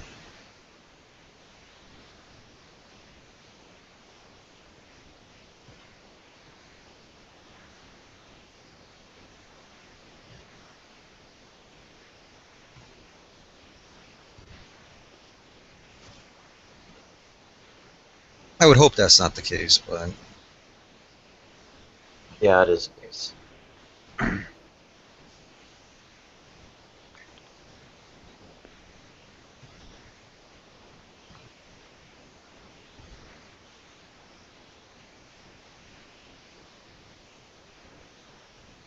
I've got one square head. Square head. Yeah. There's such a thing as facial feminization surgery for that, but I don't see that happening anytime before I die.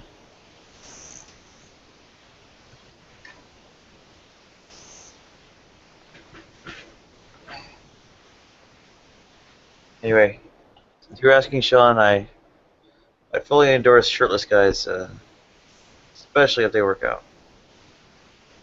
Well, sorry, I'm not coming on camera, so just asking. Oh, wait a second. I think I've seen Sean working out on camera. Was that you before? You work out on camera? Doing sit-ups, probably so. Yeah, yeah. But it's hot here today. Why, you got a chestnut you might find attractive in the night with their night vision? I'm not even going to address that question. Are you an athlete, or you just work out for like fitness? I would probably say both. Like, do you like do any kind of sports or like activity? I'm a martial arts guy. Oh, cool. Oh, that must be okay. You follow mixed martial arts, then you probably practice it too, right? Yep. Chuck Norris? What's that? Correct. You a fan of Chuck Norris? Who? Chuck Norris. Oh. Sure, I wasn't really, I watched a few of his old movies. I'm not one of those people going around saying all those Chuck Norris quotes. But Bruce Lee. Yeah, Bruce Lee would have beat the fucking crap out of him. All right. Oh, Bruce Lee would beat the crap out of Chuck Norris. Oh, Chuck Norris is known to be Christian. Although, I don't know, because I heard Chuck Norris has been doing Brazilian Jiu-Jitsu quite a bit. That's true, Nadia. I totally forgot about Walker, Texas Ranger. Yeah, one good show. I call him Chuck Boris. He's like Bob Newhart's deadpan. But he's alright.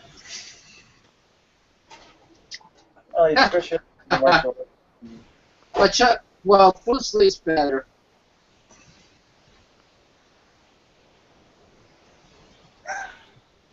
What do you practice exactly? Like any particular? Is it like under any particular name, or is it just like boxing, basic boxing, kicking, and grappling? I've done a multitude of different styles. I mean, I know, grappling or jiu-jitsu, however you want to call it. Though I never trained with the gi, so I'm not a strict Brazilian jiu-jitsu person. And then I did kickboxing for a number of years, and then I've been doing taekwondo for about the last 4 years. Oh, really? Yep. How do you feel taekwondo fits in with all that? Think it's beneficial? Taekwondo is great because it teaches you how to use both sides of your body equally, both from a right stance or from a left stance, and so you get used to throwing. It's kind of nice because if you're ever in a situation where you break a foot or you break a hand or you're injured, you're not going to be hindered. You can use the other side of your body. So it's great for movement and for flexibility and for being ambidextrous. There's a lot of the moves that would carry over to a more of a street situation, but there's also a lot of moves that you would never want to throw in a street situation because it'd put you in a bad position. So. The person you train taekwondo with does he teach it very traditionally, or is it mixed?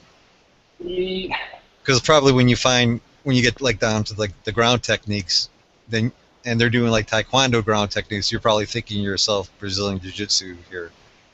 Well, yeah, no. So it would have been more of a traditional because he didn't teach us anything on the ground and. Oh, okay. Traditional taekwondo is not going to teach you how to fight off your back. Yeah, because I figure if you're in taekwondo class and they start teaching you ground techniques, you're going to be like in your head Brazilian Jiu-Jitsu is like, okay, this isn't going to work. Exactly. But some things are hard to get a copyright on, like take an arm bar for example, right? They have arm bars in judo, they have it in jiu-jitsu, they have it in Brazilian jiu-jitsu, they have it in a multitude of different styles. So Yeah.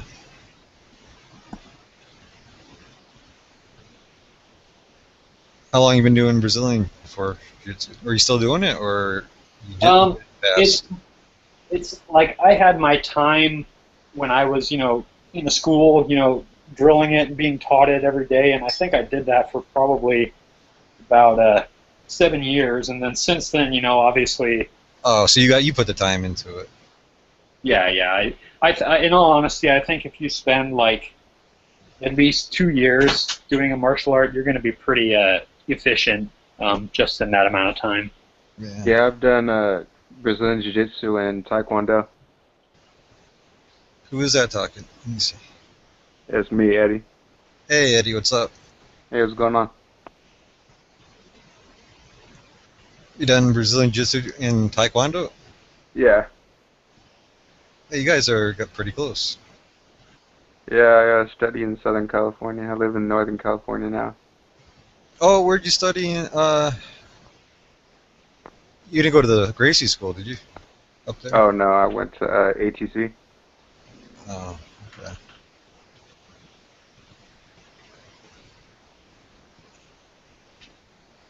okay. I visited the Gracie School, but I didn't train with them though. I just walked in to see it. Yeah, I went to, I had the Gracies train us. We went to a black belt camp, and they had the Gracies there training us. We got to learn Brazilian Jiu-Jitsu with them, among other martial arts. Nice. Yeah, it was pretty cool. Which one's training you did? And, I can't remember the name. I can't remember his first name. He was one of them, though.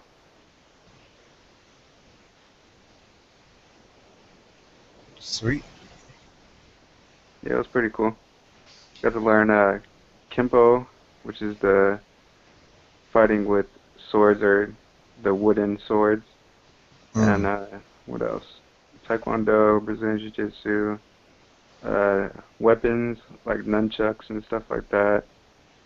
I think that was Oh, I gotta ask you, Eddie, did they have you use the multiple nunchucks? Oh no, it was just only one. It was kind of just like introduction to it.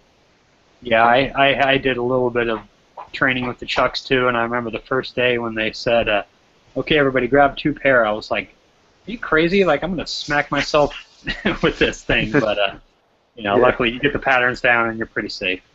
Yeah. Yeah, 2 would be really difficult. I never tried with 2. I was decent at it. I wasn't really great at it. I excelled in Taekwondo and Brazilian Jiu-Jitsu, but I wasn't really good with like the nunchucks and stuff like that. Yeah. Brazilian Jiu-Jitsu is like what boxing was like 40, 50 years ago, you know what I mean? It's like, oh, yeah. you have to know it because so many people train in it that if you're not familiar with it, you're going to be in trouble. Oh, yeah. Especially if you're fighting in like pro or any type of amateur MMA. Yeah. I mean, wrestling's just not going to cut it anymore. You got to be comfortable at the very least. Some It's people nice. just try to. What was that? I said it's nice to know how they're going to kick your ass. You know what I mean? If you're on the ground, you're like, what the fuck's going on? Yeah, at first That's it's like scary. that. It's like, okay, I know I'm about to get my ass, like I'm about to get my arm wrenched. Yeah. It's nice to know. Yeah, it is. Yeah, at first it's like that. At first you're like, what the hell is going on? I don't know what I'm doing. It's like, oh, okay, I'm about to get my face punched in about 10 times, and it's nice to know. It takes the kind of fear out of it a bit. Yeah. Yeah, a lot of, I mean, not a lot, but there are a few people who just try to do wrestling and then go into MMA and get handled out there. Yep. That's just not going to cut it anymore. Greco-Roman is actually pretty good for like tying people up before going down. But He So has a little bit Nadia, of a wrestling background, right? What's that? He has a little bit of a wrestling background, right? Who's that? The man you were just talking about? Oh, Sean? Who was that? I'm not sure. I think it's Sean. Oh. Sean, you have wrestling background at all? Or No, you said a name. What was the name? Greco-Roman? You mean wrestling? You mean? Who was that? No, it's a style of wrestling. Oh, I've Where never heard of it. it's where when you're really close.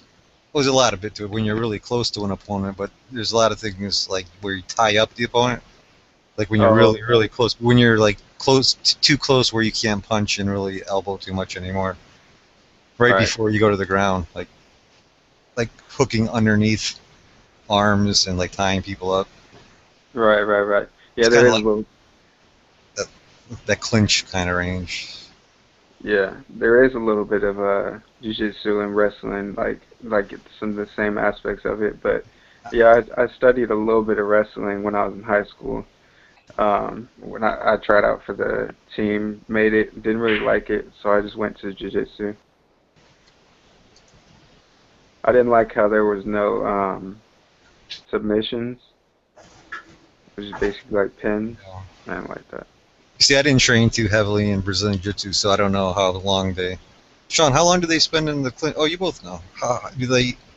Like, how much time is spent, like, right before you go down, like the tying up range? Is there a lot of time spent there, or? Well, if Usually it's strictly Brazilian Jiu-Jitsu, it's straight to the ground. It's straight to the ground. Yeah, if it's MMA, you're gonna stand up for as however long. But if it's just Brazilian Jiu-Jitsu, it's going straight for the takedown. Yeah, because the more time you spend in the clinch, it's more time you're potentially getting punched or kicked. So yeah. Yeah, and spending more energy. But that's the same in wrestling too. They don't want to spend a lot of time in clinch and wrestling either. Yeah. But in kickboxing, you're doing the clinching. Yeah, and that's usually just because anyone who's really good at a kickboxing clinch will basically make their opponent carry all their weight, which would be very tiring for them. Yeah. Did you do kickboxing or Thai boxing, or was it a combination? Or I was taught a little bit of Thai boxing. We didn't do a whole lot because when you're working with knees and elbows, it's just more dangerous and more. Yeah, it's kind of hard to do without like a lot of gear on. Yeah, but I'd say I probably spent more time just doing kickboxing and not Muay Thai per se. You say something? Sorry. It was crazy too because years later I saw I was watching this video online about these guys that it was like these guys were kickboxing or whatnot, and yet they had belts around them. And I remember I was writing in the comments, I was like, since when does kickboxing have belts? But I guess they're actually, somebody took a style of kickboxing and assigned a belt system to it, which just seemed weird to me. Hey, it's motivational though. I guess so. I've trained in both, both situations, like situations where you have the belt and situations where you don't, and where you don't have the belt system. And there's pros and cons to both things. I think the belt system is really good from a teaching standpoint, like making sure that people know and understand the basics before they go on to more advanced things. But the group format it's easier to teach and lead because you just have everybody together and you don't have to separate people. Yeah. I've been in both situations also. I kind of enjoyed the belt thing a lot more because it had me something to look forward to, something to work towards. I don't know, man. I would much rather just come to the class and work out and do the moves, and then when it came to actual time to test, I didn't really like that. Oh, yeah. Yeah, that was always difficult. But breaking the boards are fun. If I get off my ass, I really want to probably try to sign up for fencing. Looks pretty fun. You know what? That would be awesome if you were could carry. What do they call the little fencing sword? A pay or What's saber. It's like a pays, sabers, and foils. Okay, yeah, there we go. Foil. That's the one I'm used to hearing. But yeah, that'd be great if you could carry like your foil with you, like on your pant leg or something, and then like, somebody comes to mug you on the street or start something, and you could pull that out and whoop their ass. That'd be awesome. Yeah, or your car antenna. Maybe that'll work. I think Jackie Chan did that in a movie. Did he? Yeah, I think so. Well, I don't know what is fencing. Fencing more than, because I'd like to do like something that has like a lot of different kind of moves in it. Beyond, I don't know what fencing entails. Is it just to use that one sword? Nadi, you know anything about it? I wouldn't know about the sword, but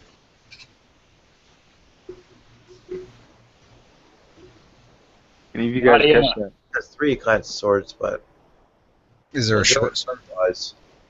I'm sorry. Hey, any of you guys catch that that Bellator fight tonight? Fencing has 3 kinds of swords, but people generally specialize. So when you see in the Olympics, that's obviously the longer. Do they have a shorter sword? Well, The Olympics have all 3. Really? Mm-hmm. So Nadia, when was the last time you were in a fight? Tonight, in the hangout. Probably 1985. Yeah, she knows what I'm talking about. Fisticuffs. Oh, okay. Was it were you fighting a man, woman, or other?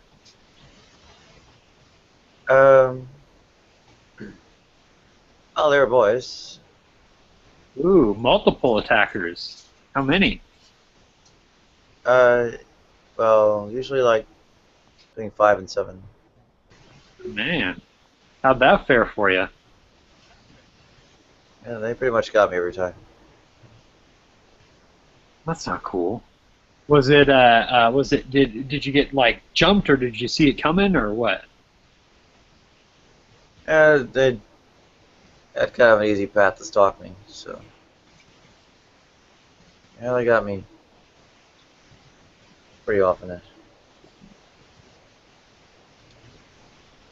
Yeah, I was just curious. You don't have to talk about it if you don't want to.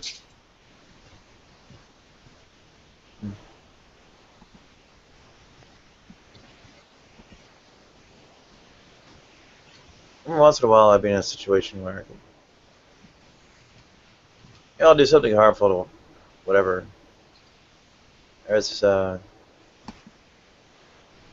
one I actually managed to throw a pencil at him. Actually hit him in the eye. Yeah, nice shot. Yeah. Did it do anything? Yeah, apparently poked a hole in a part of his eye. It wasn't too critical. So we're off the side like the white of his eye. Did it slow him down at all? What? Did it slow him down at all? I pretty much floored him.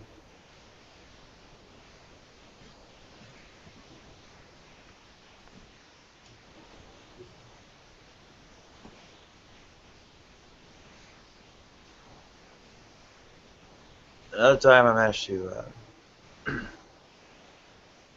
get a belt with this buckle on it. It was like made of canvas, so it's pretty flexible. And I basically just like tore the hell out of his face with it. Nice. You know, Nadia, I was sitting here thinking, I was like, when was the last time I was in a non-competition fight, like a street fight? And probably around the same time. I think I got all that out of my system by the time I was age 10.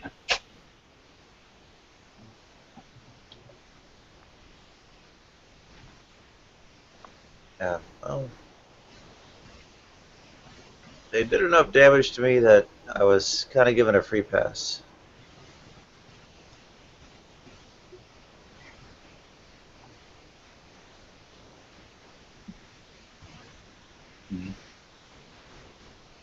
What do you mean free pass?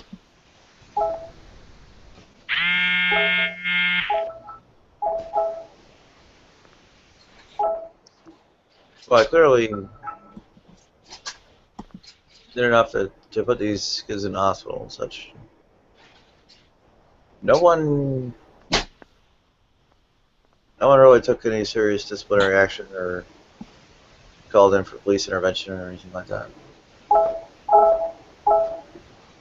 I mean, pretty much everybody knew what they were doing to me. I mean,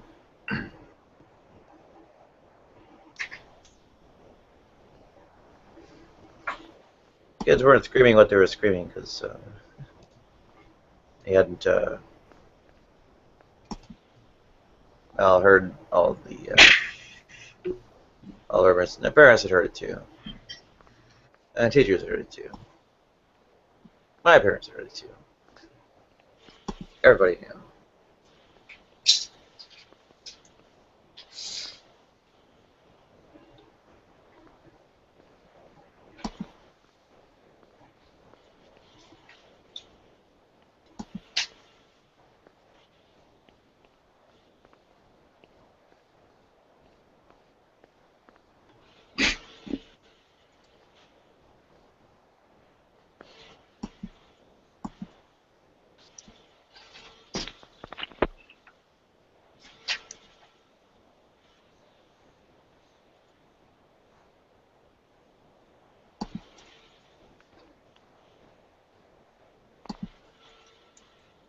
Hey, any of you guys catch that Bellator fight tonight? Say it again. Did any of you guys catch that Bellator fight tonight? MMA Bellator. I haven't followed in UFC in a long time. Nah, I haven't seen it. It's not UFC. It's a different what do you call it? Division. What do they got now? What's it called? It's called Bellator. Bellator MMA. Oh. Yeah. I thought that was the name of a fighter. It Oh was. no. Oh, You know- Belfer. I'm thinking about. I love that. He thought the name of Bellator was the name of a fighter, and then earlier when you were talking about Greco-Roman, the other guy thought that was somebody's name. Yeah. Yeah. But yeah, there was a fighter. It was a championship title on the line, and one of the fighters was the champion, and the other was the contender, and the champion didn't seem like he was a champion at all. He's supposed to be like this real good jiu-jitsu master, and he got taken down a whole bunch of times, and he got like mounted the entire time. It was just sad to see. I wish one of you guys caught it. It was a good fight though. Do they throw it on YouTube afterwards, or? Probably. His name's I mean, it wasn't too exciting. I probably wouldn't watch it, but it's. So in other words, was boring. What was that? So in other words, was boring. Well, if you appreciate jiu-jitsu, it's kind of entertaining. Oh, okay. I like to see a lot of striking though. There wasn't too much of it. I mean, they got a few good hits in, but not too much.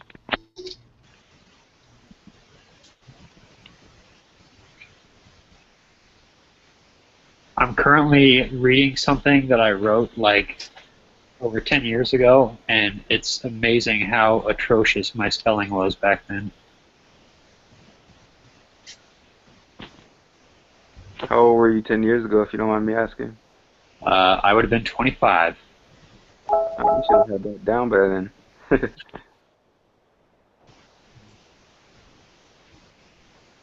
Have you been working on your spelling, I would assume? You know, I don't know. It's the funny naturally thing, because like when you work on spelling, you know, like you don't typically work on spelling unless you're in school, at least Right. in the traditional sense. But I think probably what happened is I got so sick of typing things on the computer and seeing the little word underlined with the red, and I just got sick of having to fix it that I finally learned the word. That's probably what it was. Yeah, you've probably seen more words and knew how to spell them after seeing them. Yeah, spell check can be a pretty good learning tool. Used properly.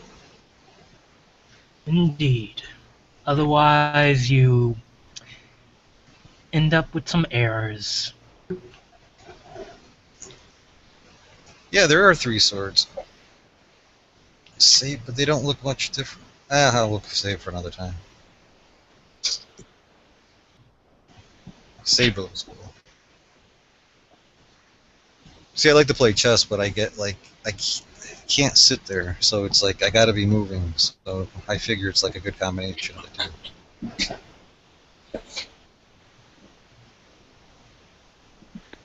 Hey, I got a weird/dumb question. Random too. Okay. Even for Google Plus? Okay.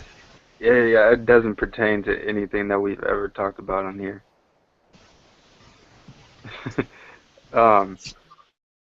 So zebras, they live in Africa, like a really tan terrain and like brown and everything or whatever, and like the deers and all that they have, or the antelopes, they have like tan fur. I mean, you know. Why do you guys think it is that the zebras have black and white stripes? Well, that's a good question. And I mean, didn't blend into their surroundings or adapt or, you know.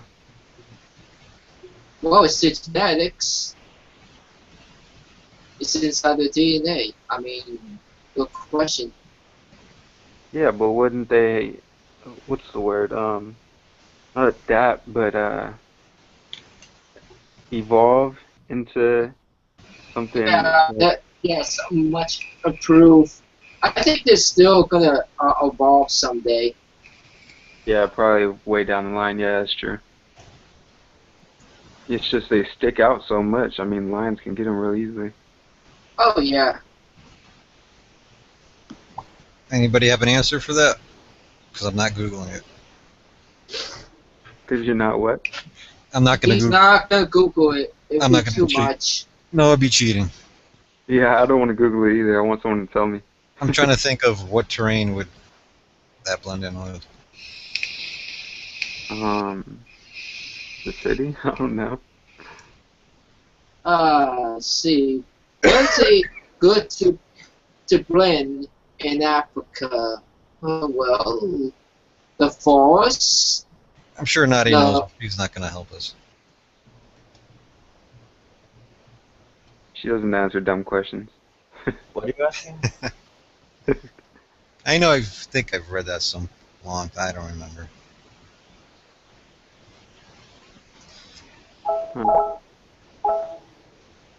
Easy, so it would make it easier for the lions to eat, so they don't die off. There you go. That's the best answer I've heard. Or to match Ted Nugent's gun. Or for what? To match Ted Nugent's gun. No, that wouldn't work. It will work. Yeah, put on 10 inches gun. Yeah, that's used to kill the lions. Yeah. We call it SIBA BFK. BFK.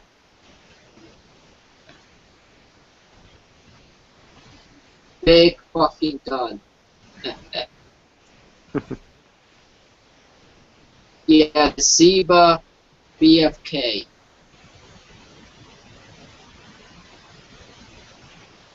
Yeah, that kind of would make sense for them to be like a better food source for the lions. I don't know. That could make sense. The only thing I'm going on is really what kind of surroundings it would black and white blend in with. I'm trying to think. Maybe it darker at night. Nada, you gonna let us sing? You gonna tell us? What? Are you gonna tell us why zebras are black and white? I don't know. You don't. Not a fan.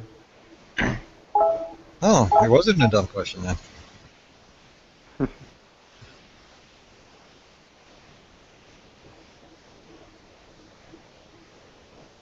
Can't imagine most of the animals see color.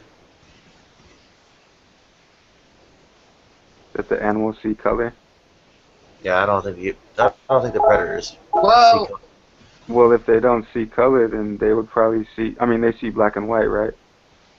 yeah, they only see black and white. I mean, can't So think about a lot of the animals are actually colorblind. So Yeah, that's but one thing that the zebras had.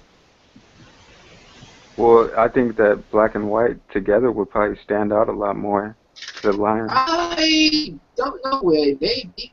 If you think about it, like black and white, and then it'd be kind of like bouncing off each other. They'd probably see it better. Yeah, I'm gonna eventually have to Google this. there are not that many animals that see color.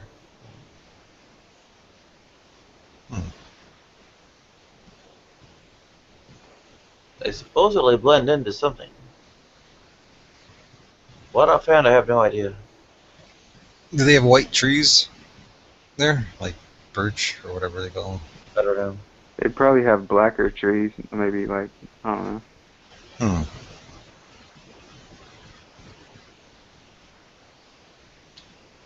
All right, I guess I'm gonna have to do this.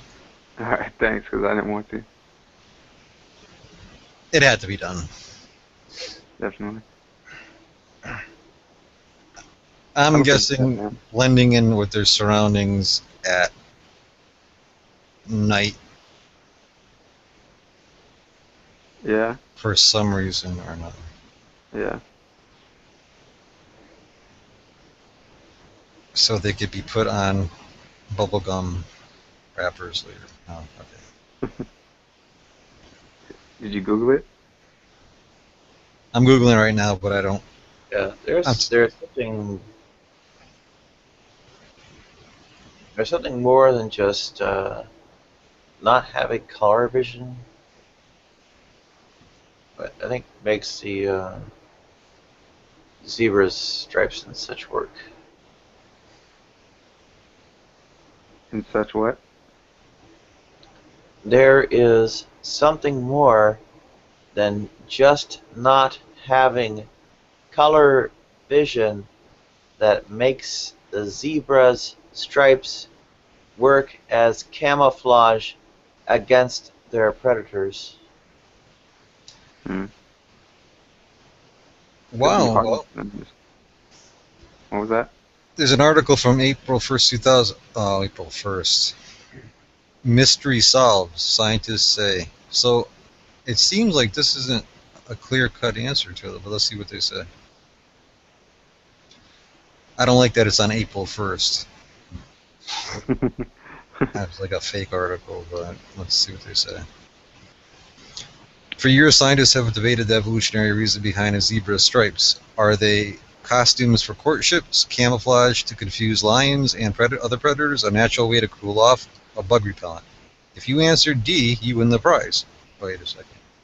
At least in the eyes of Tim Caro, a biologist at University of California at Davis, he and his colleagues report in Nature's Communications that the geographic range of zebras and other horsey species with stripes overlap nicely with the range of blood-sucking flies.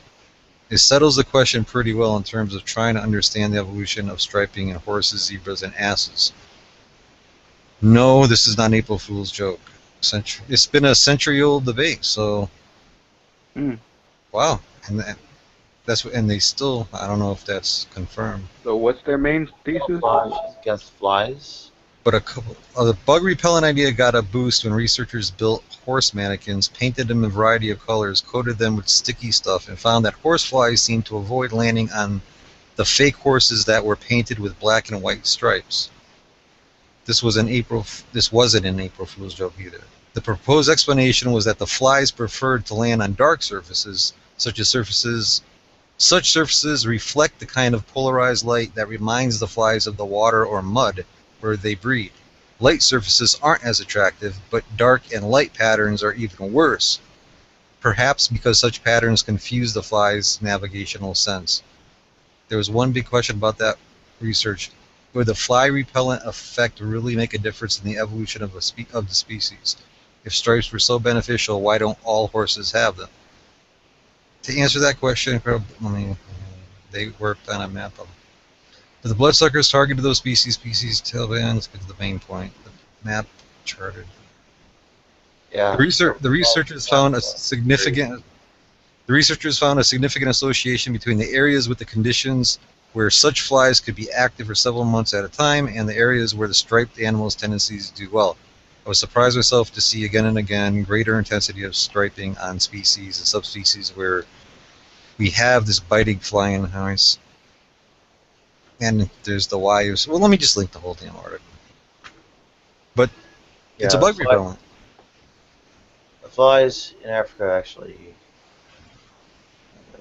do some pretty nasty stuff with biting and also spread diseases. Yeah, I thought that would be an easy question. All this time, scientists have been debating it for 100 years. They would have even laid eggs in the flesh of large animals. Like,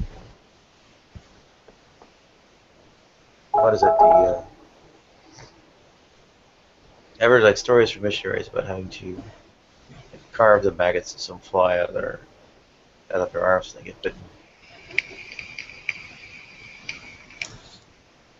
So if a person paints herself in black and white stripes,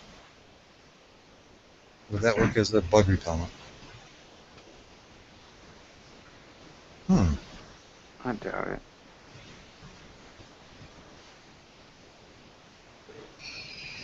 So what did they mention anything about how that helps them survive against predators?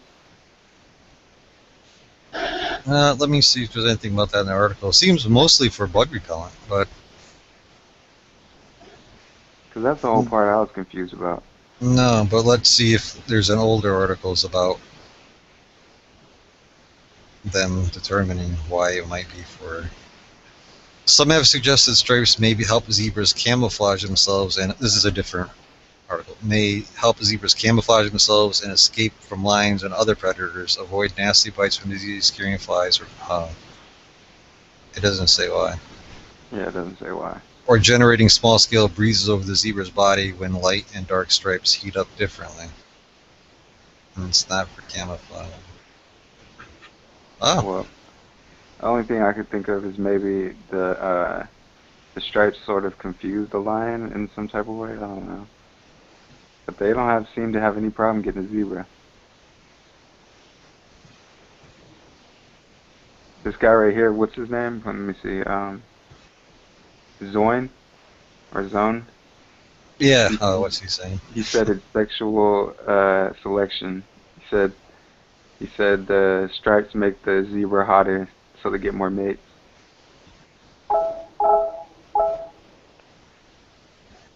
Oh, that's why. You mean that temperature wise, Zoin, or just makes them look hot? What was that? Does he mean it makes them look sexy to other... Yeah, to other zebras. The guy in this hangout right now.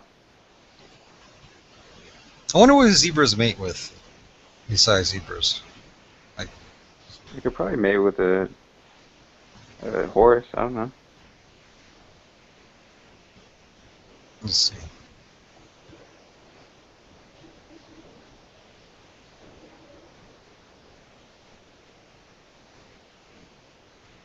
Since we're on the topic of zebras.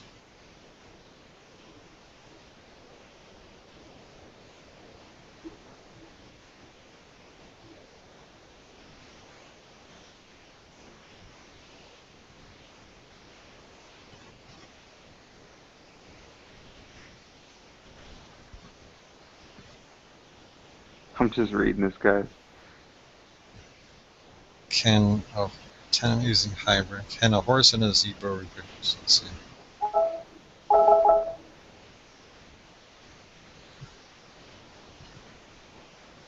Horses and zebra can reproduce, and whether the result is a zorse or a hebra. A hebra. Depends on the parents. Quagga. Abra? Quagga. Quagga. Um,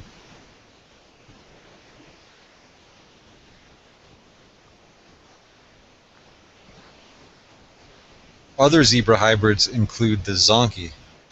Properly imprinted equine hybrids can be trained like other domestic donkeys and horses.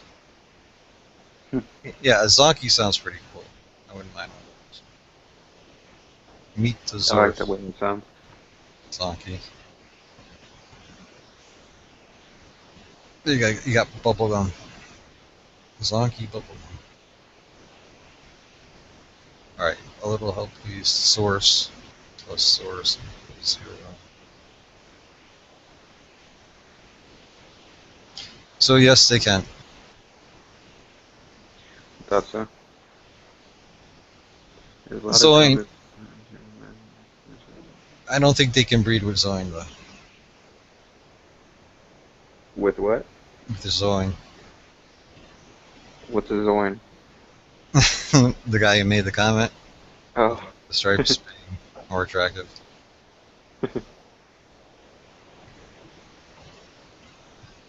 I like that theory.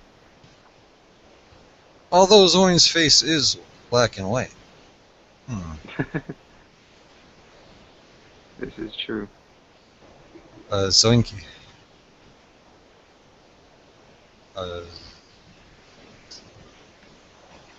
What time is it? 3 o'clock?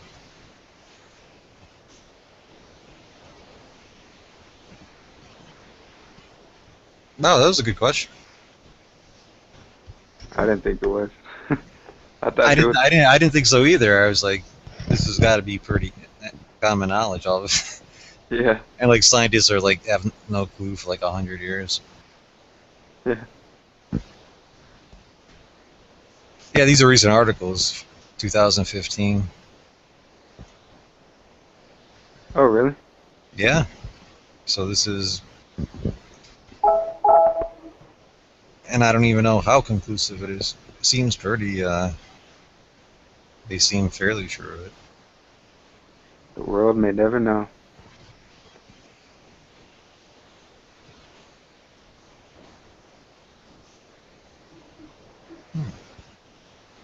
Yeah, I just randomly thought of that because I was watching this live safari thing on YouTube, and just saw how much they stood out, and I was just like, because they were standing by antelopes and gazelles and stuff like that.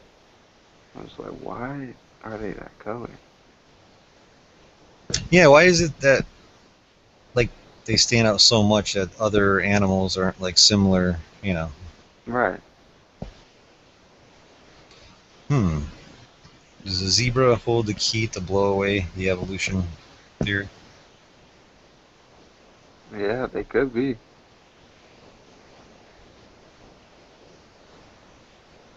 Kind of hard to blow that away, but Yeah, you'd figure there'd be some animals that are, you know, similar to that and varying. could you think of any other animal that just has a adaptation that doesn't make sense? I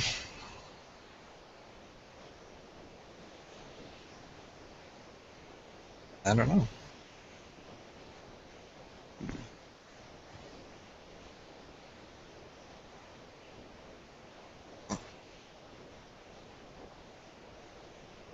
An elephant's trunk? What do they use that for? For trees, and they're tall, so I don't think they can really bend down and drink the water.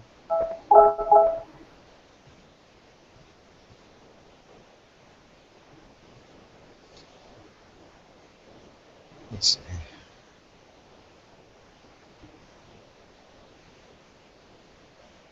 I don't know why, but a snake keeps coming to mind. Oh, well, that's just a tempt. That was to tempt Eve in the garden. That's what that was for.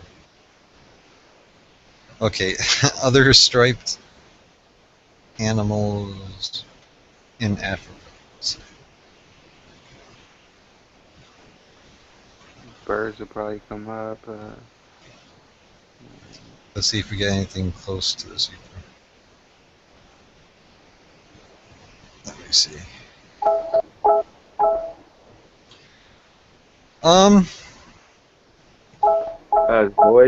Zoid said, Google zebras hidden in the brush images. You can see it's camel. Zebras hidden in the brush. Yeah. Alright. There's other striped animals, but nothing is pronounced as a zebra. What's this one called?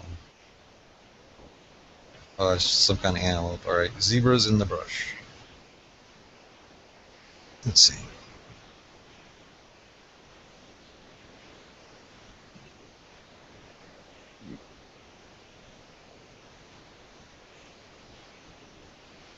See, Ted Nugent has a gun zebra stripe.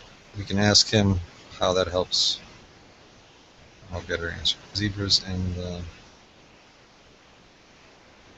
brush. I don't think I'll ask Ted Nugent about anything if that's all right. Who said that? I'm outside of the hangout. Nicholas. Let me see. Oh, hey, what's going on, man?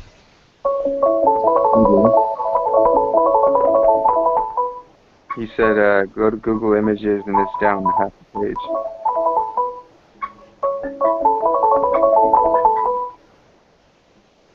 Half the page.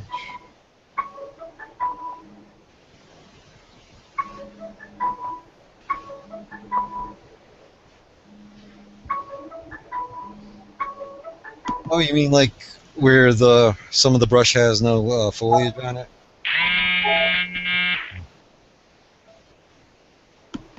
He says the sticks, the foliage. Yeah, it's like sticks. Yeah, but those zebras look a little bit brown too, which is interesting. If I'm looking at the right picture. Oh, welcome, Nicholas. Hey, Nadi, you didn't greet me. Hey, Nicholas. Do you want to have a good sleep there? Hello, yeah. Were you listening on the conversation before you jumped in, or not? Not very long. I think I was listening for about 2 minutes. Oh, that's And good. I was working on something else, so I probably didn't even really pay attention.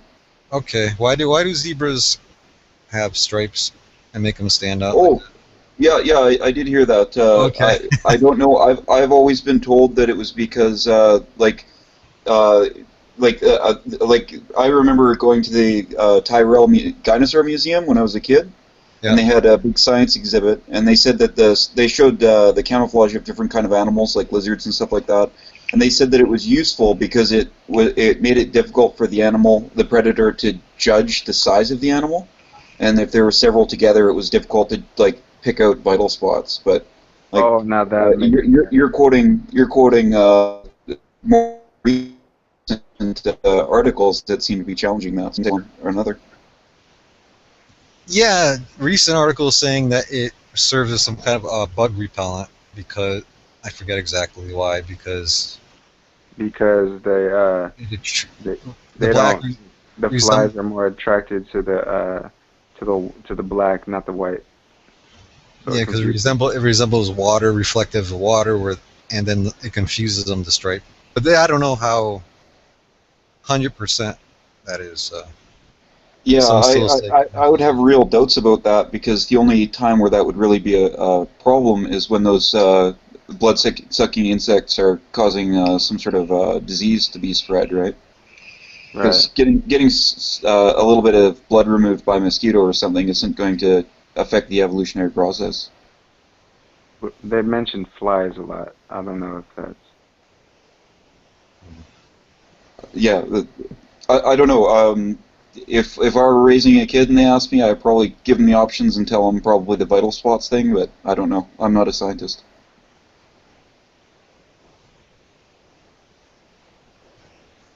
Yeah, I'll link the article that I linked before just for fun. Well, I wouldn't be able to see it anyway. I on my tablet, so I don't see the side shot.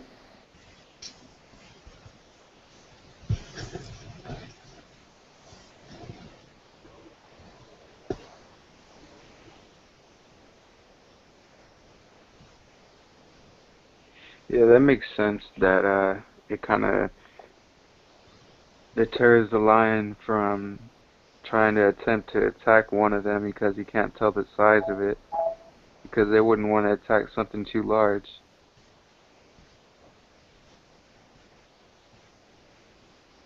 Yeah, especially if they can go like a youngling, then that would be a prize. Right. And why in Freemasonry do they use the black and white checkered floor all the time? Alright, that's enough. I've Let's heard stop. I've heard they use that as a representation of controlling the world, like a chessboard.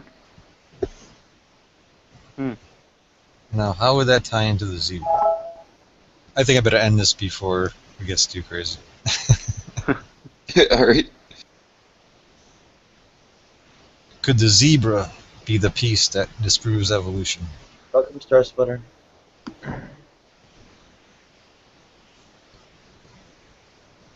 Yeah, if evolution is true, why are there still zebras, right?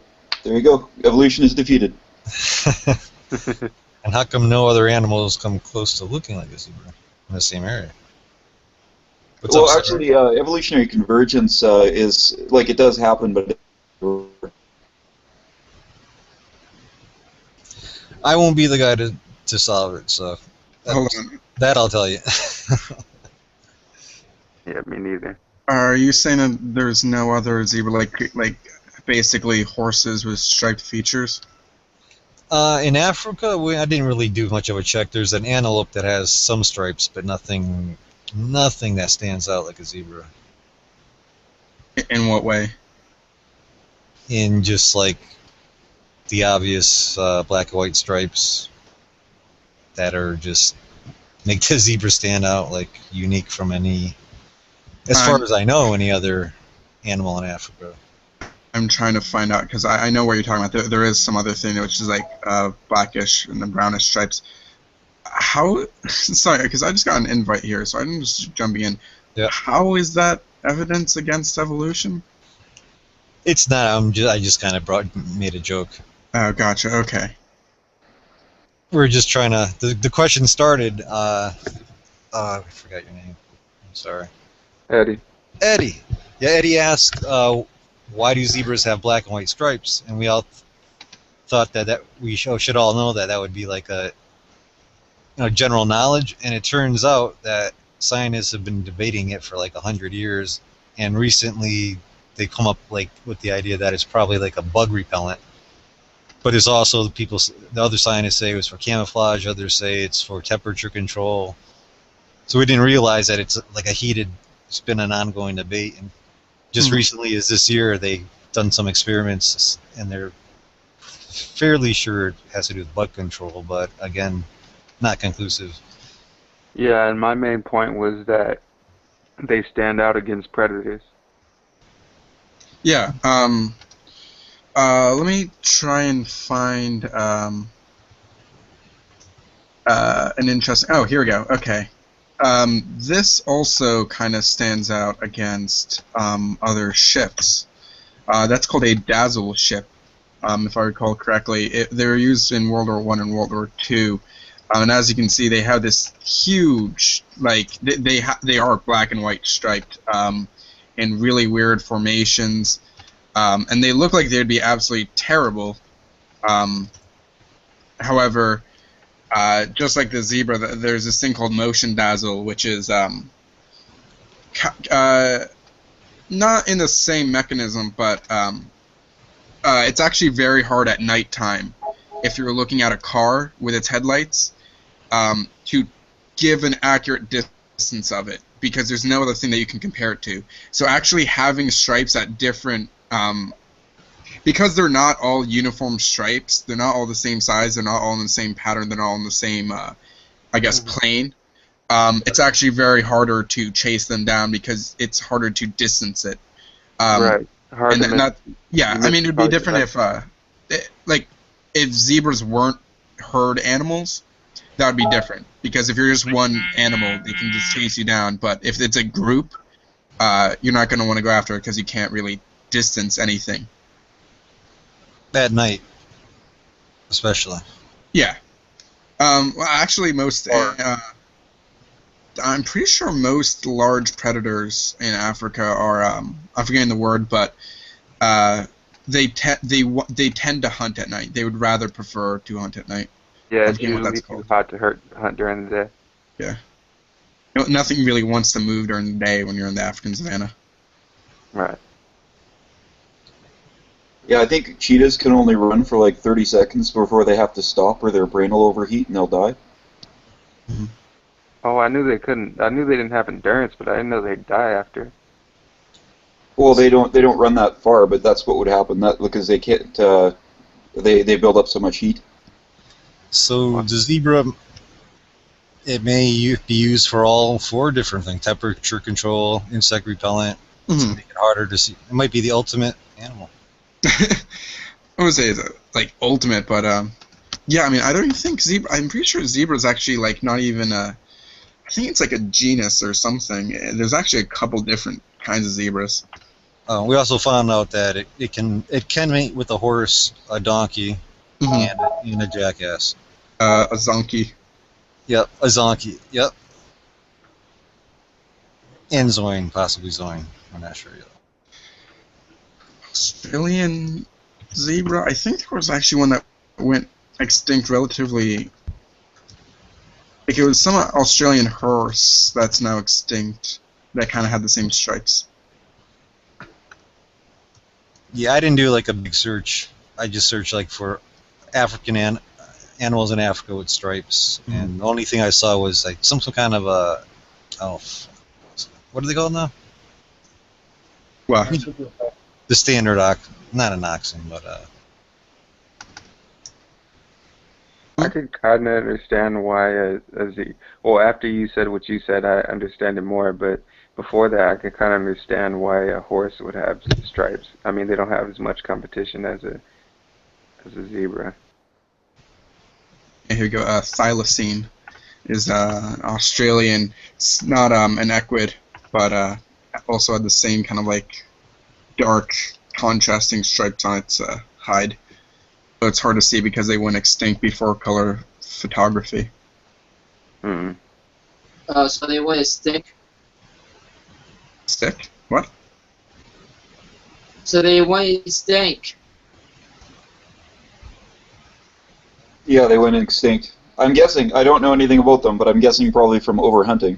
Yeah. Hides. Things look nice. People decide that they want it because it looks nice, so they hunt it to extinction. Which in the long run then devalues it extremely because no one wants to own illegal property. so what is it in evolution that causes I guess it would be a species like zebra to stand out so differently, like, and there wouldn't be any animals like that are fairly close to it. Well, so I Googled this. There's 3 different kinds of zebras. There's like a mountain zebra, a plain zebra, and I'm forgetting the other one. Okay. But like what's immediately coming to mind for me is 2 big arguments. One, it would be very hard, or I guess impractical, for a current equid. Like let's just take the a plains horse in America. You have the plains horse. There really wouldn't be any reason for why it would evolve stripes over time. Because it doesn't already have the stripes are caused by a hugely old, basically, I'm forgetting what's it called. It's a phylogenetic trait it has. Wait a second. Are you saying the plains horse has stripes? No. You're just talking about a standard like horse. Yeah, like, but brown. Okay. So like zebras, if I recall correctly from what I know about zebras, the stripes actually come about through just genetic traits. So it's almost just like the reason why like all giraffes don't have the same spots. So it's something like that where it's hugely matrilinear. Like it's genetic, it goes back thousands of years. So for all of a sudden things to just start evolving, it would take just a huge amount of time. So you would expect that only a small amount of the equids are going to evolve this camouflage feature. But also, once it evolves that, it's really, like, you wouldn't really want other animals having that trait. If everything all of a sudden became black and white striped, then all the predators would begin adapting to hunt it. Yeah. Yeah. I mean, so, like, for instance, the insect repellent idea. I don't know much about that, but I would imagine that something had to do with, like, the sight, or that, something to do with wavelengths, that it's harder for the bugs to pick at them. If all of a sudden, like, lions and cheetahs were the same way, then it would be, it would be worse off, because then everything else would evolve to go at it. And that basic idea would be with, like, a giraffe also, only differently. Yeah. The same thing. Mm-hmm. I'm not actually sure what causes the giraffe things. I think that giraffes, it's for somewhat camouflage and for somewhat just, I'm pretty sure giraffes are somewhat social species, so I think that's a lot why, so they can determine each other. Oh, no, I'm talking about the neck length. Oh yeah, the neck length is just for food, but yeah, you're talking about like the almost scale-like feature on it. Well, are there any other animals that have the neck like the giraffe? I mean, there's a bit of them that are extinct, like the Brontosaurus. Although is it the Brontosaurus? Let me link the article to the zebra just to. Currently? Let me look at the giraffe's evolutionary history. Yeah, the room's jumping all over the place. I mean the chat.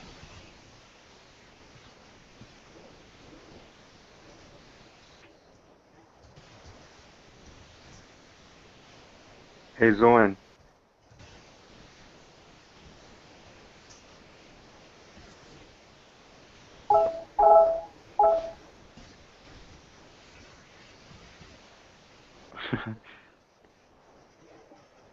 I don't know. I just really just wanted to see you type something. I've been watching your typing, following what you're saying. You have some pretty interesting things to say. So what I'm finding is that there are other evolved species within those areas that are also herbivores, and that they're more antelope-like. The impala, the kudu, and the steenbok. And it appears that what I'm finding right now is that what happened was kind of like how there was only one Brontosaurus, sits there in the middle of a field and just eats about all the trees, and then moves over to a different spot, eats all that stuff in there. They were racing for that. So, for instance, all these have like the same amount of vertical vertebrae in their neck. It's just that the giraffes is longer, even though they have the same number. And what would probably happen was that the giraffes, once they were able to get the advantage for whatever reason, probably almost just chance, the impala, the kudu, and the steenbok had just evolved to say, instead of trying to compete with the giraffes, just become smaller herd animals and just move out of the way from them. Because you don't really want, if there were just giraffes all over the place, what would happen was that they would essentially end up starving themselves, because you have 20 different giraffe species in the same area. They're all eating the same trees.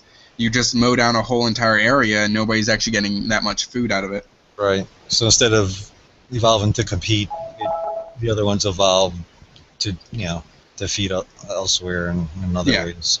Got it. That makes sense. Yeah. Instead of saying, we're going to conquer this one place and then sit there for a couple days eating everything, they're just gonna, evolve basically to move to different spaces, eat a bit, move to different spaces, eat a bit. What did you say? There They were herbivores? What is that? What is that? They only leaf material and plants. That is why the giraffes is so big and why they eat after like only one tree, the eucalyptus. That different from herbivores, or is it just pronounced differently? I have a weird thing. I switch between British English and American English. Oh, okay. Yeah, I had an English mom, so like, I mixed words together. Oh, it would be called herbivore in British speech, or that's what I imagine. Herbivore. Am I saying it like? Is it? I thought you said the difference herbivore or herbivore? I thought you said herbivore. Oh, yeah. It's, maybe I misheard you. I don't know. Yeah, it's a difference between whether you grow herbs or whether you grow herbs. Whether you pronounce the H as silent or not. Oh, I got you. Okay. Mm-hmm. I was wondering what an herbivore was. Zorian, go to the top. I want to read what you've been putting. Things an evolutionary masterpiece complete next back of craziness like the tigers. Wolves of the northern hemisphere, which obtained two of its common names. The thylacine was an apex predator. As a marsupial, it was not closely related to these placental mammals, but because of convergent evolution, it displayed the same general form and adaptations. Its closest living. I should like say it like the Stephen Hawking thing, like relative. It's though to be either the. It's to be the either Tasmanian devil. There we go. Yeah, I was saying Tasmanian tiger is the one with stripes, or the numbat, wombat. Oh my! Oh, okay. Now you're just really going.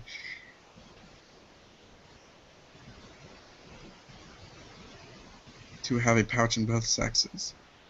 Do both sexes of the of marsupials not have pouches? Just the mothers, just the women.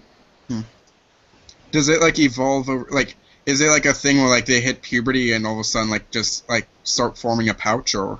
Yeah, they're pouch traps.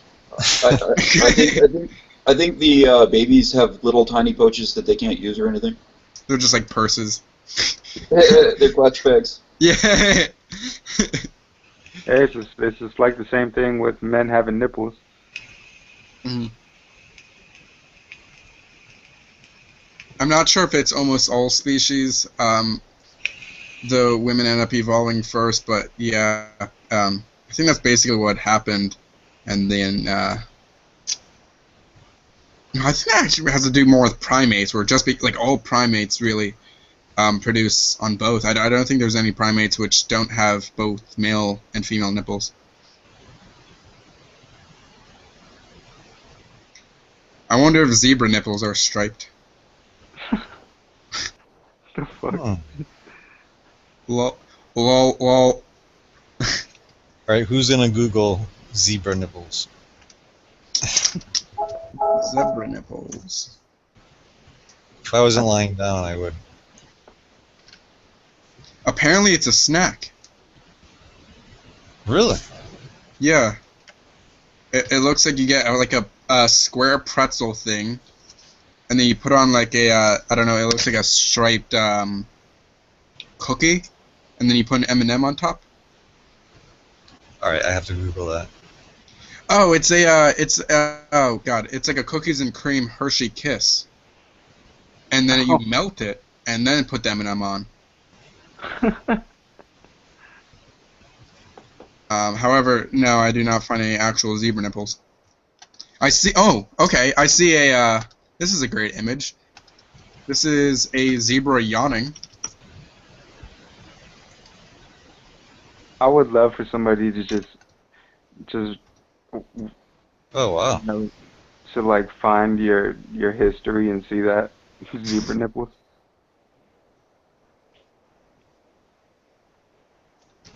Oh god, I found the atheist nightmare right here. This is the atheist nightmare. What's that?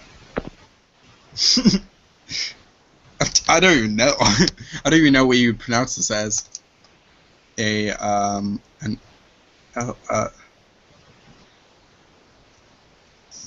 Zella Zelleraf? A Zeliraf, I think. Zelleraf? Okay. A zebra and a giraffe. And a lion and an elephant. What the fuck? It's the atheist nightmare. I'm getting a lot of like furry pictures for zebra nipples. I'm not enjoying it anymore. I'm surprised that there is just no like anatomical picture of zebras. No, but type in zebra mice. Zebra mice? Yeah. Oh, I've seen those. Those are cute. I thought they were called pygmy mice. I don't know. This zebra thing might end up going somewhere. This came up. I'm quite pleased at the pun. That came up for me.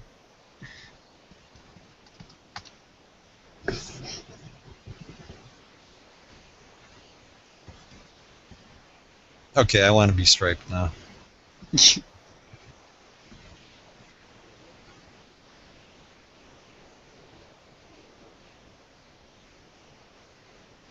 I wonder if there also has to do something with heat.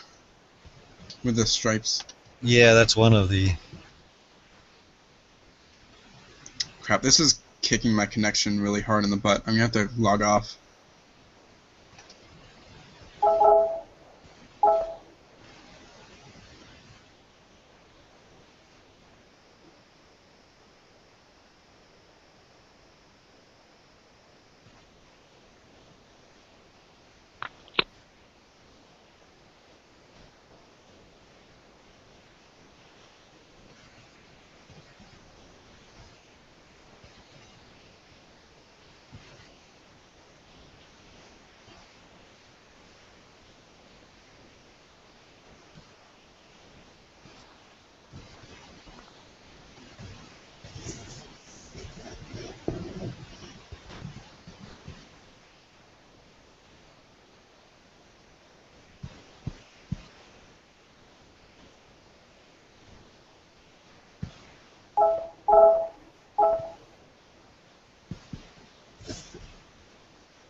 Hey, are you guys getting any type of like feedback from me being outside?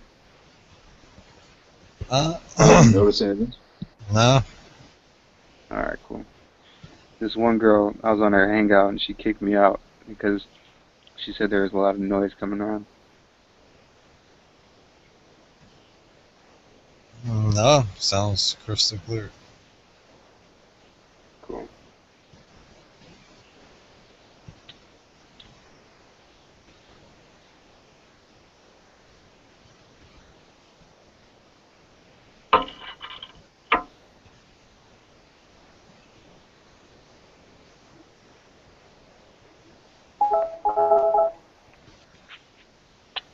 Anyone ever try ADHD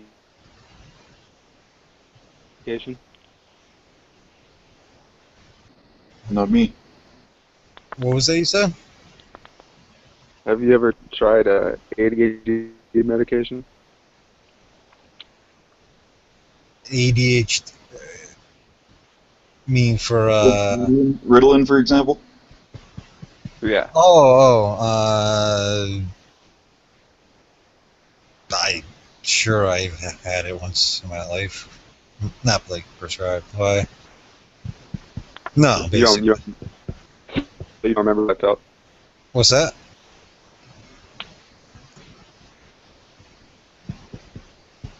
I can't hear you say it again. So you don't remember how it felt at all? No, that would have been a long time ago. All right. And I wouldn't have known even if what it was. Probably just took it. Why? Well. I was just asking because I just got recently diagnosed with ADHD, and I don't really notice a difference. So I don't really know how it's supposed to make you feel. You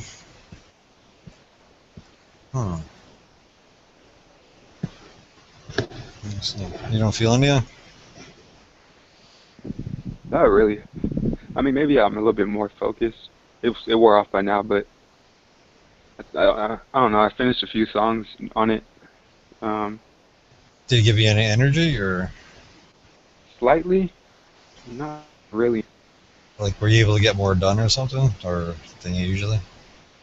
Well, I finished 2 songs in one day, so I think maybe that helped. You weren't able to do that before, like sit down and focus? No, maybe like 1 song in a day. Well, it seems to be helping you. What do you do, like? Oh, mainly I'm an audio engineer. I mix and master songs for other people. Oh, so you I do. What was that? Oh, so you have the board, like you work the board, like. No, I do it all digitally. Okay. Using software. Things must have changed a whole lot in the past 10 years. Yeah, definitely. You don't really need that anymore. Okay. Well, I have worked on one. It's just it's unnecessary now. You put your stuff on YouTube? No, I'm not on YouTube, but I'm on SoundCloud.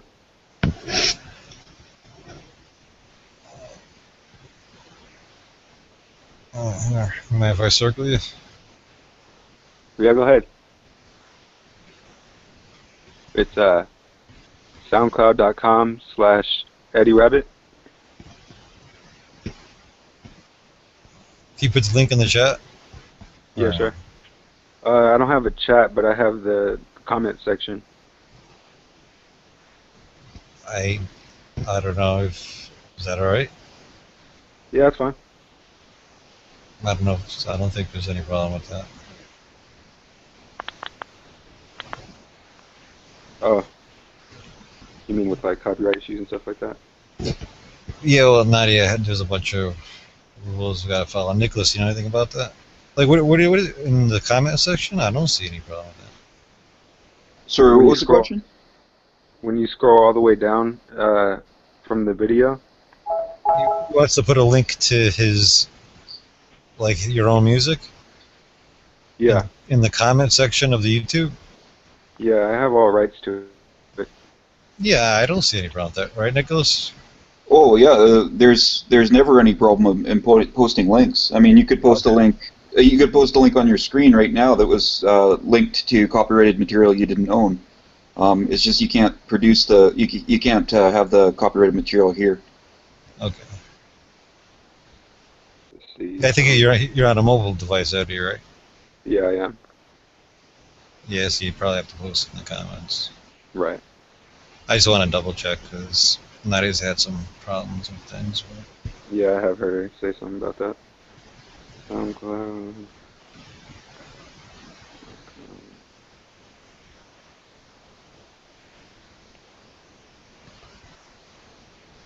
Yeah, I mostly do hip hop and R&B.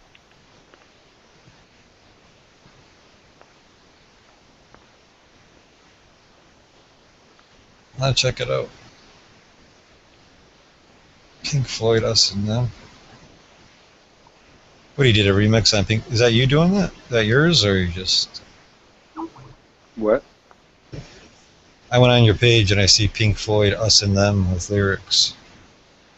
Oh no, I was just looking at Pink Floyd. I actually just discovered Pink Floyd. Oh, you just posted it because you liked them? Oh, I liked it. I don't know if I posted it. Yeah, you got a post on there. Oh, really? I was wondering if you like did a remix of it or something. That would be pretty wild. No, I am gonna do that though. Oh, you just found them? You just found out about them, or Yeah, I didn't know about him. I know that's kind of lame. what's that? I said I just found out about him. It's kind of lame. I mean, I always knew his name. I just never heard any of his music. I grew up with Pink Floyd. I love them, but now for some reason I don't like listening to them anymore. My taste has just changed. Now I listen to like dubstep and stuff. I used to be real heavy into dubstep. Now I kind of got the reverse of what you went through. Isn't that interesting? Mm-hmm. Unless you did things differently back then. Right. No, I understand how. Yeah, your taste can change.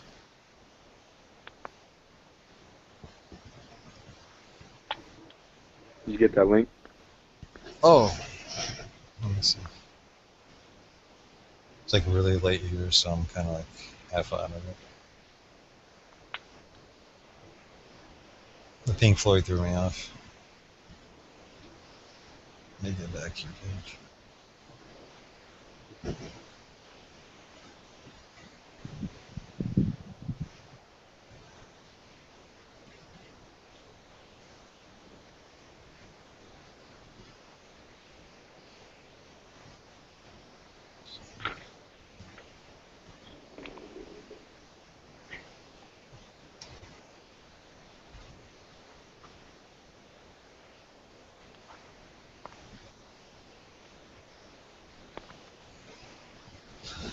Oh, I gotta go to Nadia's conference.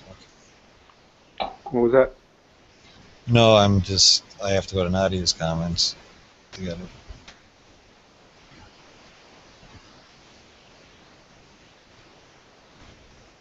It's really late, my brain isn't functioning too well.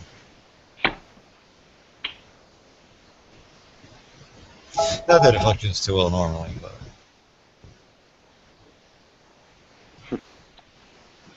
Coffee is a magical thing. Yeah, it is. But I need to get a few hours sleep though before I hit the coffee. Unless it's Reasons for the week. If I didn't have to do one thing tomorrow, I would probably just screw sleeping. Although it's already 4 o'clock. I can't even figure out like the comics I should.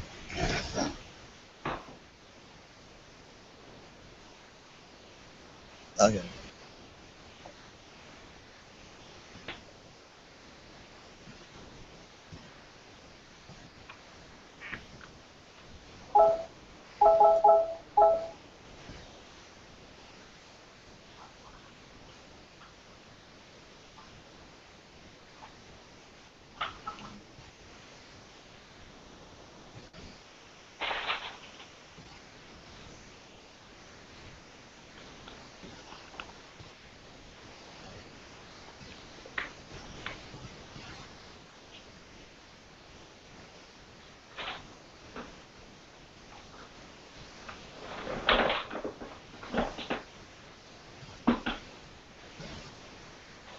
So I'm guessing most of you guys are Americans? American? Yeah, I'm American. I got a question for you. Sure. I'm Canadian. Who would you rather be in office? Imagine that the things they said about Obama were true, that he was a secret Muslim socialist trying to weaken America, that was born in Kenya, that doesn't even matter, but let's just say he was born in Kenya. Would you rather have him in office or Donald Trump?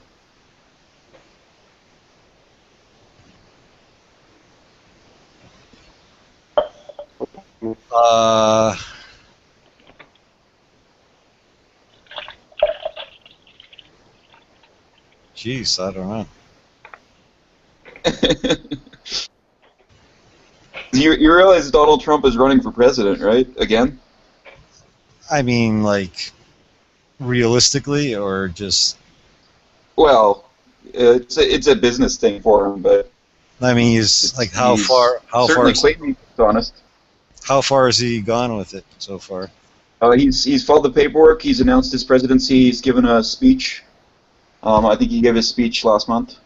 I'll tell you, I do not follow the news, so I mean, so he's actually, it's more than just he's just talking about it. Right, yeah, but I mean, he's done this before. Like he's, I don't think he has a chance in hell to be elected. But it's good for his image. Especially after what he said about the Mexicans.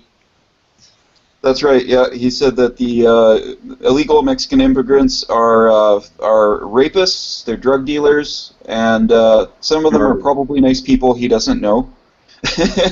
And he said that he's going to build a wall. He called it the Great Wall. And he said nobody builds walls better than me. And he said that he would make the Mexicans pay for it. How did that go? Oh, he's just getting. He lost his deal on NBC with the Apprentice, and also the NBC also dropped Trump's beauty contest thing because of his comments. Yeah, because specifically about calling illegal immigrants basically rapists and stuff. I don't know what angle he's going for, unless she's actually serious this time. Yeah, he also received death threats from El Chapo. Well, see, I think the presidents are all kind of like run by higher ups, so I don't think it matters, but maybe I'm wrong about that. If he was serious, what do you think? Are you asking me? Yeah, or anybody. I'd be terrified of Trump getting to office. Guys, like, I think he would do some things that kind of need to be done, like taking out ISIS. I think that he would do a lot of stuff that would really screw up the world. Because he doesn't care. He's not there to serve the people. He's there to serve his interests, in my opinion. Well, I mean, it's obvious a publicity stunt, I would think. That's, like you said, he's done it before. He's done a lot of things. I never follow through. But, Sir, you're breaking up for me. I said I'm assuming it's a publicity stunt at this point still. Although losing those contracts is kind of... Yeah, but you know... conflict sells, or what's that word? What's that saying?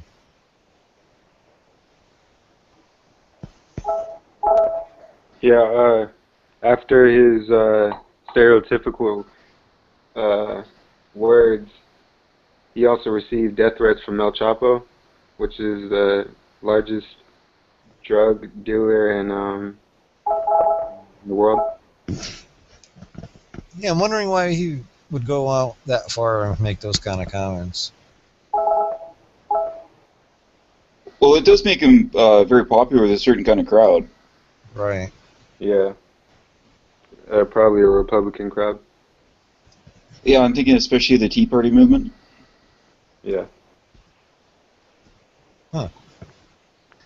It's funny that I'm saying anything about politics because I'm extremely ignorant about politics. Like, I'm just a guy sitting in a coffee shop, really. Yeah, I mean, a few years ago I used to follow pretty closely, but then I just shut everything off. So I think this time around, I think I'm going to probably start listening in and see what's going on. So. You know, I get all my news in a pretty unconventional way. I have this app called World Star Hip Hop. I don't know if you ever heard of it. Nope. It's they post videos of like a whole bunch of type of random stuff, and one of the topics was Donald Trump and what he said, and El Capo's threatens and all that kind of stuff. Is it like hip hop news? What was that? I'm still trying to get to the comment section. Really? Oh. I'm getting there. I just got there close. I used to get my news from. I would go to Drudge just to get the headlines.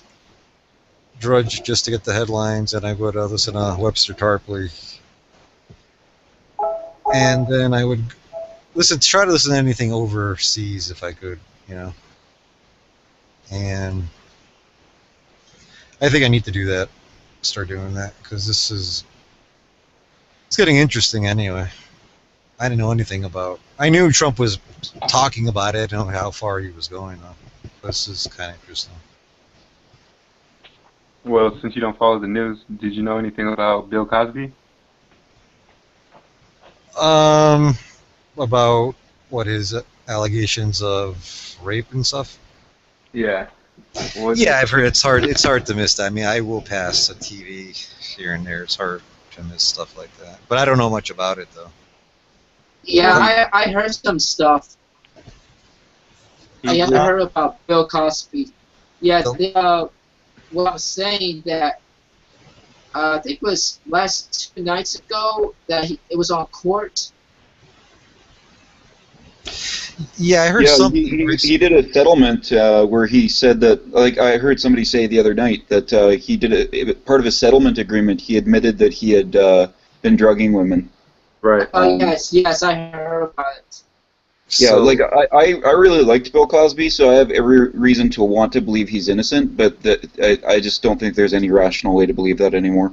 There's so many cases. I even saw an interview with him. He was talking to Larry King, and they were joking about, back in the day, he used to take this one drug and used to take put a little pin on it, and then you drop the pin into the drink, and she would fall asleep, and they were laughing about it. Oh, wow. Oh, really? Well, I know the life of a comedian. Oh, I don't know it, but I've heard a lot about it, and that's what they do when they're younger. It's just a crazy life. It's like rock stars. It's all sorts of crazy things. So I don't know, what is the deal with that, really? So is that pretty much an admission of guilt? Well, yeah, there is an admission of guilt in those transcripts. I haven't seen the transcripts myself. I just heard it mentioned the other night. There's so many cases where he would take a woman to his place, and usually it was to give her career advice or whatever, or help her out. Then she would fall asleep. Sometimes they woke up with him on top of her, and usually they woke up on the limousine ride home.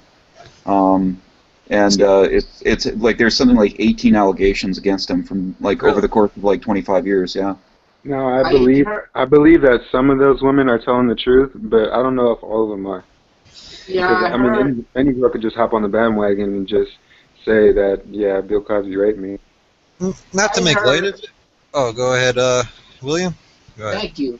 I heard a court case. All these females come out of nowhere. This says, yes, he did. Yes, he did. Yes, he did. Yes, he did. Okay. Oh, yes, he's fucked. I know it's a stupid thing to say, but it's you think about why would he need to? Yeah, that's what I was thinking. I wonder why he has to rape these girls just for what? Being a famous comedian. Well, I think the way that we're thinking about it is rape is a terrible thing that you would never want to do. Whereas I think he was thinking of it in terms of whatever, it's just a woman, she'll be fine, whatever. And he was sleeping with women that wouldn't normally sleep with him. Whereas, I think he just didn't really care. I think that's why people do that sort of thing. Or if it was the case that he could get the woman, maybe he just enjoyed sleeping with a woman that couldn't, respond. Well, in certain of the interviews that I saw of some of the women, they said that he had made passes at them before that, and they had rejected him. Oh, okay. I mean, this is not a justification in any way, shape, or form, but I've watched a lot of comedian. I mean, the life they lead is just an insane life. It is just drugs and. I mean, it's like, you know, the worst rock star kind of behavior you can get. You know, it's a really seedy business. So that I don't know when did most of this happen? Like how many years ago, or was it like right up until recently? I'll look it up just a second. I think what happens at the when he was in the Cosby Show, I think that's when that actually happened. Oh, so he was already older. This is not his younger comedy days. I think maybe his comedy days, yeah, but I think he's when he was in the I think when he was in the Cosby Show, he actually helped other females and then raped them. All right, that's all right.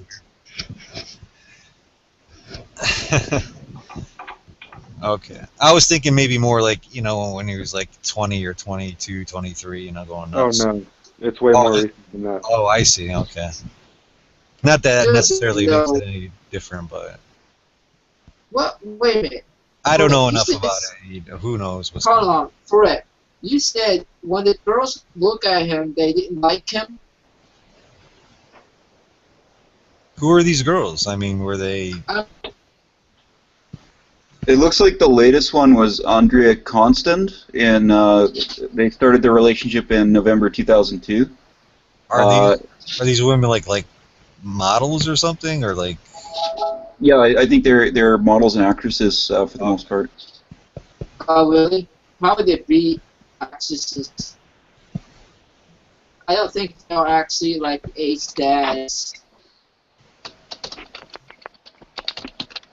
I wish I knew more about it to comment on it. Well, but, if they actually were A status, then he'd be fucked. But as B status, yeah, he'd probably get away with it. Well, you know, Hollywood is pretty fucked up. I'm looking at the Wikipedia page here. It says he's been accused of drug-facilitated sexual assault by over 40 women. Although he has denied any wrongdoing and has not been charged with any crime, the dates of the alleged assault span from 1965 to 2008. 17 of the accusers, 17 of the accusers have been represented by attorney Gloria Allred. People noted no civil lawsuits based on the allegations are currently pending due to the statute of limitations in the various jurisdictions in which they have been made. Cosby has declined to publicly discuss the accusations in past interviews, offering no comment. When did this start becoming like a thing, like the first? Like when did we first hear about it? Yeah, when did the first start coming out? It looks like in December. Oh, because I always like to see what a person's doing like before things like this come out of nowhere and hit. Like, what was he saying? What was he backing politically? You know, what was he doing before all of this stuff just started? Not to be conspiratorial about it, but I am.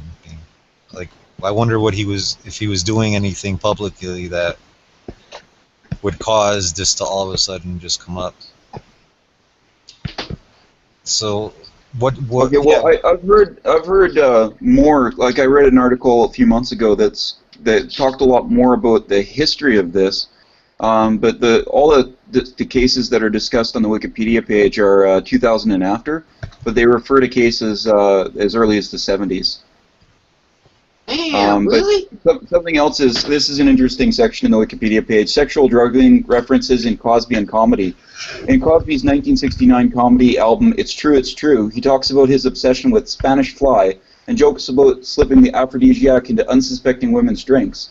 In his 1992 book, Childhood, he devotes an entire chapter to Spanish Fly and discusses how to give it to a woman. You gotta slip it in her drink when she thinks she's drunken, something else.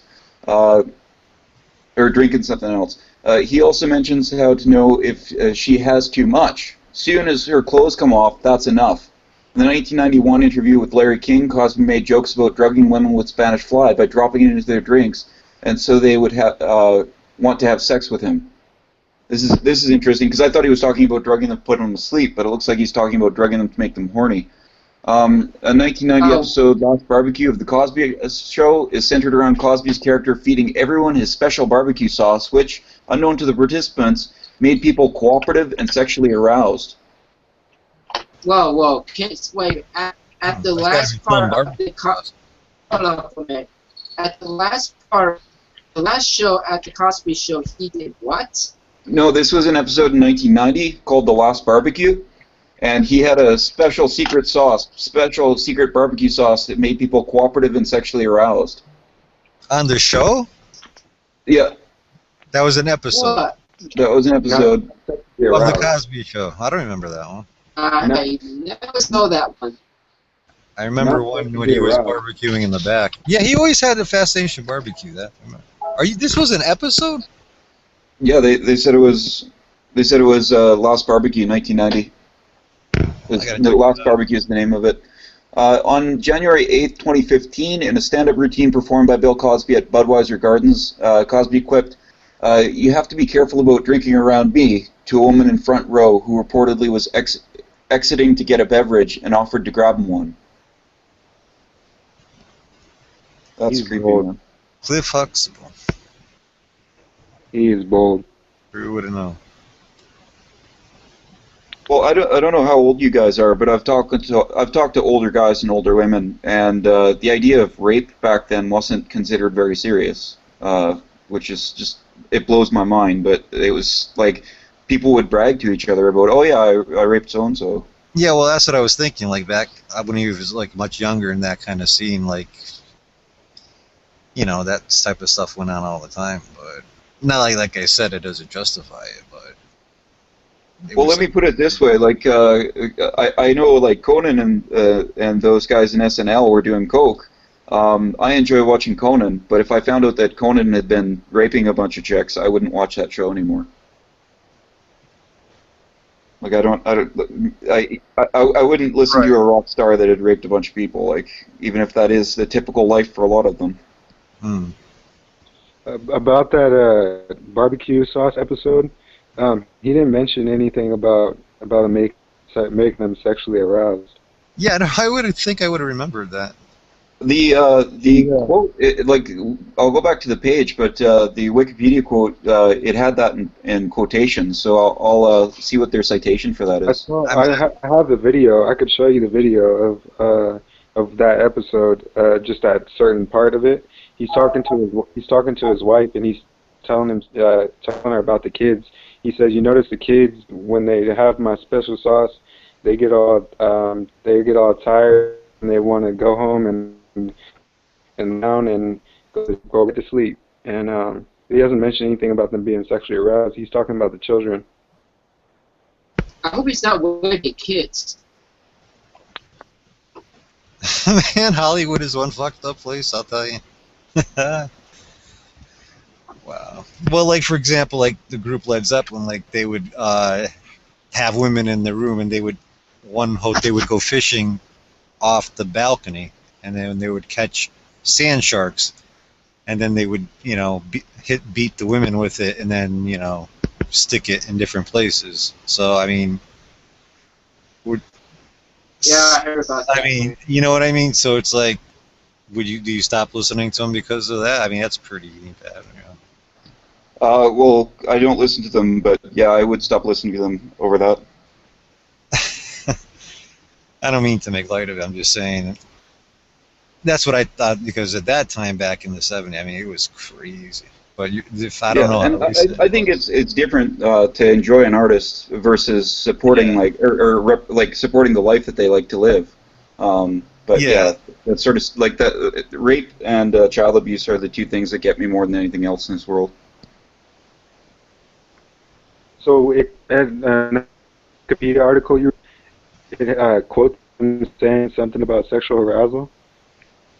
Yeah, the citation there was Cosby Show. It was Philly.com, and it says episode features Cliff Huxtable drugging partygoers with mystical barbecue sauce. There we go. 2053. I'm gonna go on mute and just watch this clip and see if it's got it. Yeah, it doesn't. So yeah, watch that. See, since I haven't been following it, I really don't know how deep this goes or how serious it is, or. Right. And like I said, I'd like to know what Bill Cosby was doing before all this all of a sudden started coming out? Like, was he giving any kind of political opinions? Was he doing anything that this all of a sudden came out of nowhere? Or I don't know enough about it, you know. That's a good question. I mean, because he's pretty. I think he's worth like what, $500 million or something. Where do you get that kind of money? Just I off the have no Cosby? idea. I thought I looked it up one time, a long time ago. I think he was worth like $500 million. That's a lot of fucking money. I would figure the Cosby Show and the reruns. Yeah, Cosby Show, maybe that pudding. What's that? The Maybe Pudding that- Show. Maybe that pudding. The repeats and all that, and what do they call that when you get residual checks? I guess. Didn't he have like some sort of pudding endorsement too? Oh yeah, I did. Yeah, he must, and plus he must have had tons of businesses and real estate. Yeah, Jello. Yeah, he did Yeah, the so- Jello. When you got that kind of money, you got influence. So that makes me think, what was he doing before this all broke? Like, what was he doing? Like politically, or was he talking out about something? I don't know. That's the first place I always start. Like, Yeah, you start with the source. yeah, the conspiracy type stuff. No, I hate calling it conspiracy, but it's like, you know, when something all of a sudden breaks, especially with somebody with a high level like popularity, I always look at what they're doing, what they might have recently been doing that might cause grief for other people that might want his reputation ruined, that type of thing. Right. Now, if he was really raping all these people seriously, I mean, that's that's a bad. Okay, guys. I watched the relevant part of the clip. Yeah. If you start watching the episode at 1930, you'll see that all the women and the men in the scene are getting, like, they're obviously really turned on. They're acting very strangely. And then at 2053, the wife, Cosby's wife, says, "Oh, it's so nice that they're working things out on their own." As these guys, like, people are like, they're making out, they're sitting on each other's laps, they're like, "Oh, I love your neck so much." The older couple is talking about how at this bachelor party they were desperate to get at each other, and then at 2050, the wife says, "Oh, it's good to see everybody's working things out for themselves." And Cosby says under his breath, "They didn't work anything out for themselves. It's my magic barbecue sauce." Wow.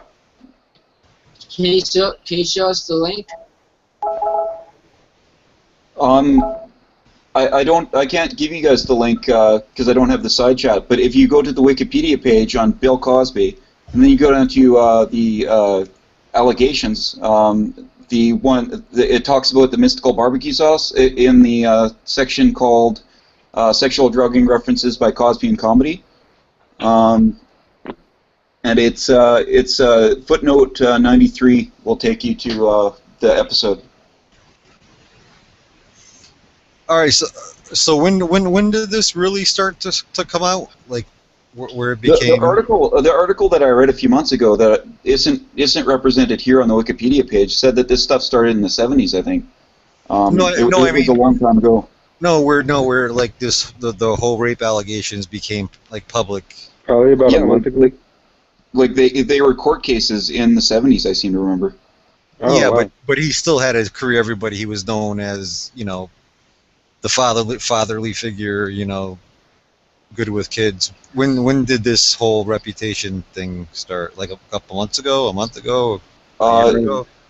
He had an interview with where he oh, here we go. Like, when did this blow up? It was in he told Florida Today people shouldn't have to go through that and shouldn't answer to innuendos.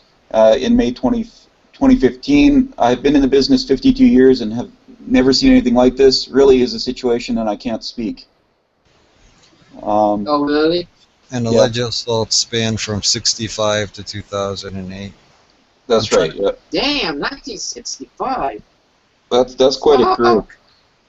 I'm trying to figure out when this really started to break, where his reputation became Like, One of the worst things about this is that, Bill Cosby was such a great father figure, and he really gave a good face to the black community in the States, which is like there's a lot of, or in the past at least, there was a lot of abuse to children. In fact, Bill Cosby himself suffered from a lot of abuse. So it really hurts to see this this figure dragged through the mud. Rightly so, dragged through the mud, but it hurts.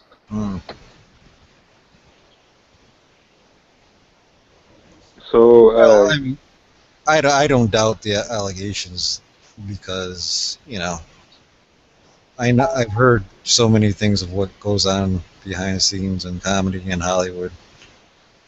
So it's not like a huge surprise or anything. But so with the court dates, so he's had these allegations since 1965, or I mean, has he been going I think the allegations started in 1970. I'll try to find the original article that I read months ago, because this isn't what I'm saying conflicts with what's written on Wikipedia.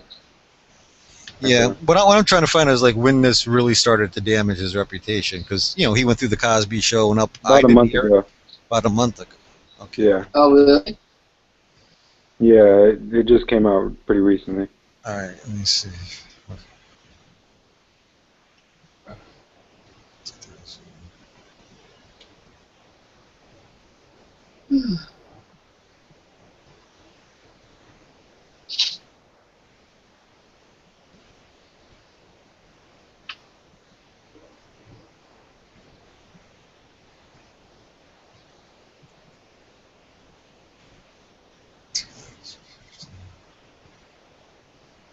I can't believe how bold he is to actually make jokes about it back then. Like, He made jokes about it recently.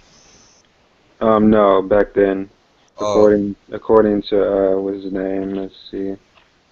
Well, it said that in his 2015 show, there was a chick in the front row that was going to go get a drink, and she offered to get him one, and he said, "You have to be careful drinking around me." Okay. That's what he said. Yeah, when you said that Obvious, earlier, Nicholas, I thought you were talking about like a long time ago.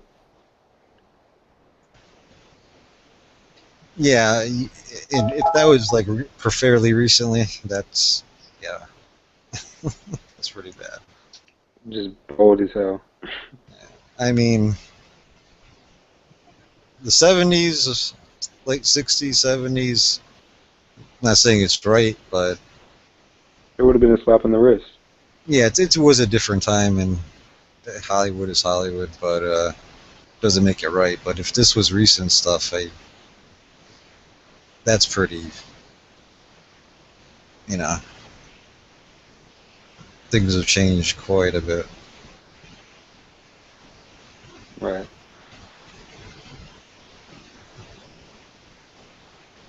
I see in this Huffington Post is like a very biased site, but I see in this article here, Cosby admitted in 2005 deposition that he obtained Quaaludes, a sedative, with the intent of giving them to women he wanted to have sex with, and that he gave the drugs to at least one woman and others, according to the Associated Press. Oh wait, 2005, huh? Yeah, it was a deposition, so that probably would have been the settlement case that I was talking about earlier. Around 2005. Right. Yeah. Yeah, that kind of wealth, you think you can get away with anything? But you couldn't, sadly. Well, then I wonder why this stuff didn't come out earlier. Yeah, like couldn't come out in 1968 or whatever.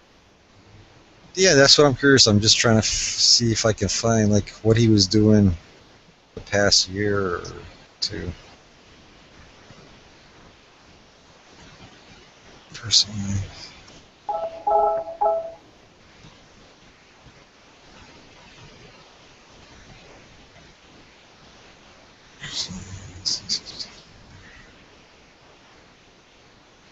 Well, I didn't know it was to that level. I thought it was maybe he cupped 2 or 3 before women he raped or something. Yeah. No, not like raped, like dragged off the street, but There'd be no way he did that.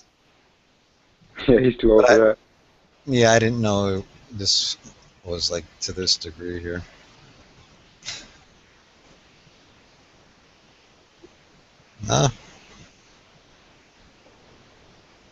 So I mean, where's it left now? Like, is the court? Is he out of court? Is it all settled, or what's going? Is he in jail? What's that? Is he in jail? I have no. No, he's fine. He basically paid settlements, as far as I know. His career's ruined though. And that's the end of it. I mean, as far as the legally, I mean. As far as I know, but I mean, people keep coming forward, so we'll see.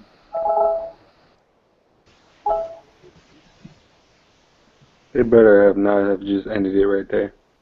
Hey, guys, can you get rid of this Justin Moore news? Oh, he thought. Okay, I'll see you more. Good. Here's a Time article. It says, the carefully crafted image has taken a hit in recent weeks as decade-old accusations that Cosby drugged and raped or molested numerous women have resurfaced. More than a dozen women have now accused a comedian and actor of sexual assault or rape. Cosby has never been criminally charged and has denied the allegations. So what accounts for the renewed attention? And how did these allegations emerge in the first place? Here's a timeline of how we got there. I won't bother going through the timeline with you guys. You can go to the Time, it's time.com, and search for Bill Cosby rape allegations timeline. Time.com? Time.com. That's right, yeah, it's for Time magazine, which I consider a reputable source.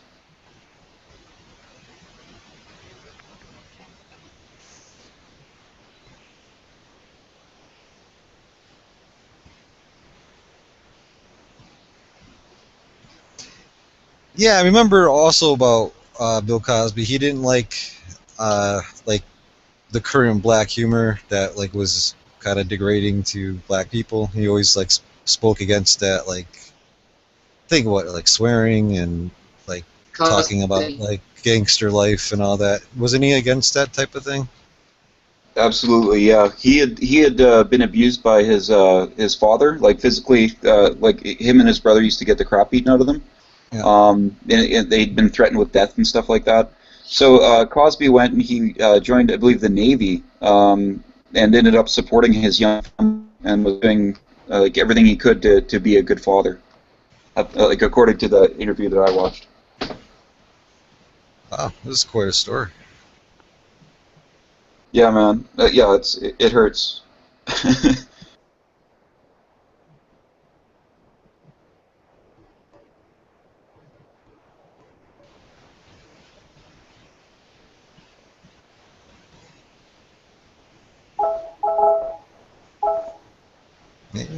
Maybe it's just the internet.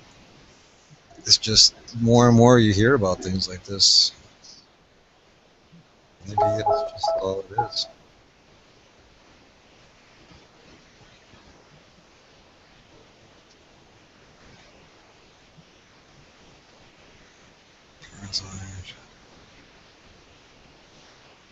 Well, Cosby has also been openly critical of conservative Republican politicians in regards to their view on socioeconomic and racial issues. In 2013 CNN interview regarding voting rights, Cosby stated, "This Republican Party is not the Republican Party of 1863, of Abraham Lincoln, of abolitionists and slavery. It is not good. I think it's important for us to look at the underlying part of it. What is the value of it? Is it that some people are angry because my people no longer want to work for free?" All right, let me try to digest what he was saying here. This is like so late. Openly critical of the Republican politicians in regard to their views on social. Regarding the voting rights.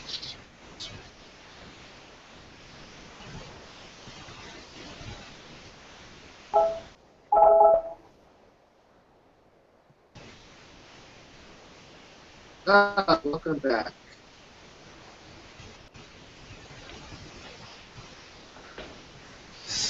Let me copy and paste that. I don't want to go back into conspiracy thinking.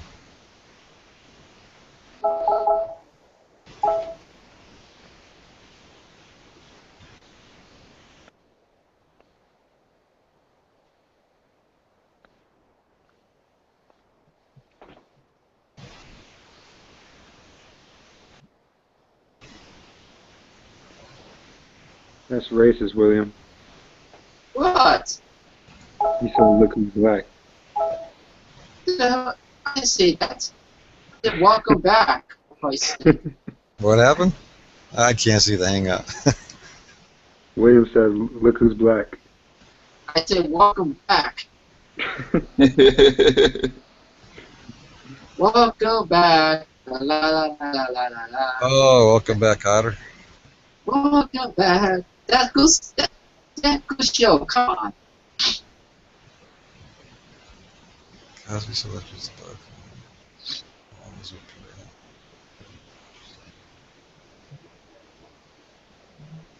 Anti-sexual gangster.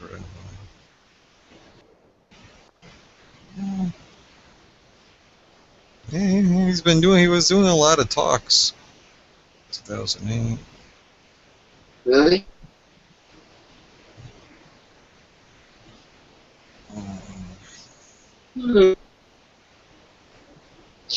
Yeah, we'll see some drones around here. How young African American men were being murdered and jailed in disproportionate numbers. Cosby stood his ground against criticism and affirmed that African American parents were continuing to fail to insinuate proper standards of moral behavior. Cosby still lectures to black communities about gangster. This is back in 2008. Oh, really? Wait, how did we get on Bill Cosby? I brought it I up. have no idea. Oh, Yeah, who brought it Where up? was that? Nicholas? Eddie or Nicholas brought it up? Eddie.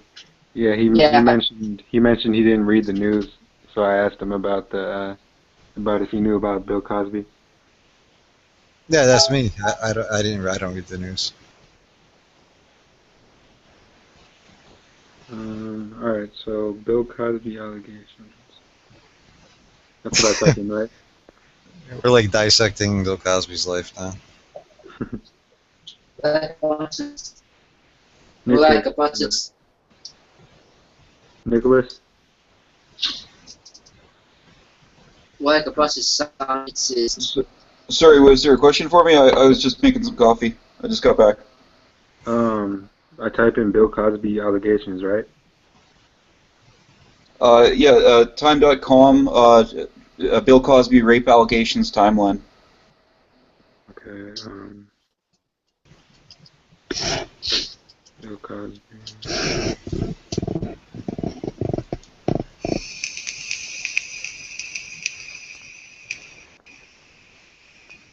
What time is it over there? 4:33. Yeah, it's 4:30 for me too. You live in Chicago, right? Me? No, what's his What? name? William. No, I live in South Carolina. Oh, yeah. Yeah, I forgot you told me. Is that your guys' theme song? Yeah, I think so. I wonder how many people are watching this. I want to see. I thought your guys' theme song was South Carolina, come on and stand up, put your hand up, twist it around your head, spin like a helicopter. That's South Carolina's theme song. Yeah. You live near the beach, William, at all? No, I haven't been on the beach for a long time.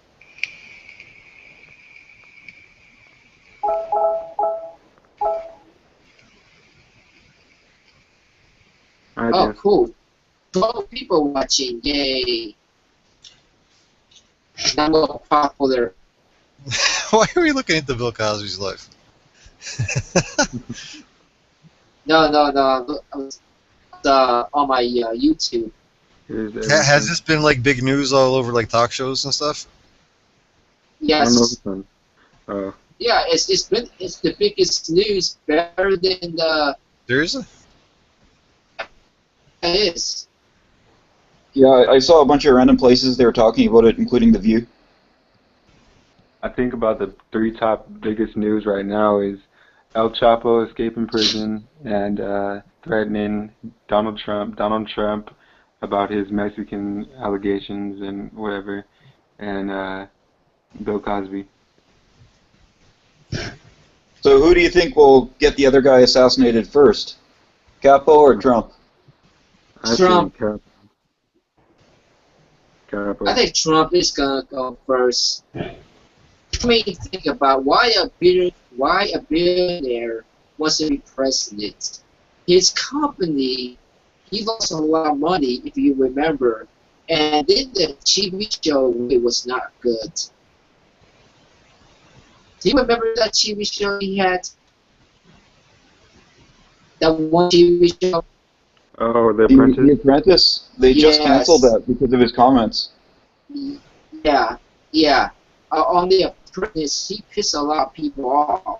And I was watching it, and I did not like it. It was like, why the fuck do you have to do that? The young woman was hungry, and they was outside, and she was going to get something to eat, and then he fired her for that. And she said, do I have to starve myself to do this? Are you fucking crazy? Is he actually planning on like getting into the debates and all that, or too early to tell at this point? Do you want to get a debate on that? No, I mean, I don't think he's going to be taking that seriously, honestly. Unless he makes some major strides in the political, I don't think he'll get any sort of nomination. I wonder what he's trying to get out of this besides publicity. I guess. I Unless have he- no fucking. The only reason he probably wants to be president, okay, TV show sucks dick. He's losing a lot of money. Sorry. Yeah, this is how I feel. He loses a lot of money. His game shows suck, and he wants to be known. Oh, plus the young woman, that's his daughter. I mean, I can't imagine that he made those comments off the cuff. I mean, I'm sure everything he said was scripted perfectly by people and. The wires, yeah, the wires with this white, fuck, the wires with this white stuff for him. Say this to be president, all that kind of bullshit. Do you guys still want to talk about it, or just talk about something else? You know what? I have no idea what's going on. Yeah, me too. Unless he's trying to cause more divide between people or get people fighting amongst themselves even more. I have no idea. Yeah, I don't know what's going on. I don't know why these people want to be president. I have no clue. I mean, what the fuck is going on around here? Hillary Clinton's going to be president. The other ass want to be president. 2 asses want to be president. Yay, great. Come on, give me a break here. Boy. Jeb Bush is gonna get it. I'm telling you right now. Well, he better be good. I'm just making that prediction. Is that one of the Bush's sons? Yep. Yes.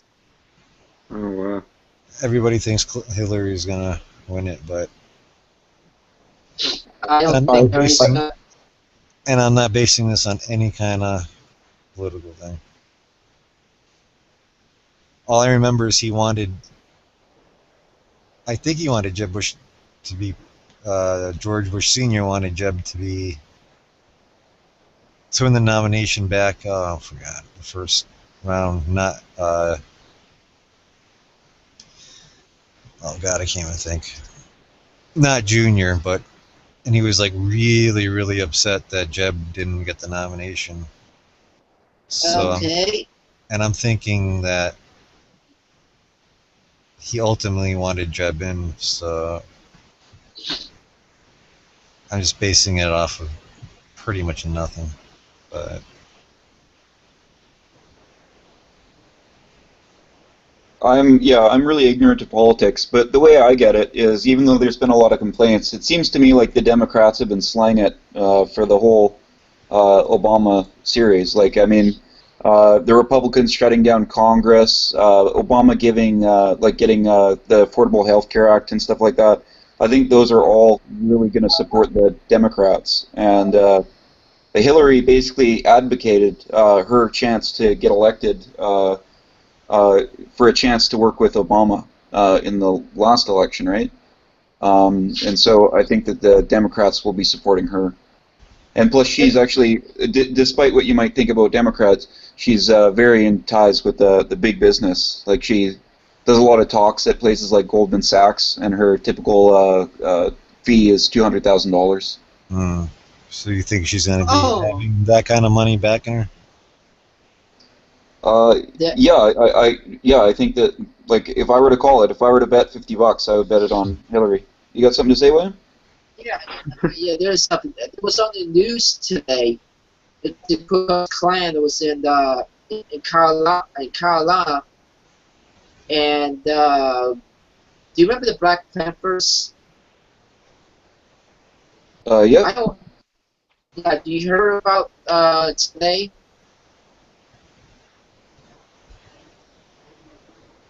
No, the last thing I heard about the Black Panthers is that they, on Obama's site during his election, they gave us support, like they showed their support for him, and then the site took it down. Oh, okay. I saw an interview with a Black Panther member, or no, it wasn't a Black Panther member. I think it was it was a Black Panther member, and I think he was talking to Hannity.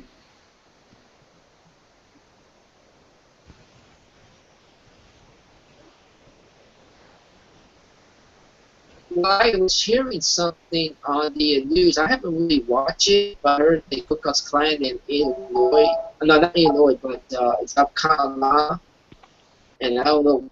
I just totally forgot about it. I mean, I just don't remember it. Oh, and Lindsay was saying, who has the mod to broadcast people?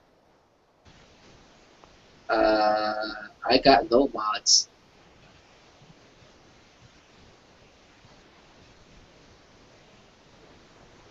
You got no what? No, Leslie was saying, who has the mods to broadcast people?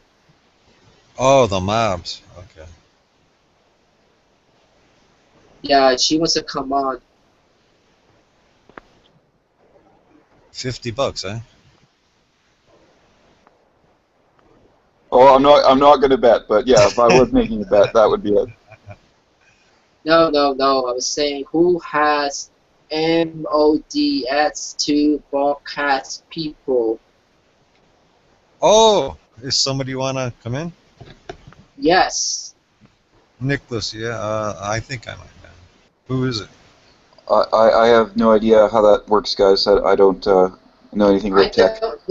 I don't know how to do those mods. Please don't ask me. I have no idea. I don't think Nicholas is even being broadcast. Nope, he's not on. But his I'm voice is not on. being broadcast? What does that mean? Do you That want means. Do you want to be? It doesn't really matter to me. So everything I've said so far has not been actually on the broadcast, like on the live hangout. I don't know. So basically, you guys have been talking to nobody for the last hour. That would make for a very strange. No, he said that your voice was on there. Hold on, let me go check. I'm gonna have to mute this. But was it actually being recorded? That would be interesting to find out. We would sound crazy.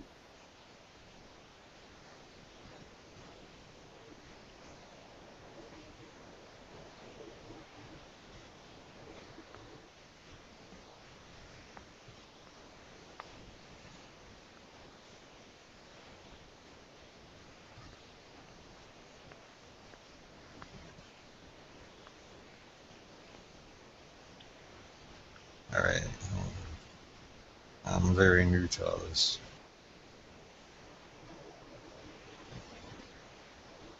Oops.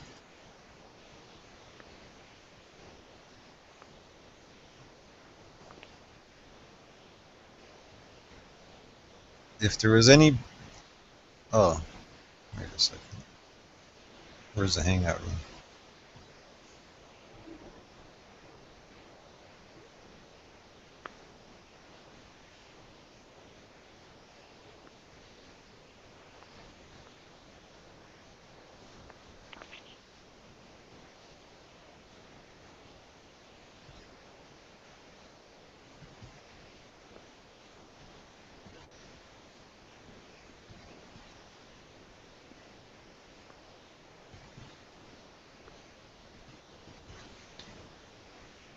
Eddie, you weren't broadcasted either? I don't know, was I? I thought you were. What makes you say that? Because your picture was darkened, but I don't remember it being darkened before. Oh, maybe I have my camera on. Let me see. No, you should be able to see my picture. I saw you. Wow. That's gonna be really weird if I'm like I was the only one being recorded.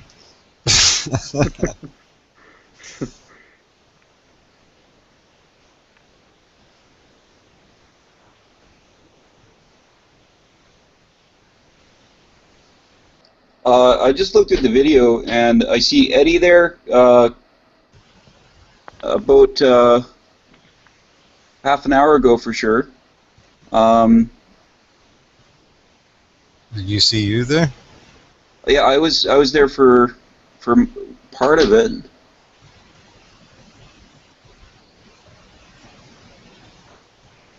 Can you hear it? Well, you're all broadcasted now.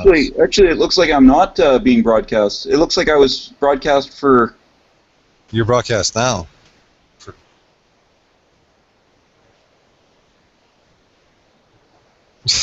That's going to be a weird conversation. It was broadcast an hour and a half ago at least.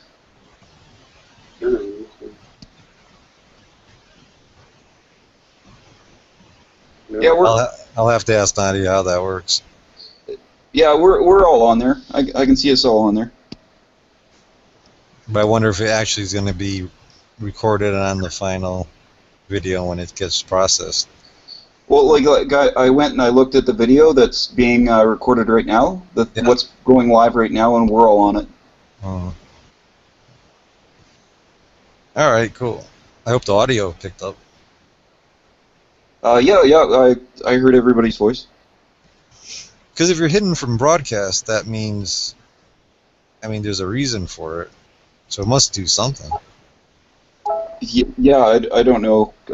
Like, if somebody explained it to me, I would know, but I don't know offhand. Tech stuff is not my thing. Hey, Flip, you're the bird, right? Yeah. Man, I can't. If you're the only one on there that's recorded, I'm gonna watch that for sure, just to get a laugh out of it. What were we going on about? Our Bill Cosby? And what else? You're just rambling to yourself about Bill Cosby. Bill Cosby. And answering yourself.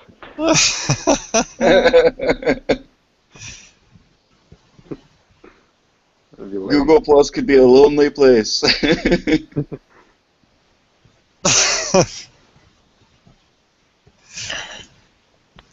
Yeah, I'm going to have to watch it. I'm pretty sure Yeah, I heard your voice. Yeah, you saw it. I'm pretty sure Eddie's picture was not blackened out. So I know Nicholas's was. I mean, not Nick. No, you. I don't know. Mine probably was for a little bit because when I turn on my my video, when I start going in, my camera automatically turns on. So like, and I was in the dark. So. Oh, wow. Maybe it just caught that first part.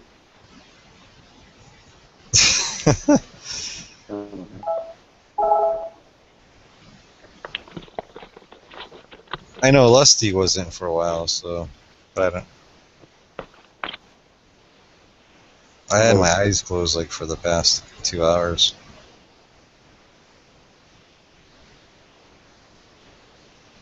Wait, what? You have your eyes closed? Yeah, I'm pretty much just lying down, like sleeping. I could like nod off at any time. Get out of here. So I wasn't watching the room. I didn't know I was supposed to be or not. You were what?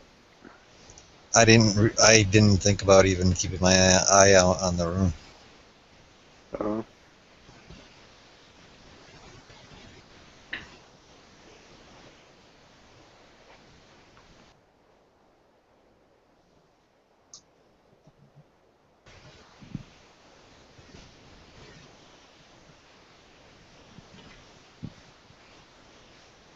So what you guys Have want you to guys talk ever about? heard of the, what was that? Go ahead. Have you guys ever heard about the Oceanides? Ocean Or Nights? Oceanides? No. Doesn't sound familiar. Oceanides? Well, it's biological Oceanides or Oceanids.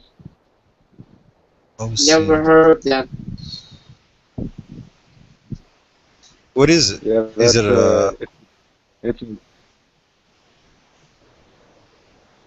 it's a Greek mythological nymph. You know what a nymph is? Sea nymphs? Sea nymphs who were 3,000 daughters of the titans Oceanus and Tethys. Each was the patroness of a particular spring, river, sea, lake, pond, pasture, flower, or cloud. Some of them, such as Calypso, Clymene, Asia, Electra, Osmine, were closely associated with the Titan gods or personified abstract concepts, Tyche, Pythio. Did that come out of your head? No, that's Wikipedia. Okay. I thought you just had that out of your head too. I was like, oh crap. I have a terrible memory, so I wouldn't be able to do that. I was going to say you should add at the end of that. No, I never heard of it before. Yeah, that's what my most recent song's about. Let me see. Ocean That's cool. Yeah. I know what a nymph is. I never heard of a sea nymph, though. Yeah, they're Greek mythology. Cool. They're really beautiful women, and they live in like rivers, lakes, oceans. There's a lot of them. Why did you pick that for the song? Are you... Well,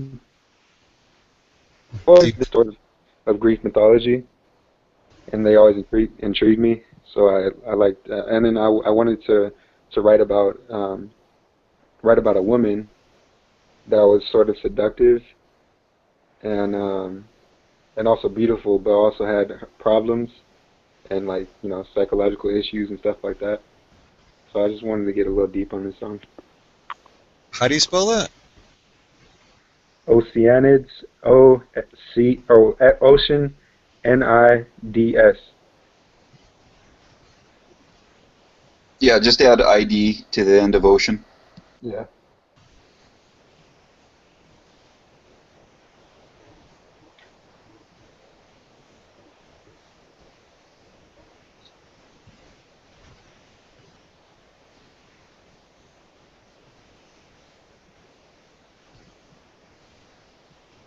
But the word Oceanids didn't sound good in the song, so I used the word Oceanitis. Oceanitis. Yeah, it works. Yeah. Just so you know, the Greek ending in us is male. Just so you know, if you wanted a female ending to a word, then it would be a. Yeah, I know. But I put is at the end of it.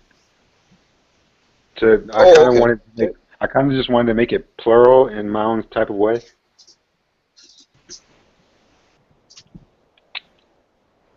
Fair enough. So does that make it feminine then? Back if you put the is, the daughters. No, is wouldn't be anything. Yeah, just kind of made it. Well, I never heard of that. It's quite a mythology. Goes back to Poseidon. Goes back to what? Aquatic deities. Oh wait, I don't know how if it's related to Poseidon. Patroness of the future person. Was she like a mermaid or like just an ocean nymph? You know, I wondered that too. I don't really know. I think they look like humans.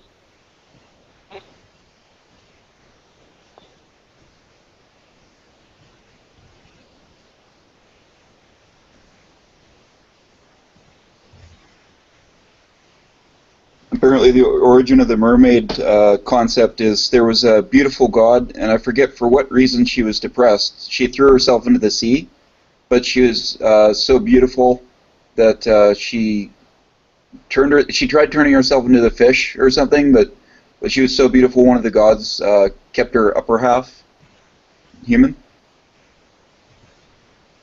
That didn't come out very smoothly. Makes sense. Well, still, I think at one time or another we all had the fantasy of going to the sea with the mermaid.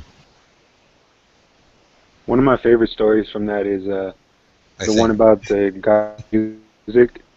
Zeus told him to create a beautiful animal, so he eventually created the horse. But before he created the horse, he created the donkey. What else is like a donkey? I don't know, something else, and then he created the horse. For what now? To make the most beautiful creature. And what was that called? A horse. Oh, that's the mythology behind a horse. Yeah. Or am I completely off with what you're saying? Yeah, that's right. Well, horses certainly are beautiful animals when they're taken care of. Yep.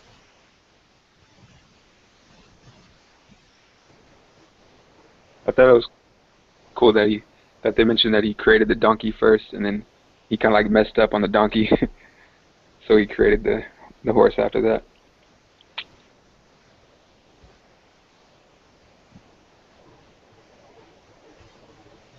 I don't think I ever ridden a horse. Have ridden a horse. Is that the way you say it? I've ridden a horse. I don't think I have.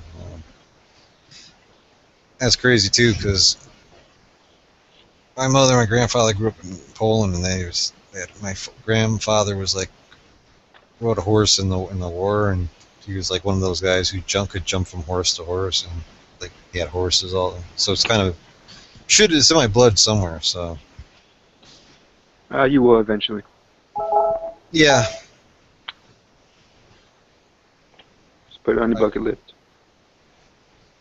I wonder how you go about that. See, I don't want to ride it with anybody else, but I guess you have to learn first with somebody. Probably like a plane, you gotta put in a certain amount of hours. Get your horse license.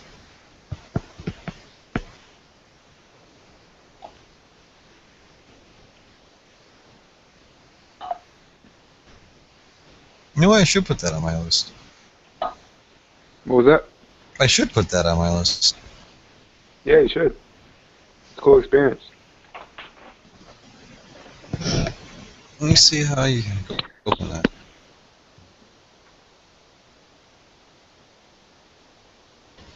It's just amazing to me how they break the horses and like make them like submissive towards them.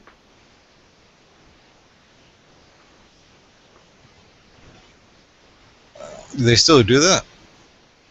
Well, they probably have to with wild horses, if there is still wild horses. I've got a friend that breeds and trains show horses, and it's a very, very loving process. But I mean, these are domesticated animals. I wonder, like rodeos, do they? I'm sure they probably use wild horses, right? Is there such a thing? or they're bred to be kind of like. There are wild horses, but no, in rodeos they use horses that are been raised on farms. So there are still wild horses. Yep, there's still wild horses. I don't know if there's any in North America, but I know there are some. I think in Europe. Huh. You'd think all those would be like domesticated already. I wonder if are horses allowed on the road? No, probably not main roads, huh? Not main roads, but they have like sidewalks for them, which is like dirt. What if I just became that dude? It's an obstruction to traffic, so that would be the bylaw that you're violating there. But it's not even good to have a horse riding on pavement. It's bad for their joints. Well, There's some farm. Yeah, Sorry. we got some farmland around here, but they do take horses around us on the dirt. So I'm assuming I could do it. Yeah, well, police do it. Yeah, but they're used I to. think they have to retire their horses super young too. But I know that their attack dogs they retire super young.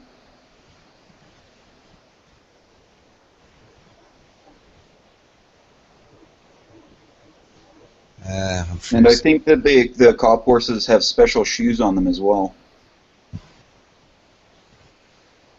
I know they wear diapers. I think they have special shoes on them to help cushion the damage. Oh. That would make sense. Right, that's how you know you're delirious when you're looking up lessons for riding horses.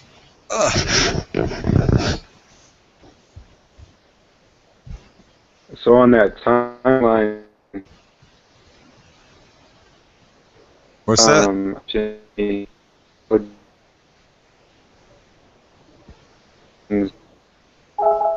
You're cutting out like pretty bad, like off.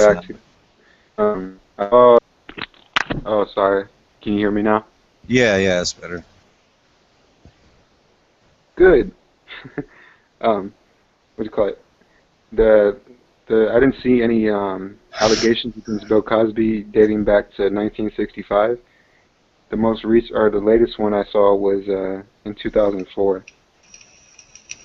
It was like the first major allegation.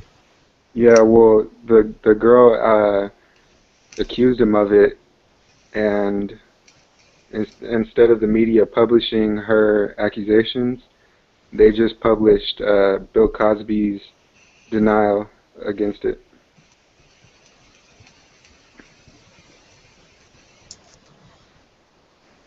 Well, the article that I read to you guys mentioned, like the Huffington Post article mentioned decades old accusations. Oh, okay. So yeah, I didn't read the words above the timeline. Okay, yeah. But yeah, like I said, it's Huffington Post, so Huffington Post is kind of like Fox in its bias. It's just the other way. Yeah, him speaking out against the Republican Party like that throws up some alerts. Not that I take any sides or anything. I don't know. I think maybe I read things into where they shouldn't be read into. What did Dave Chappelle say? Connecting dots that I probably shouldn't be connecting.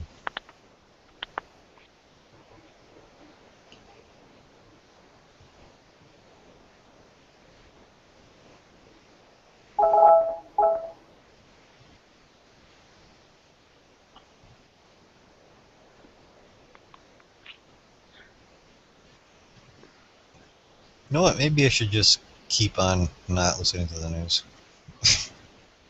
What was that? Maybe I should just continue not listening to the news. You probably have a lot more peace of mind. I mean, you really do. I mean, you really don't know what's going on, and I think to myself, if I never listened to the news for the past 15 years, how it, What would have been? What would have changed? What would have happened? Like personally, for me, I mean, like aside from sounding stupid when somebody asks about something, but like it doesn't really affect my life. Unless most of the news that I watch or listen to or read is at least 5 months old. I don't keep up with the right now stuff. They were only pertain to you. Oh, you're cutting out bad, Eddie, man. Sorry. I said it would only really pertain to you if they said that the world was ending tomorrow. There's nothing I could do about it anyway. Yeah, I knew you'd say that. I did hear something went on, like some, like today or yesterday, some kind of like, didn't somebody get shot or something, or some kind of like mass shooting or something again? Or maybe You it was mean the Charleston shooting in the church? I don't know. Did something happen like today or yesterday? Oh, I don't know about today or yesterday. The Charleston shooting happened a couple weeks ago, I think. Maybe that's what they were talking about. What, people got shot in a church? Yeah, there was a white supremacist young guy that went into a black church and shot up a bunch of people. Did anybody die? Oh yeah. Yeah, I think 12 people died. Holy shit. Yeah, and it was really terrible because you listen to the interviews about like the people. There's really nice, like good members. You're breaking up, man. Oh, sorry. Can you hear me now? Yeah. Yeah, like they always do this whenever somebody dies, but I mean, watching some of the interviews of the people talking about, like, for instance, the preacher, the sort of influence that he had in the community and the good things that he had done, it's just really quite obvious, just racism that caused this. This wasn't something like they were like addressing a dangerous church or something. What happened to the shooter? Did he kill himself or did he get captured? He's arrested. I'll double check that just a second. And guess what the police did with the suspect after they arrested him? Drugged him up pretty bad? I don't know. No, they treated him to fast food. Really? Yep. Right in the back of the police car. Where did this happen? Charleston. South Carolina? Yeah. South Carolina. That's weird. That must have caused some backlash in the news. Definitely. Charleston, South Carolina.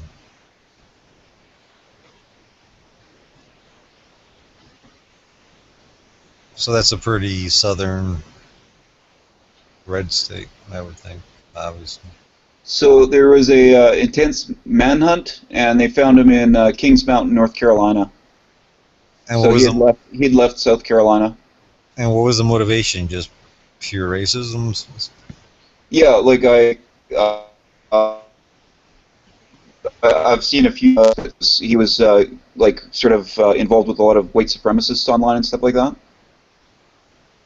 He thought that the African Americans were ruining the country and stuff.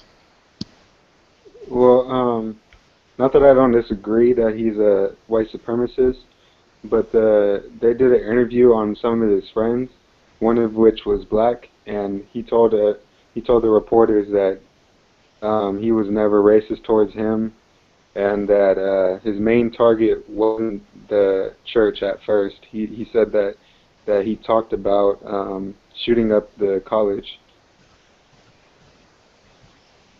What happened that he actually went to the church? Yeah, he went to the church instead of the college. So is he saying it wasn't based on race? It was just something that he wanted to do. They said he wasn't like a normal person. so he was a white supremacist with a black friend, but wanted to shoot up a college, but ended up shooting up a church with African American member. Was it all? Was it all like the Baptist church? Yeah, it was all black. Is Baptist mostly like majority African American in Baptist religion, or not necessarily? Yeah, they are. Baptists are usually black. This was the Emmanuel African Methodist Episcopal Church, one of the oldest black churches. I'm looking at the Wikipedia page again. It says a website apparently published by Roof included a manifesto detailing his beliefs on race, as well as several photographs showing him posing with emblems associated with white supremacy. Roof's photos of the Confederate flag triggered debate on its modern day. And there's a lot of people that like the Confederate flag and they claim it's not to do with white supremacy, but I'm not sure what the facts are there. Yeah, that's why I don't totally disagree that he wasn't a white supremacist, but I'm not 100% that he was. Yeah, I think I'm in the same boat with you. Yeah. I mean, you think it's a genuine thing, not some kind of weird psyop type thing? Or you guys don't go down that road, probably. I don't believe in that crazy bread. Sorry, buddy. All right. And if he, I mean, if it was me that did that, I wouldn't deny being a white supremacist. I mean, he's probably getting a lot of praise from all the Nazi writers and all the white supremacists in prison.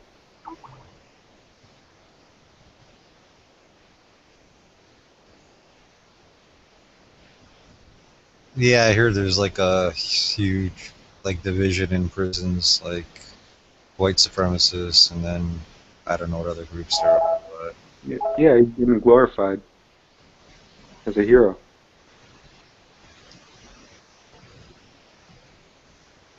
what a fucked up world we live in, man. Right. I mean, seriously. I mean, is this the best we can do here? We have a saying in the Catholic Church that this world was not created for comfort. And that is true.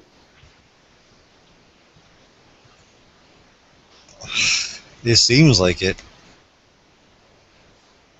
I mean, if there is a such thing as the devil or Satan, I mean, it's pretty obvious he's got a lot of control over this place. What's the Lord of this world? Yeah. Somebody with bad intentions is overseeing a lot of this stuff. Whether I don't know what you wanna, where do you wanna put that, but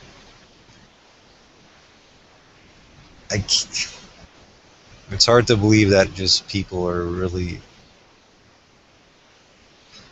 Well, I don't know. Left to their own devices, would really be like this towards each other. It's probably because of Mortal Kombat, the video game. That's probably it. Yeah, who knows?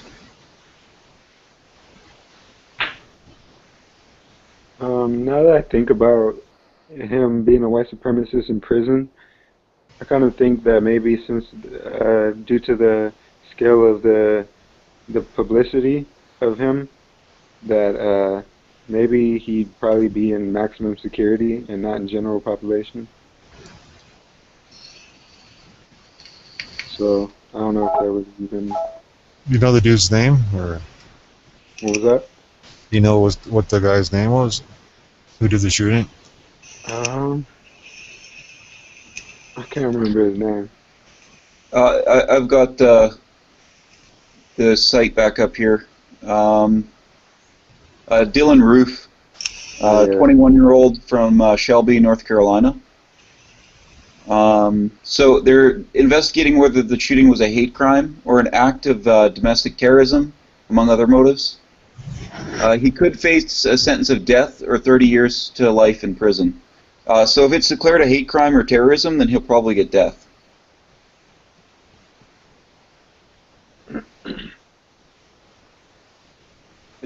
So terrorism, I think that kind of categorizes it pretty well. Well, the question is that did he do it in order just to like influence people through fear, or did he do it because he was just trying to kill those people? I think just because he wanted to kill people. Then if it's based on race, then it's considered a hate crime, but it wouldn't be terrorism. Okay. Like that's the thing about hate crimes and terrorism is that you can have exactly the same crime, but it's considered different depending on motivation. I believe it was a hate crime. Yeah, I mean, what would he be influencing? Uh-oh, got feedback. What would he try to be influencing them to do?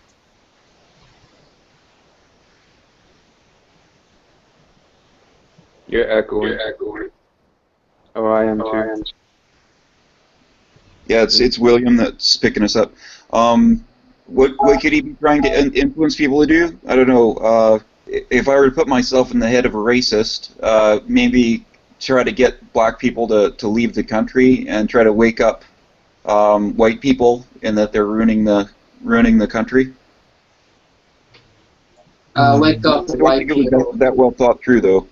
You mean like kind of a symbol to other like supremacists and just to make some kind of a point? So that would be considered terrorism. Yeah, but I personally I don't think that was the case. But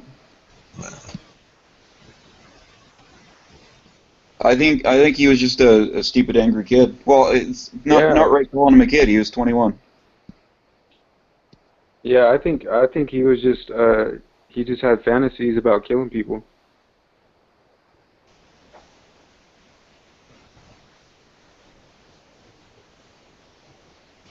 Wow.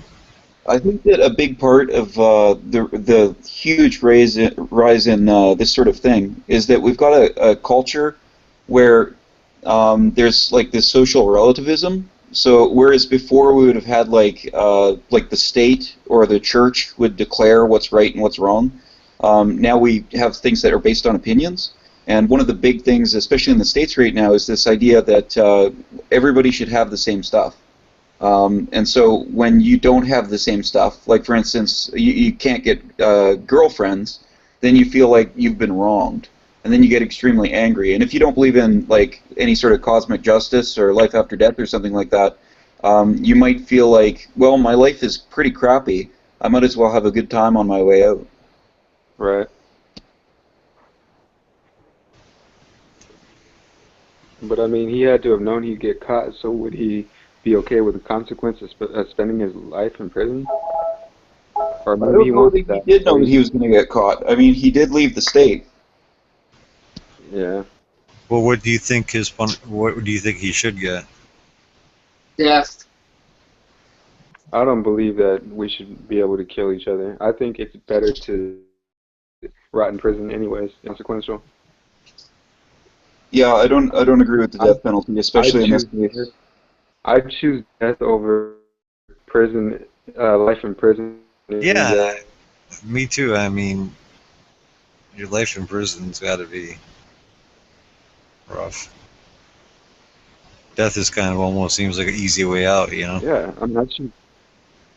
Yeah, it's like I'll do this terrible thing, and either I'll get away with it, or my life will be over. Whatever. Yeah, I'll get injected with some drugs, and if hopefully they do it right, I won't feel much of anything.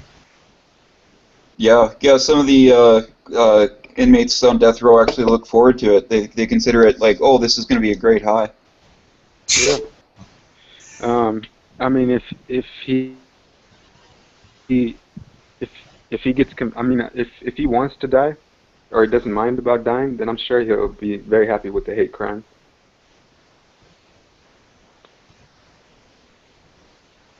You know what I think is silly is that if you're going to have the death penalty, I think it's really silly spending like millions and millions of dollars on this, on all these like lethal injection stuff. I think it would be just fine to take a large gun and shoot somebody in the back of the head. Like, I think that would do the trick. Yeah, that's what you used to do. Yeah, I'd probably pass one. firing squad, whatever. Well, isn't it in the Constitution that you can't, like, I don't know what the exact words were, but you can't kill somebody in an unmannerly way or something like that? Even though that's not really a bad way to die. Hanging's gotta be kind of shitty. Yeah. Well, it depends if you're hanging until you asphyxiate, or if you're hanging until if your neck breaks, right?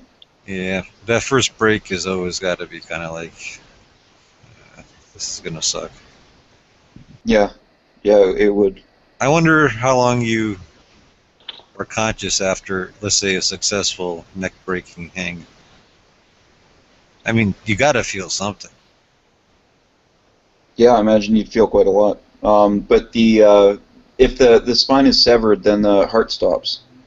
So then you don't have any more fresh blood flow to the brain. So you'd probably pass out within 30 seconds to 2 minutes.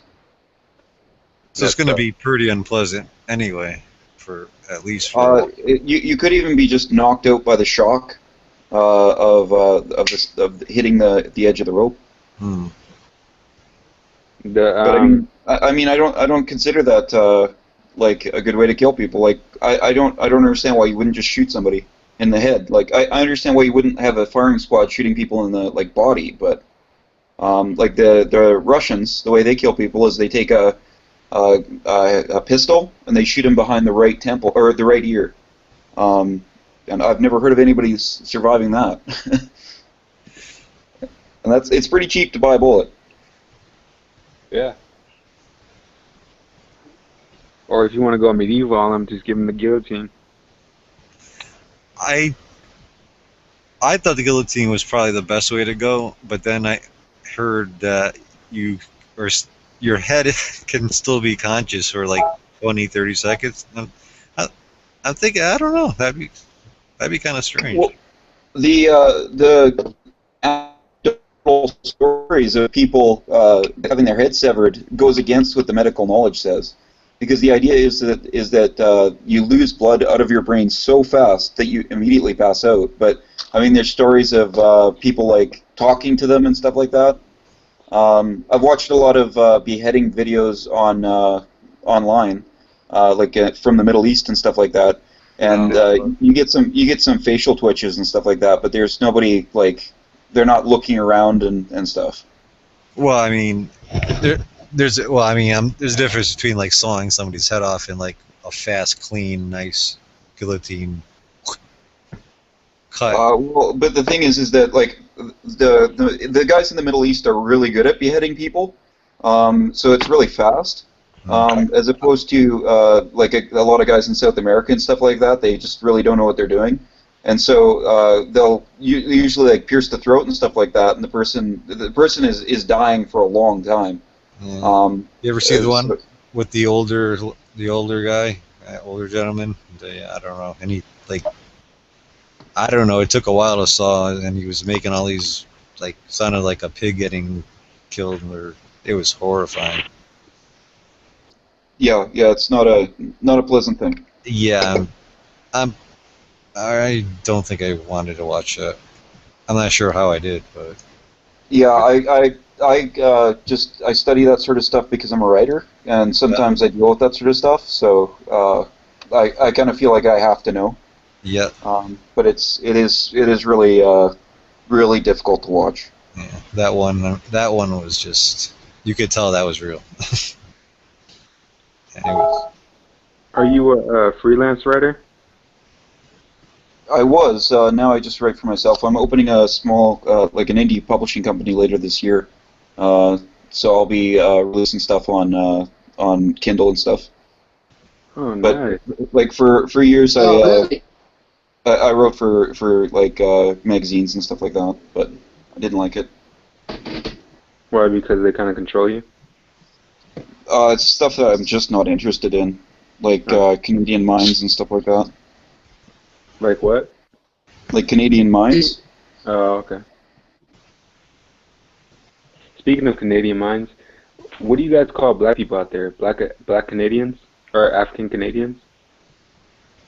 That's the correct term, African Canadian, but a lot of times we call them African American because it's like North American. But a lot of times we just call them black. We call them whatever they want to be called. Yeah, that makes sense. I had another question for you. What was it?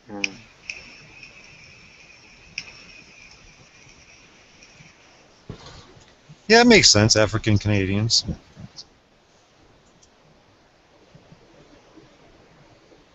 Oh, Never thought of that. I was wondering if, like, because you know in America we get a lot of like shootings and all that kind of stuff on the news. Do you guys have any of that kind of stuff out there? It's very, very rare. Like we've never had a big public shooting like that. We do have some cases. Actually, most of the violence, the mass violence, is actually to do with Muslims. That's strange. But no, like because we don't have the same problem with weapons. Like we have a lot tighter rules on guns. And so, like, we've got organized crime, but the organized crime, they tend to take out each other. They don't usually tend to come into schools and stuff. I keep forgetting you're from Canada. You can't tell by his accent? No, because I keep seeing the ninja avatar and that throws me off. So I never know what to think. Where you from? From Canada, eh? Oh, cool. I'm from Canada, and they think I'm slow, eh?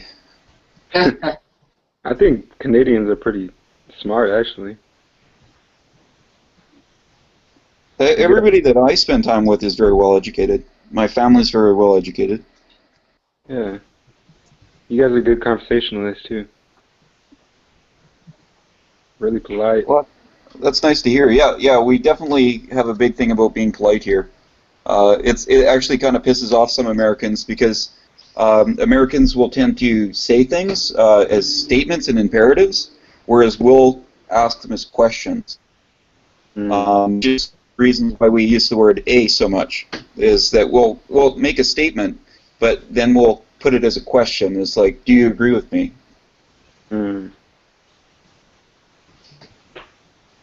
Kind of like a Mexican when they say like something something, no? Yeah. Asian culture is even more extreme about that, whereas like really traditional Asian cultures, you will not say something negative to a person, and you'll constantly say positive things, even if they're not true a lot of times, and you constantly put yourself down and put the other person up. Yeah, no, I noticed that. I read a book called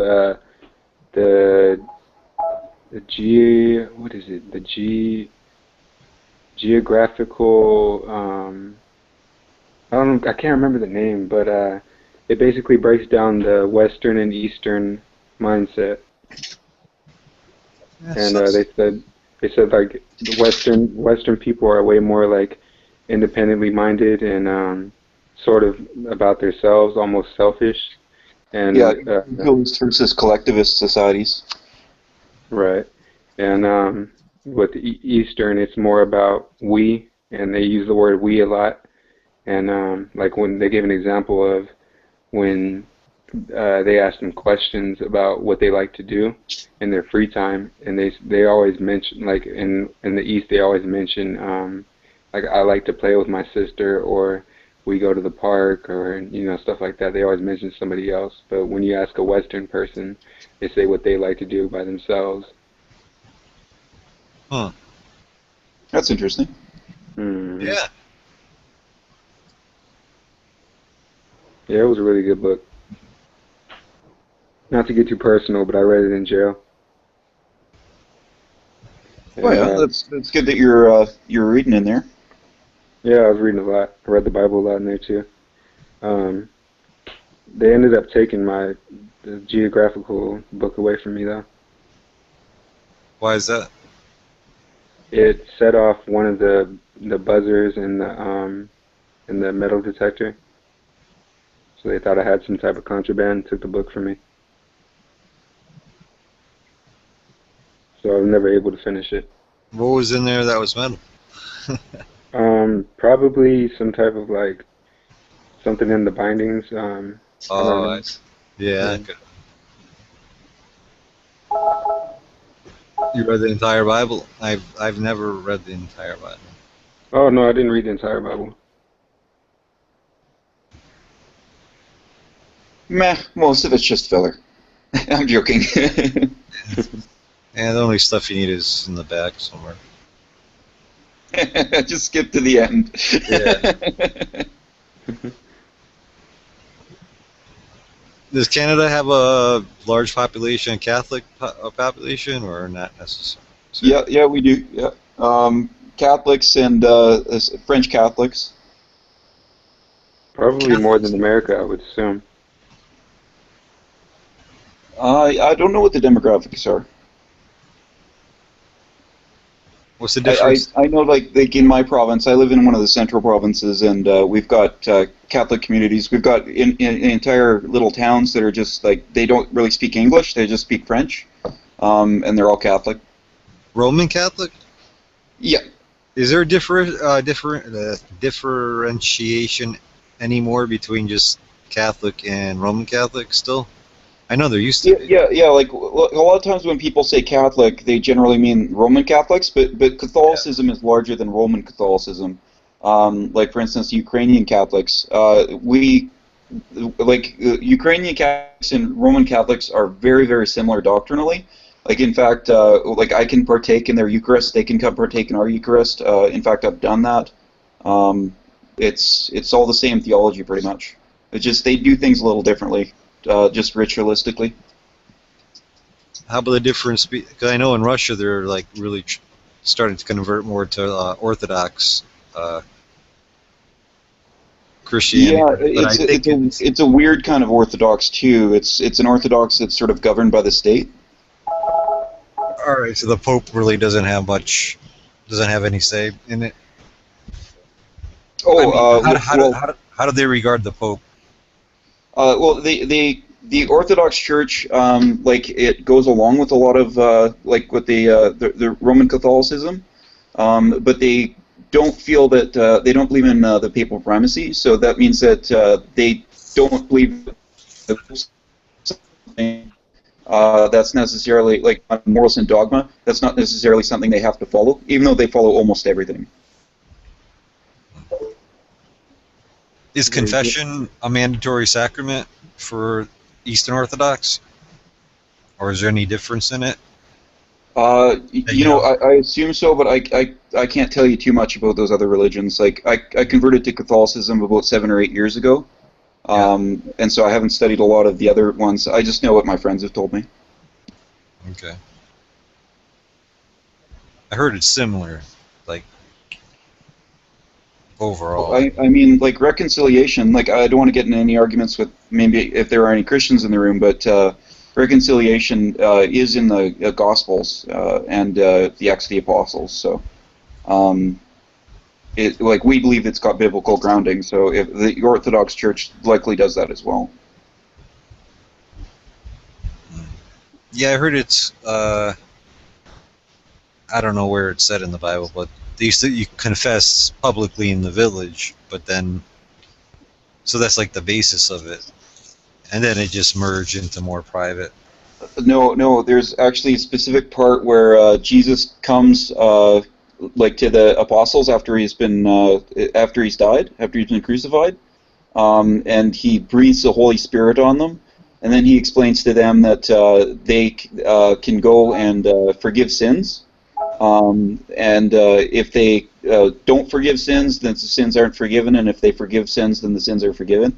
It's through the Holy Spirit, and the Protestants disagree with this. Like, they would have an apologetic against that, but that's our position. You're talking about the passage of the Peter and the rock, right? No, not the binding and loosing thing. Okay. That's a great one as well. That talks basically. I'll look at the quote just a second. You're breaking up there. I'm looking up the quote for you. Did you hear what I said about the papal promise? It's not the binding and loosing quote. It's a different one. I heard you said it's a different one, but then you started to break up. Okay, I'm looking up that quote for you. I mean, because when you read the other one, I forget which one is it, Matthew, whatever, or something. I mean, when you read it, it pretty much is. It sounds like Jesus giving him Peter the keys of the kingdom of heaven, and I mean, it's pretty clear. I mean, I don't know. It really seems that way to me, but there are really some really brilliant, well-studied Protestants. I'm thinking of Dr. James White. And so I don't understand, I've seen many debates with him. I don't understand how he can hold his position, but I'm not going to say that it's an ignorant position. I think that whatever his grounding is, it's well-reasoned. He has a pretty decent argument about that particular passage. No, I haven't heard him argue about that. I've heard him argue about a lot of other stuff, but he debates a lot of Catholics, he debates Muslims, and he debates atheists, and he always really knows his stuff. He's a really brilliant debater. In fact, even though I disagree with a lot of his views, I would say that after William Lane Craig, he's probably the best debater I've ever seen. I agree, but the thing that screws me up with him is his sister is Catholic, turned Catholic. That's kind of funny. Yeah, I mean, so that kind of screws the whole thing up for me. I mean, if you want to try to argue against Catholicism, and and you go along with what he says, and all of a sudden, and his sister turns Catholic, then it's like, okay, what's going on here? And you got her testimony. I remember reading that. But yeah, he is pretty much can hold his own against pretty much anybody. Okay, so do you remember the part about doubting Thomas? I know what you're talking about. I don't know what Okay, well, after Jesus' death, he appears to the disciples. The Thomas part comes a little bit after this, but the year is John 20. I'm starting at 19, and I'm going to read till 23. So when it was evening on that day, the first day of the week, and the doors of the house where the disciples had met were locked for fear of the Jews, Jesus came and stood among them and said, "Peace be with you." After he said this, he showed them his hands and his side. Then the disciples rejoiced when they saw the Lord. Jesus said to them again, "Peace be with you. As the Father has sent me, so I send you." When he said this, he breathed on them and said to them, "Receive the Holy Spirit. If you forgive the sins of any, they are forgiven them. If you retain the sins of any, they are retained." So that's different than just public confessing or confessing to your brother. Or at least that's my position on it. So then at that point we got so each one of the apostles appointed another in place of them. Or was it just Peter? I think they did have successors and stuff like that. I honestly, I don't know very much about church history. I rely on a good friend of mine who's studied that very well for that sort of stuff. In fact, something that's really important about the Catholic Church is the apostolic succession, that the Pope is actually a successor of Peter. Right. And I would really like to defend that in debate. The nation. So actually, is going to be debating Keith Thompson, if you've ever heard of him, on I think August 6th, and then I'll be posting that on my Switch 229 channel. Oh, really? Cool. All right. Yeah. I have a lot of confidence in my friend, and I'm really looking forward to hearing the debate. I'll be moderating it.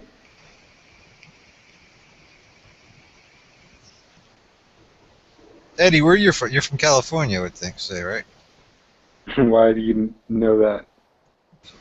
Because when you're talking about martial arts, I think you said you were trained in Southern California. Oh, I thought you could tell by my picture. Yeah, I am. By your picture? Yeah. All right, let me take a look and get up closer. No, what represents Southern California? Or The headband. The what? The I think bandana. he said diction. Diction? The bandana. Oh, does that? Oh, are you in a gang or something like that? No. Or what does that represent? It also it represents If you want to talk about it, it's up to you. it's about I don't know if I can put it in words. It's kind of about just remaining humble and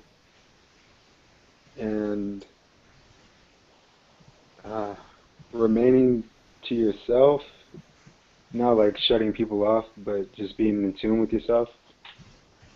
Is that like where does that come from? Like, where is that like a thing, or is that something? Well, no, it must be a thing because you asked me about the pictures. A friend told me that's what it means, and he put it on me and told me that's what it means, so I wore it. Is that known kind of like in California or as a Yeah. thing? Okay. No, I never heard of that before. Yeah.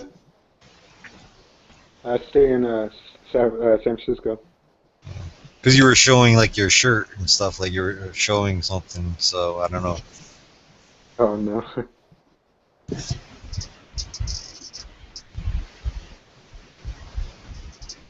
Yeah, I live in San Francisco. Never been down that way. Been to where the hell was I? Went to LA and then I went down towards. Where's Mission Viejo? Is that Southern California? Yeah, Southern. That area. For a little Funny, while. that's where my black belt camp was. I was telling you about. Your what? Black belt camp. I was telling you about. Oh, I went there to train with a guy named Paul Vunak. I don't know if you heard of him. What was the last name? Vunak. He does like Jeet Kune Do, Bruce Lee, like. That sounds really familiar. What ethnicity is he? Is he? He's white. Um. He's very well known though in the martial art community. Yeah, he sounds familiar. Yeah, you probably heard of him. Dan Inosanto is his instructor. They're all in that area. Hmm. He might have actually instructed one of my camps. We had a few different instructors. It's possible. I mean, he's fucked up, but he's good.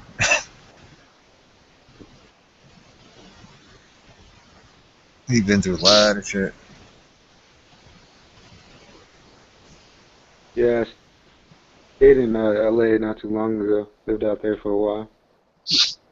I kind of bounced back from San Francisco to LA. Yeah, I just went up there to check out what was it? A music school there. They call it GIT or RIT. The music, You know that? the music institute. Oh, you know that? Yeah, Musicians Institute. Yeah, I went all the way there to check it out, right? And then I ended up getting stoned, and I was too paranoid, and I never went in. The whole reason I went all the way there on a buzz, and I never even went in. It's funny. So I just hung around, just walked You weren't around. used to that Cali weed, huh? Huh? You weren't used to that Cali weed, huh? Actually, I brought my own. Oh. And where you from? New England, like Massachusetts area. Oh, okay.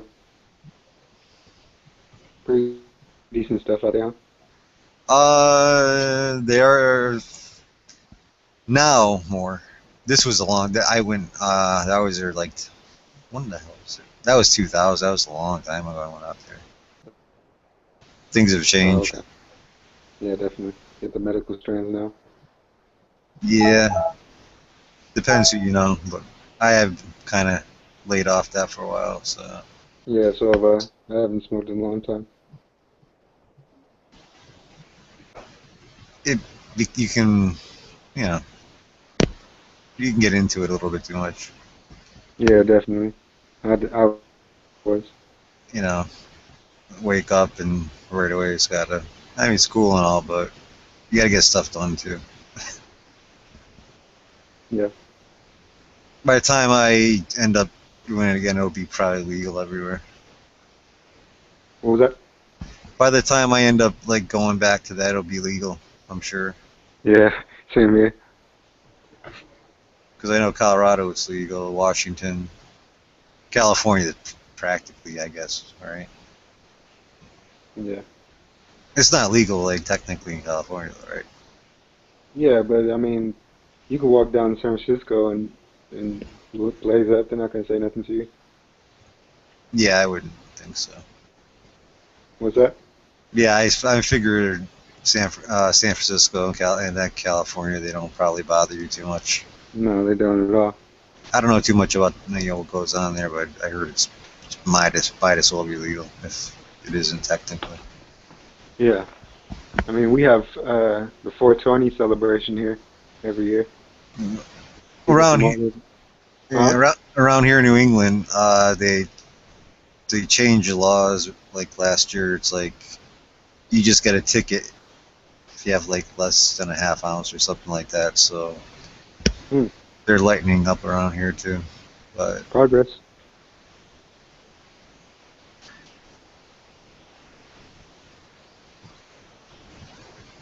Yeah, so our 420 celebration, there's not even any cops around, even regulate it. Do you guys have a celebration like that where you're at?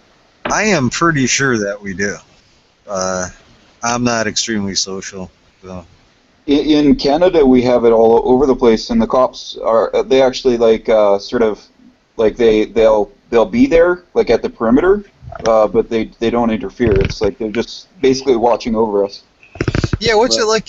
I was in Toronto, and there's a park that's right when you enter, and it seems like all they do is smoke there. There's a dude holding up a sign, "We'll work for weed." So I'm figuring it's pretty looked away on by the police. Yeah, it's changed a lot over the last few years, but it's like we don't take it too seriously. And there are certain places in the country, like in BC and stuff like that, where if you tell somebody like, "Oh man, don't tell people that you're doing this," they'll be like, "What? Why?" it's so open, even though it's still legal. It's so open that they're just confused by that idea. Will they bust you for it there?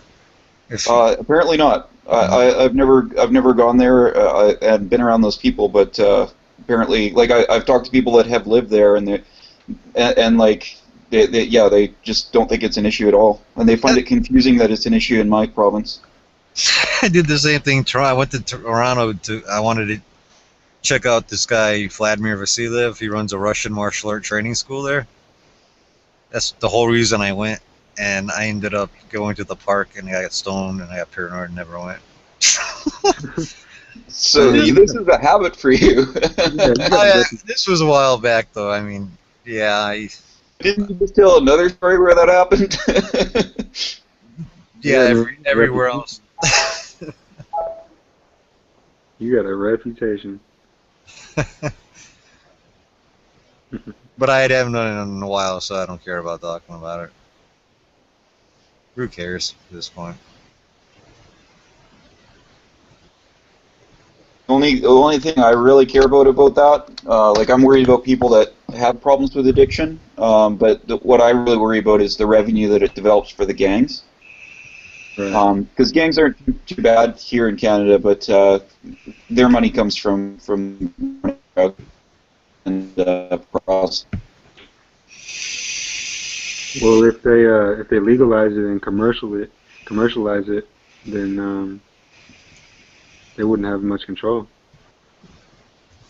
Yeah, exactly. And I expect that they'll be doing that. It'll be treated probably a lot like alcohol. And I expect in the next 5 years that'll be a federal law. You think it's going to probably pretty much spread to most states by then? Yeah, I don't think I think you guys are going to have a couple of hanger-on states, but I don't think you can really sustain, because you guys don't have enough protection on state borders. It would cost so much money to basically stop everybody. If there's like 40 states where you can do it, it would just be too much of a drain on those other states to be constantly searching people and stuff. Mm-hmm. You know, I tell you, when I used to think, you know, I did it too much and maybe like I could have done more, but when I stopped, I didn't really do anything more. I mean, for me personally, it does make me paranoid. So, but that's just my own psychology. But I, I didn't really get much more done when I stopped. Yeah, I was pretty productive. Oh, go ahead, Eddie. I'm sorry. I was pretty productive on it. Yeah, it depends on the person. Like when I first started when I was a kid, I mean, it was like fun as hell. You know, you go with your buddies laughing and stuff. But then after a while, it just becomes normal. But it depends on your personality too. You know. Yeah, I think it's a lot like drinking, whereas a lot of people will like have a drink here and there, and it makes them more productive. But some people have real problems with it. Yeah. Did he give you any? I grew up with a bunch of people that just ended up doing with their lives because they smoke pot all day and work crappy jobs. Hey, did it give you any type of social anxiety? Eventually, yeah, after like 4 or 5 years of playing around with it, yeah. Yeah, same here. I didn't But want I to be think, around. what's that? That's the reason I stopped it. I didn't want to be around people. Yeah, I started to isolate myself quite a bit. Yeah. I mean, I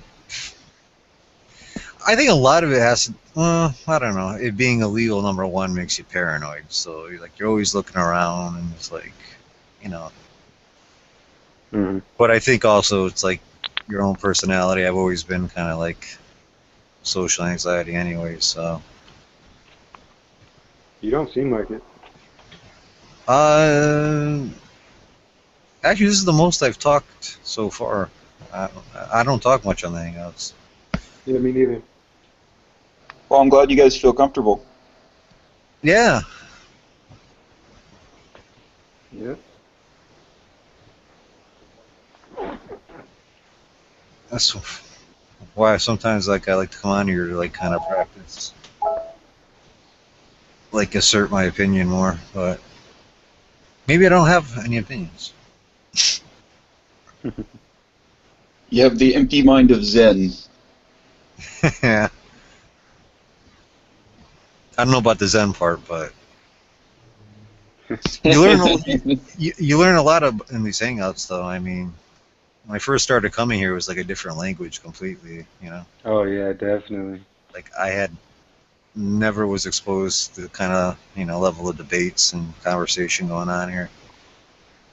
Still learning and learning and The thing learning. that I really is that people often challenge me on Catholicism, or they'll ask questions about Catholicism, which will give me an opportunity to look it up and study it. There's a lot of questions I had never asked before that I'm glad to know now. Yeah. Yeah, I grew up Roman Catholic and going through the whole thing, but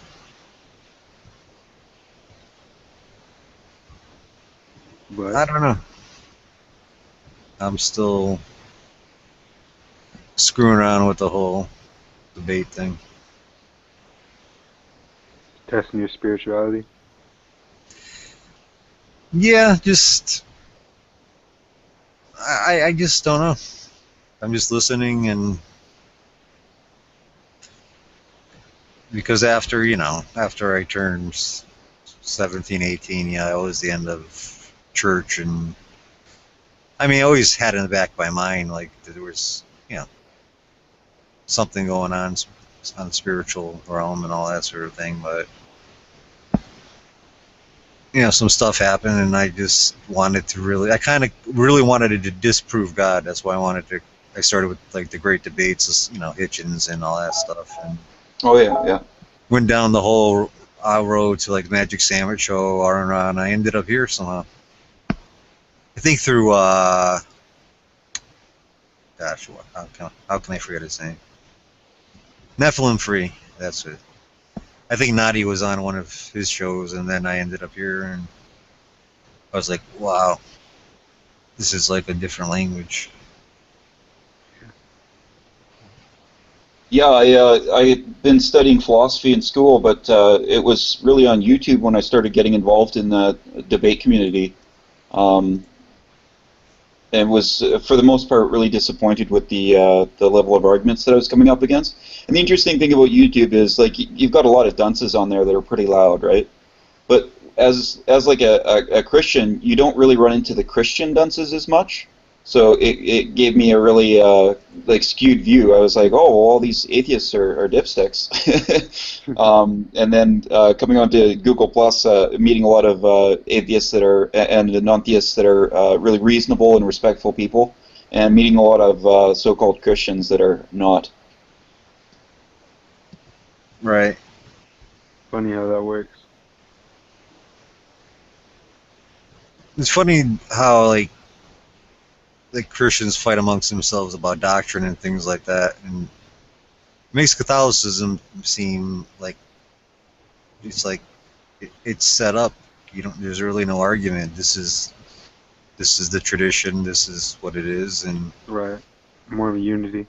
Yeah, so you follow it, and you know, it's.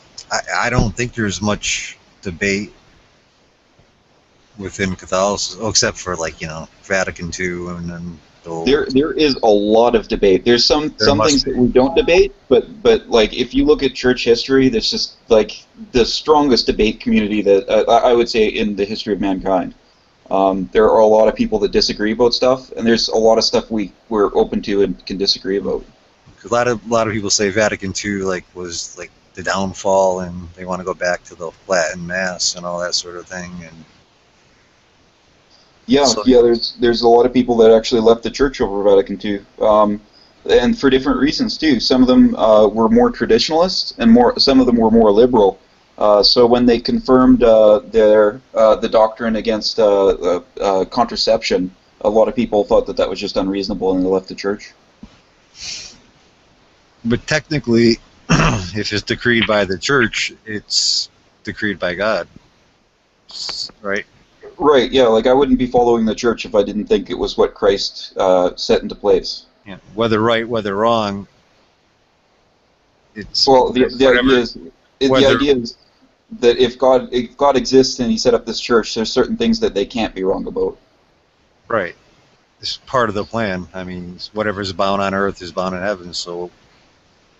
Yeah, exactly. And we have a lot of evidence in church history, even early church history, of people...